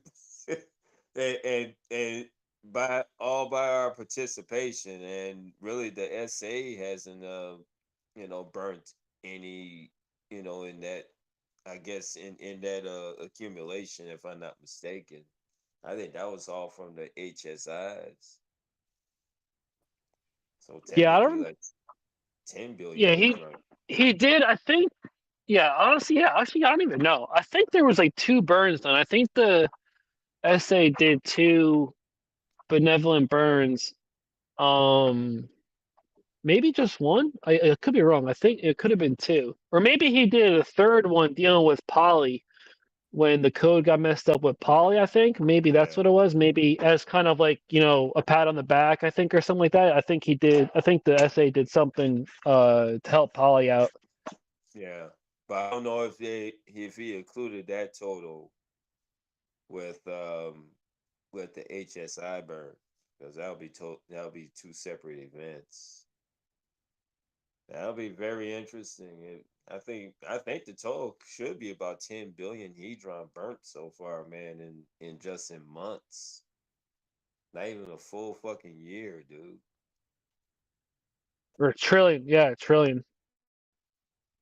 Yeah, yeah. Holy shit, man. Not even a year yet. Now this full year is gonna be something else. Now this will be the marker right here. You know, all full year for Hedron, definitely.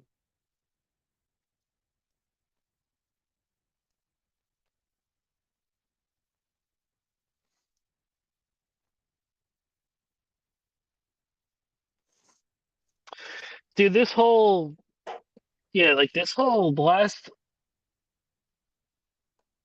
since the sack for polls, this time has just been fucking flying by. Was it did Hedron launch in February? Are we is it next month? It's been a year already? Or I thought when did Hedron launch? Yeah, I thought that would be a year now, but the guys were saying that it was like 10 months now, I think. Holy shit. Yeah, Yeah, damn. so it's not even a full year for Hedron, if I'm not mistaken. But I thought, yeah, it'll be a full year. But even though, I mean, shit, still look at Hedron now. It did a V-shaped recovery, man. I mean, fucking V-shaped. You don't bet against no asset like that, dude. No fucking way.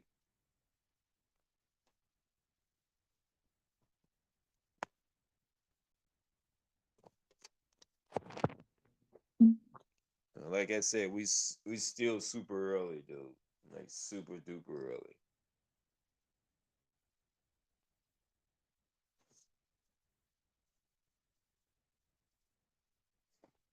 And this is all before post chain.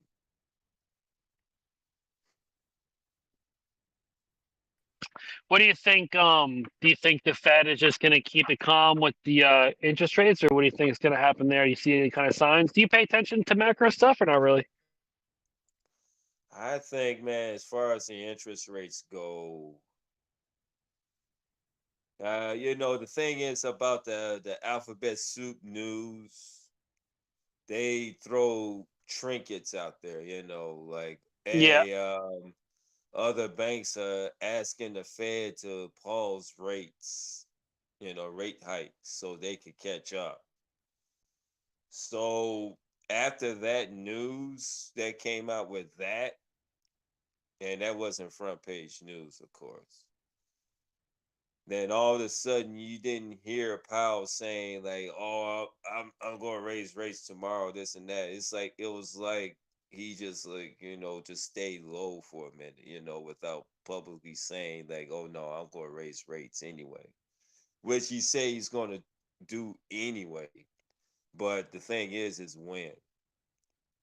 So the thing is like, okay, let's see between this period and going to wherever he wants to raise rates at, which may be, who knows, if the news actually got to him, he may pause it for a short period of time, because that's the reason why I've seen, like gas prices has actually gone down a little, stabilized just a little, like 10-20 cent.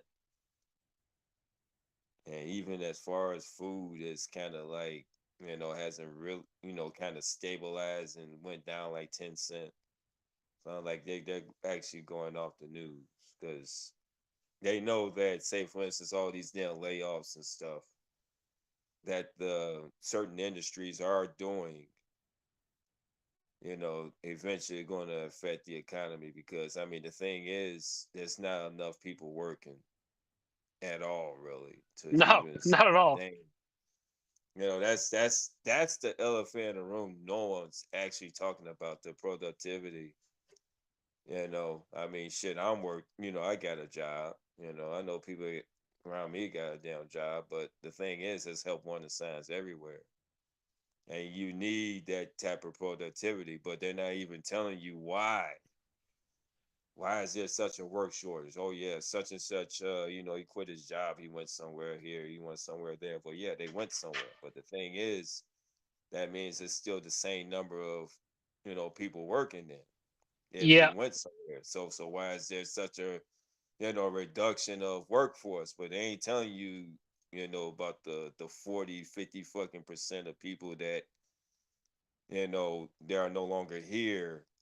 40% of fucking life insurance claims went up, from a year and a half ago and especially now it's still stable, like 40%. That's a lot of fucking people, cashing out life insurance claims.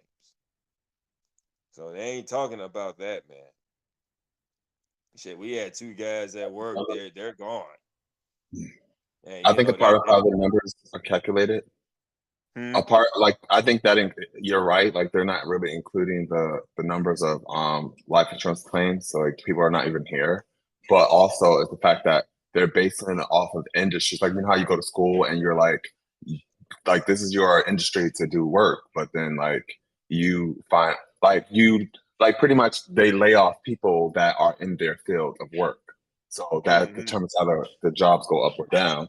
But like you said, you see help wanted signs everywhere. So it's like there's jobs for people, but they're overqualified for the job. Well, no, they're they're So they're not. They can't fill them because they're not people that are able to actually even have the time to work. Dude, they're young people right now. Like, say for instance, like we were just at Walmart last night. We talked to two cashiers. It was like, oh yeah, I got two jobs. So I'm like, hey, you know what? They're working, but the thing is, it's like this. I say, for instance, like where I work, and our work base is actually routine. So, say for instance, if someone's missing from that routine type of work, guess what happens? You gotta take someone out for another job that was routine, and then replace them with the critical routine. And when you talking about industries like critical industries like airlines and railways and like post offices and that work productivity gets shrunk by the lack of availability of people that are there to work. So yeah, there are people that actually resign, like say for instance, like we're at, oh yeah, they found another job. They're gone. But at the same time, there are people that do not ever so many people file for disability at my job. Dude, we got like about 4 or 5 damn people like in a year, dude. Disability, medical disability. They can't come back. That's it. So now you gotta replace them and you gotta hire people to actually back up the people that they're backing up. So guess what? Work productivity is shot the fuck. That's what's going on with the airline industry too. That's why I say, for instance, like what happened with Southwest with their calling thing. Yeah, the people that they were calling, they're no longer available. But of course, the computers and shit, they can't catch on to that. You got to actually add that data in. It's the same thing with the railroad. It's the same thing with the post office. Same thing with critical industry. You know, they're not counting the elephant in the room, man. People are no longer here working. They're no longer here contributing to the economy. They ain't counting those factors in, dude. They ain't telling people that shit. Cause like when I heard those life insurance, like 40%, I'm like, holy shit. And even they sweating bullets, dude. They straight up sweating bullets. Like, man, this has not ever happened ever. Like this went up like at least like 20 or 30, 40x of our expectations, period. Because of course they used to like 10% minimum, whatever. I mean, that's high for them in 1 year. 40%? No, dude. Elephant in the room, definitely. That's all I gotta say about that. Definitely.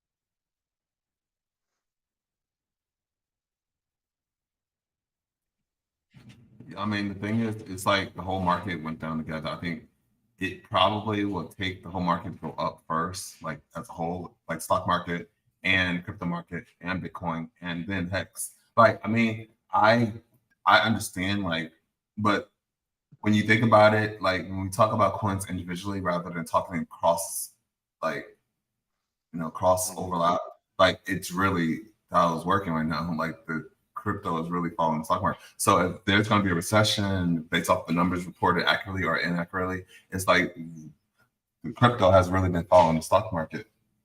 Like last year, it's like it hasn't been no opposite. It's also followed by participation. I just think about it. I mean, look at the bear market. No one has, they don't want to spend the money right now, even the ones who have it right now, because either they're timing it or they just don't have it right now, or there are not that many people right now that's willing to take that willing to take that chance. So, Well, that's what I'm saying. It's that concept is going across both markets. It's like people say, "Oh, should I invest in stocks or should I do forex or should I do?" Everybody has the same feeling because like the numbers are coming out and what the interest rates are doing. Like, where are we headed? Like, recession 2023, and there's like no recession or a recession already happened or like confusion. So it's like, it's a recession. It's definitely a recession. Remember, they changed the definition like last year of it, just like they did the juice. So they changed the definition, to their liking. Like, oh no, it's not a recession this time because Webster's updated the definition. So, right. Literally rewriting history like right in front of our faces. It's like, dude, like what the fuck are you doing? Yeah, exactly, dude. Like right in front of your face. Like, oh no, it's not a recession today. No, it's not, because we changed the definition on Oxford. Oxford didn't update it yet. Hold on, just wait next week. And the Fed chair would tell you what a recession is. Like, motherfucker, we know what a recession is. Like, no, not today.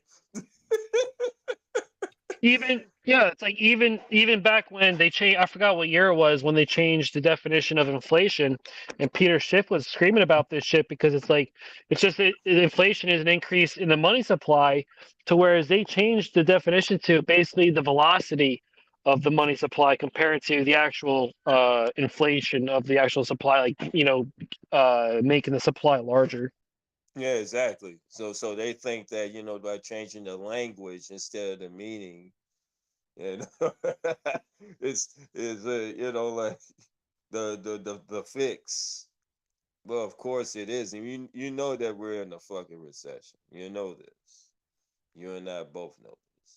And no, they don't want to admit it. Like I said, they basically changed the meaning of damn near everything to their advantage so they could just keep on kicking the can down the road. Cause that can's all dented up, man. Shit, that's that motherfucker gone, dude. Straight up. Like, oh, let's make a new can.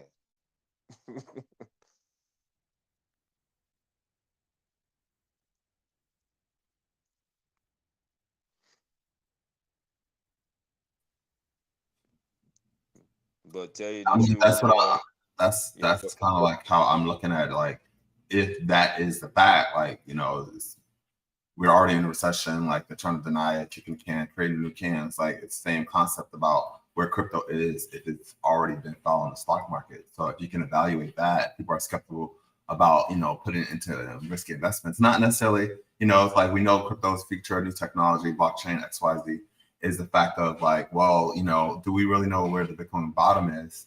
And we just keep it's like DCA. I completely understand what DCA is, like 100%. But at the same time, it's like DCA, $10,000 Bitcoin, so it's like when you were saying like 30,000, oh, it's going to go to 30,000 when it was 50,000 or 45,000, right? And when you saying like, oh, it's going to go to 30,000, you would get people destroyed. Like people was like arguing over voice chats and stuff. Like, what are you talking about? Like, how much people are investing in Bitcoin right now? 50,000. But it's like, well, if you don't like do the technical analysis, fundamental analysis, and sentimental analysis, you really won't ever know anything. So it's like yeah, we look for the bottom. Like like personally, I just got back. Like I take time off of crypto and then I come back. I'm like, what did I miss? And then I'm trying to catch up and then like get into the legit projects rather than when I was into a whole bunch of DJing projects. I like the DJing projects for the just like just fun, like just crypto fun, crypto gambling. But it's like when you get into these legit projects, you want it like, where is my entry? How, like, let me do more research about this project, like how I found this one right here. But it's like, it's an evaluation of the macro, market and the micro market or the crypto alternate markets. So that's how I look at it. It's like, well, if Bitcoin's gonna make, like, it's trying to make it broke out of 17,000 literally just now. Like, it's trying to balance. And we're trying to see if this is the point where it bounces against what they say against the rainbow chart or the halving, the cycles, the Bitcoin cycles, or whatever. So literally is at the bottom of the rainbow chart, and like everybody is looking, yeah. And I would hope that that's the case, but to measure that against, maybe it's going to be decoupled from the stock market. Like this year, it's a year for Bitcoin to just go against the market. Mm-hmm. Who knows? I think the only way that would happen is if CBDCs do become a reality. That's the only way, because then that's the only way that you're able to actually make money is really with the cryptocurrencies. Period. Yeah, because I think it's about the technology. Like, like cryptocurrency and blockchain has so much technology, it's gonna outperform NASDAQ. It's like NASDAQ is like old and it's like it's like old technology in a way, it's like yeah, the regulations too, it's just horrendous. They don't know what I mean. Basically, pay to play. If you're like fried chicken, Sammy Fried Chicken, yeah, you get to play all you want till you fuck up, and then put a show trial on, like, oh yeah, we're gonna hold them accountable. Yeah, fuck you. Yeah, please. Yeah, never once thought anything like that was going to happen. No, dude, no one. I mean, things happen for a reason too. Thank God it probably did happen, because remember all the shit they was talking about, oh, I'm going to promote regulating DeFi, this and that, you mother, what? Like, how you think you're getting all your damn money, you silly motherfucker? Like, boy, I tell you, can't make this shit up.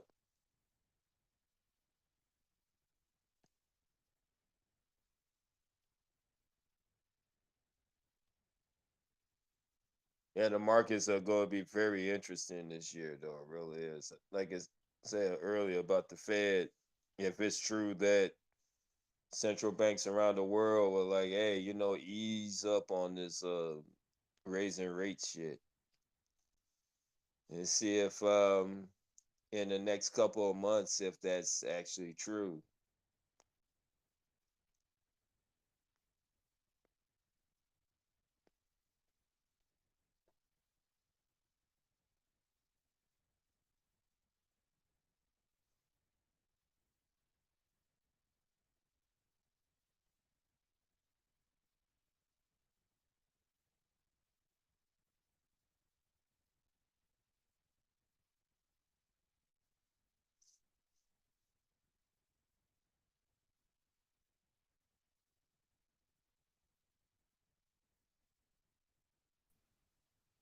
I have like 3 YouTube channels, and one of my YouTube channel. Well, it's not like for creating content, just following, like just checking out whatever is going on in the world.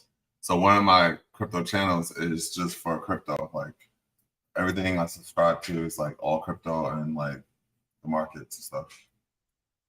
Just like to see what's going on. I can hear like different perspectives and what different people are investing in. It's just kind of like gets me, and that's why I like to be a part of this community or stuff communities like this, is because you can always be open minded to a different project or on different use cases and stuff, utility coins. So I think this one is really good. I'm gonna do a lot of research about it. Oh yeah, man. I mean, look, if you're in this, you'll be all right in the future. Straight up. You're in this, Icosa, Hedron, Hex. Then you find out about the Maximus DAO if you want to get into that. But this right here is straight up yield, man. Straight up. And this is, like I said, this is how we stay lucrative during a bear market. Actually, investing our money into, decentralized products like this, immutable codes. This is the way to go, really. What they call trustless yield.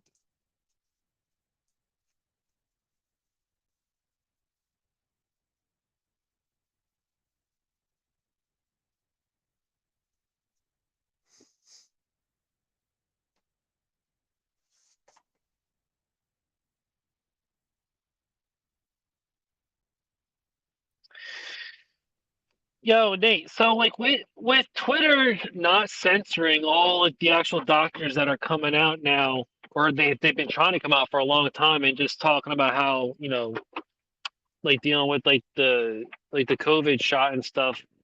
It's like, dude, like a lot of like Pfizer, like they're still pushing this shit like it's like good as gold. So it's like it's weird to think what's gonna happen in the future if you got all these doctors that are speaking out against it. You got thousands of like sports people dropping dead on field like with video evidence that this never happened before. Like this has never ever happened before in history. It's like we definitely are in clown world, but it's like something I was thinking about today. I was gonna comment on one of Wales' posts was like how many people need to die on camera in order for the NPCs in the media and the NPCs on Twitter, like how many people need to die on camera for them to kind of wake up out of that whole NPC mentality? Or is it just kind of like a whole evil thing you think to where it's like these are the folks that believe that we actually do have a population problem and they're just perfectly fine with, X amount of people dying? Well, let's put it like this, man. The only way that I think they'll change the narratives is when they stop paying them. That's one thing. Yeah, true. True. That's the ultimate number one thing right there. Number two, I don't know if you remember the movie Kingsman, the first one. Yeah, I saw like once or twice the first one. Yeah, I never saw the second one. Well, remember the plot of that, right? With the cell phone, Samuel Jackson going to all the world leaders, like, hey man, we gotta control the population. They gotta kill each other so we could be the ones to survive. That was the plot of Kingsman. That was see, I watch movies, man, for the art that it is. The expression of what they're trying to tell you or not. That's definitely one of the plots on that one, definitely. So this shit that's going on now, I mean, just look at it. It was a world coordinated event, dude. Australia followed in line, New Zealand, all of the European nations followed in line. Then it came down to here. Of course, everyone followed in line lockstep. Lockdowns. Knowing good and damn well you can't lock down the fucking virus. What the fuck you locking people in their fucking homes for? Fucking stupid. The fucking virus can't ever be airborne. I mean, it's fucking stupid. Shit, I'm an electrician. I know that shit. So you mean to tell me, they play on people's ignorances, 100%, and complacency. Because guess what happened? Everyone fell in line, wore the shit and took the shit. And guess what? Now they're fucked up. They super fucked up now, dude. This is 2023 right now, dude. It's gonna be some shock involved with this shit, straight up. You're gonna see a lot of people, unfortunately, man, just dropping. I made a Twitter post today. I've been thinking about it for like the last month. I'm like, you know what? I'm gonna post this. I was like, hey, you know what? I bet you people don't realize that those who took it actually got it in themselves longer than it's been tested. Like no one True. ever, Yeah, no one I know ever you're thought saying. about this shit. Yeah. So now you're the fucking guinea pig now. I mean, with all the batches and no one even knew about the batch thing too, man. That was another thing too. You don't know you taking saline. See, there was even at a point that it was like, oh yeah, you can mix Moderna with Pfizer and AstraZeneca. I'm like, dude, what the fuck is this? A Sunday? The fuck? You mean to tell me you can take the same shit all of what? That make no motherfucking sense. Probably helps if they did that because then they don't know what screw you up more. Yeah, I mean, dude, that's exactly my point. Like everyone was the fucking experiment at that point. And then only that, remember, we're the ones the experiment too, the ones that didn't take the shit. We're part of that experiment too. Like, oh, Yeah, that's okay, true. yeah, Dude, I yeah. thought about that, Nate. I was thinking, you know what? What if we could somehow get tested, and if we have some trace of the shit, and we're clearly haven't taken it, we should be able to sue these motherfuckers. You Well, know? let's put it like that. That's been under wraps too. There's been a lot of court victories that, of course, the ones that keep getting the fucking money to shut the fuck up and do what they say, not to report it. Because a lot of people do depend on, this alphabet soup media to actually get their information. So they're not gonna ever find out. I mean, there's shit, man, that I tell people like, hey, this and this happened. They're like, what? What? Right. Like, yeah, y'all need to turn that fucking local news off. But guess who's a threat though? Twitter, whoever the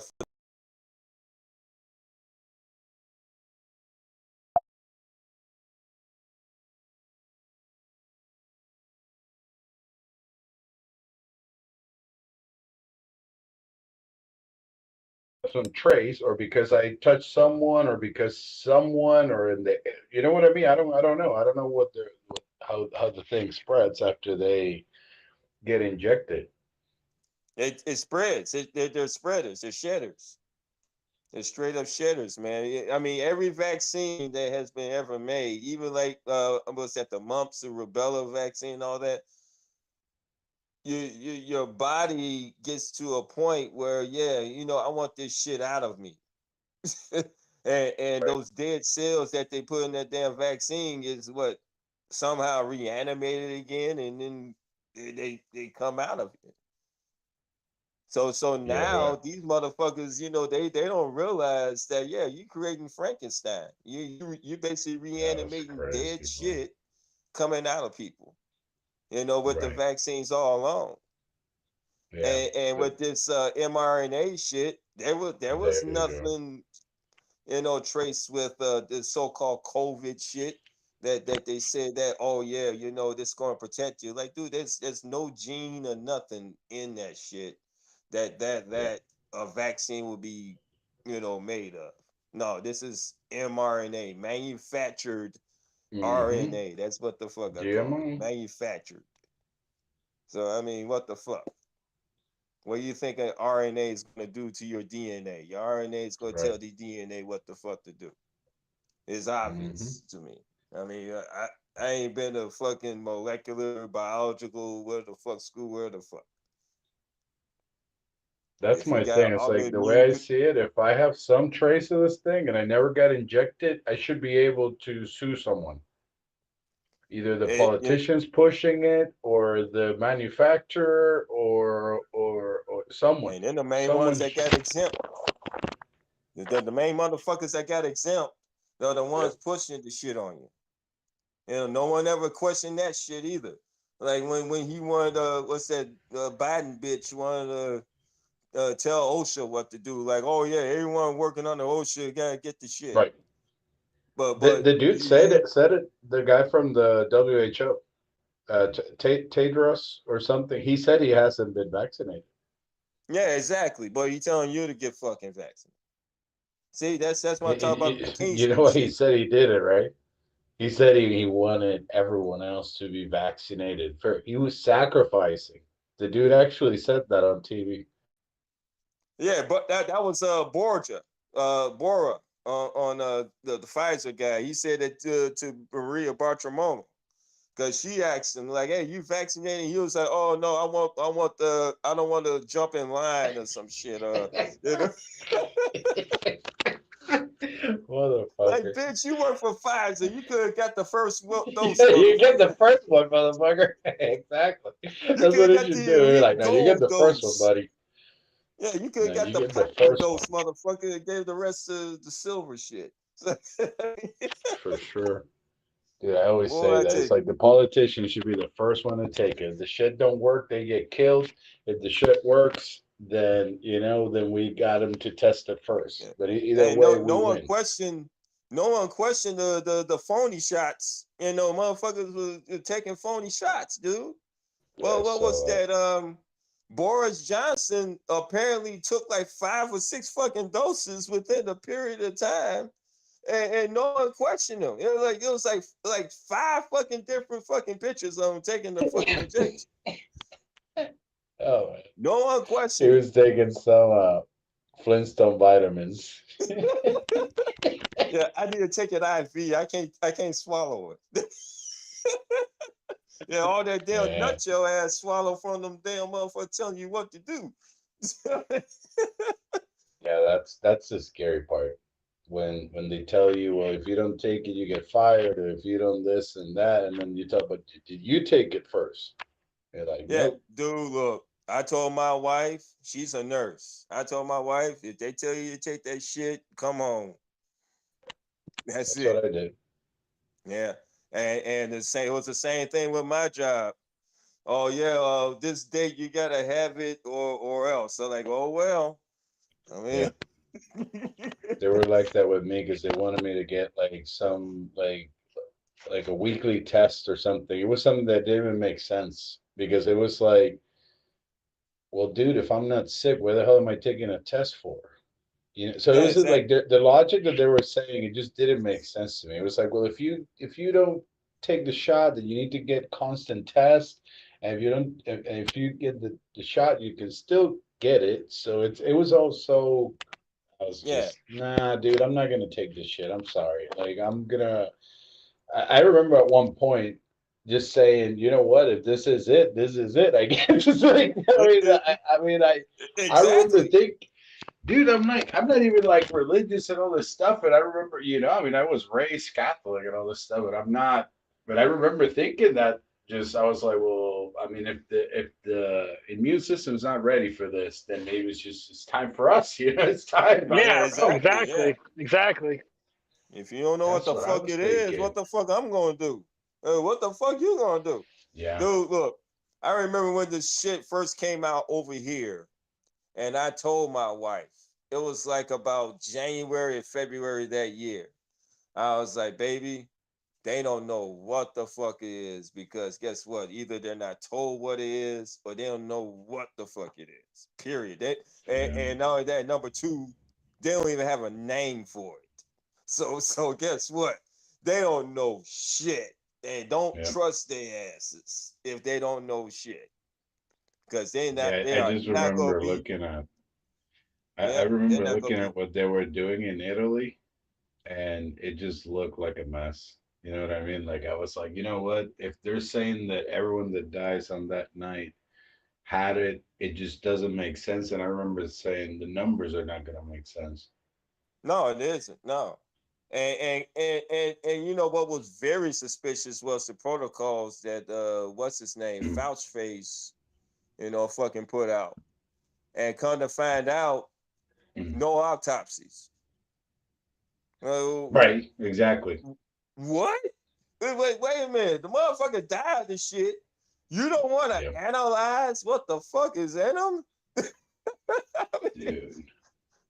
There was a dude from Puerto Rico that the doctor put it in the record, and the guy had died of a motorcycle accident. Well, it was in Florida, but you could tell the doctor was Puerto Rican. The way he talked, like his accent, I could pick it up. And he just straight up said that. He just said, "Well, I don't know if the COVID case caused the accident." I was like, "What the fuck?" Yeah, caused the accident. I was at that point I knew. I was like, you know what? It's true with I was watching a bunch of I was watching Max Egan and I was watching Jeff Berwick and all this stuff, and they were reporting on the incentives, the payments. So basically, if they just start, at that point I was like, oh, dude, we're screwed. Yeah, my cousin, man, my dear cousin, two of my cousins, really. My dear cousin, she worked at the hospital, man. She died from, the treat. I tell my cousin, no, she died from the fucking treatment, from fucking remdesivir and fucking shoving that shit down her damn throat so she could breathe.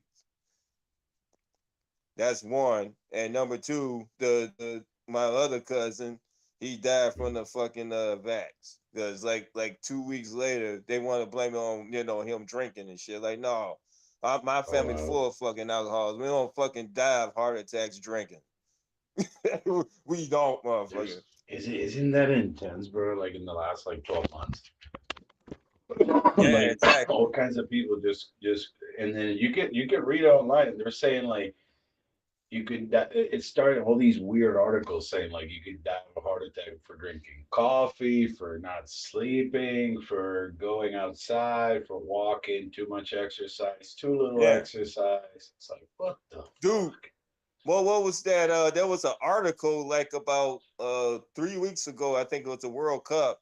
Some guy, of course, he had a heart attack, and guess what the fuck they called it?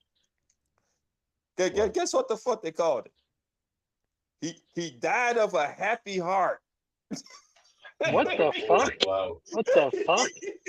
Happy heart. Wow. Dude, they said he died of a fucking happy heart. I think that was the AP or the fucking BBC Guardian. Wow. Guardian reported that shit. Died of a fucking because it was happy one heart. day he was like partying. He was like partying or some shit like that, right? He was like partying and then motherfuck. I think I heard about that shit. It was like his birthday or something. He was partying and happy heart. I did hear that shit. I think it was just they were using too much the whole like die suddenly. And it was just like popping up too often. Yeah. They were like, dude, we need to use something else, bro. What the fuck, really? He was happy because he died, huh? Okay, yeah. Did he tell you that after he died, or hey, I'm about to die, I'm happy? So, dude, it was like there was even like a reporter also that like that at the World Cup, and he looked young. I mean, he looked like maybe 40 something, I guess 50. I don't know. Mm-hmm. Hey, dude. I mean, he didn't look like he could just croak. I mean, he just went over there, flew over, That's one thing I've recognized, like with the reactions of like when it's to come, the reaction is like it's sudden. Really, it's actually suddenly. It's not like like, oh, one day you feel like you fucked up, the next day you can't get up. No, it's like, dude, you walking down the damn store, you pick up some damn toothpaste, and it's like, boom, there you go. It just happens. Yeah. I mean, like the footage that these people are showing and shit, it's like it's suddenly, dude. Like, look, just imagine this now. It kills you in your motherfucking sleep. I mean, dude. what weapon actually kills you in your fucking sleep? Heart attack. Dude, you can wake up like, oh, no, motherfuckers are dead in their sleep, like those twins in Connecticut. Twin boys, they both died in their fucking sleep. Uh-oh. Dude, ain't no motherfucking weapon out here that kill you. I mean, you sleep and you're dead. That's some Freddy Krueger shit, straight up. If there ever was one, that's Freddy Krueger shit. Ray Liotta, I think he died in his sleep. Dude, and I keep hearing about this, the movie. And I mean, I remember watching this movie. I went to I normally don't go to the movie theaters. Probably in the last like 10 years or 20 years, I might have gone like however many times.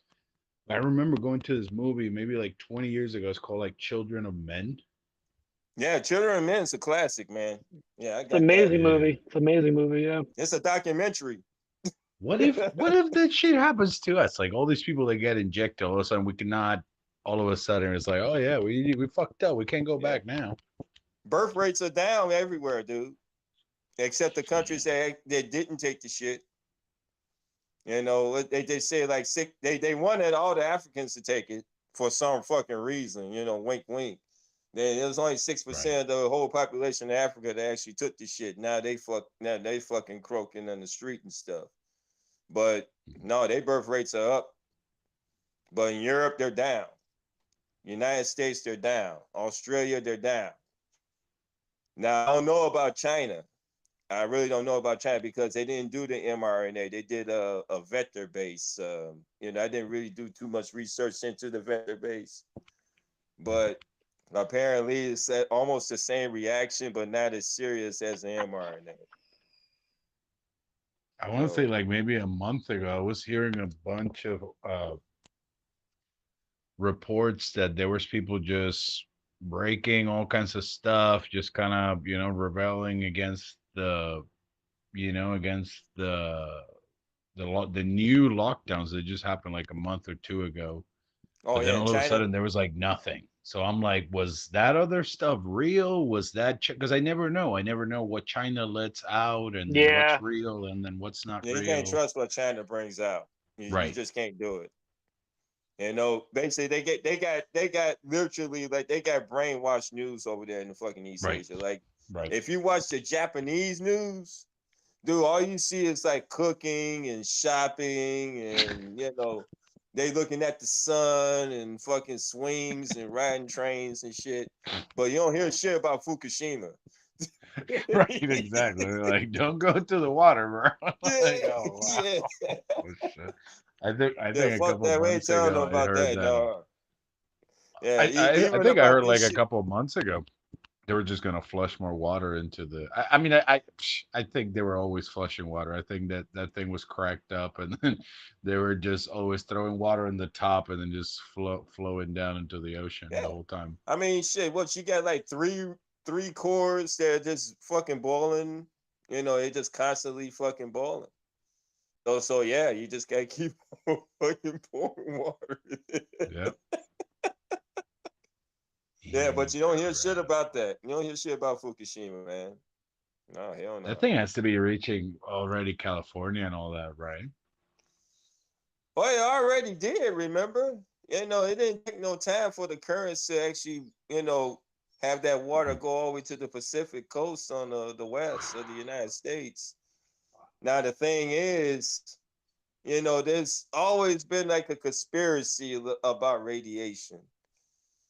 And I do believe that there is radiation, and I think it's how it's reacted, whatever, to certain elements, whatever. Because that part of the Pacific Ocean where the current runs is like the Aleutian Islands back down to Alaska. What's that? British Columbia and Washington and all that.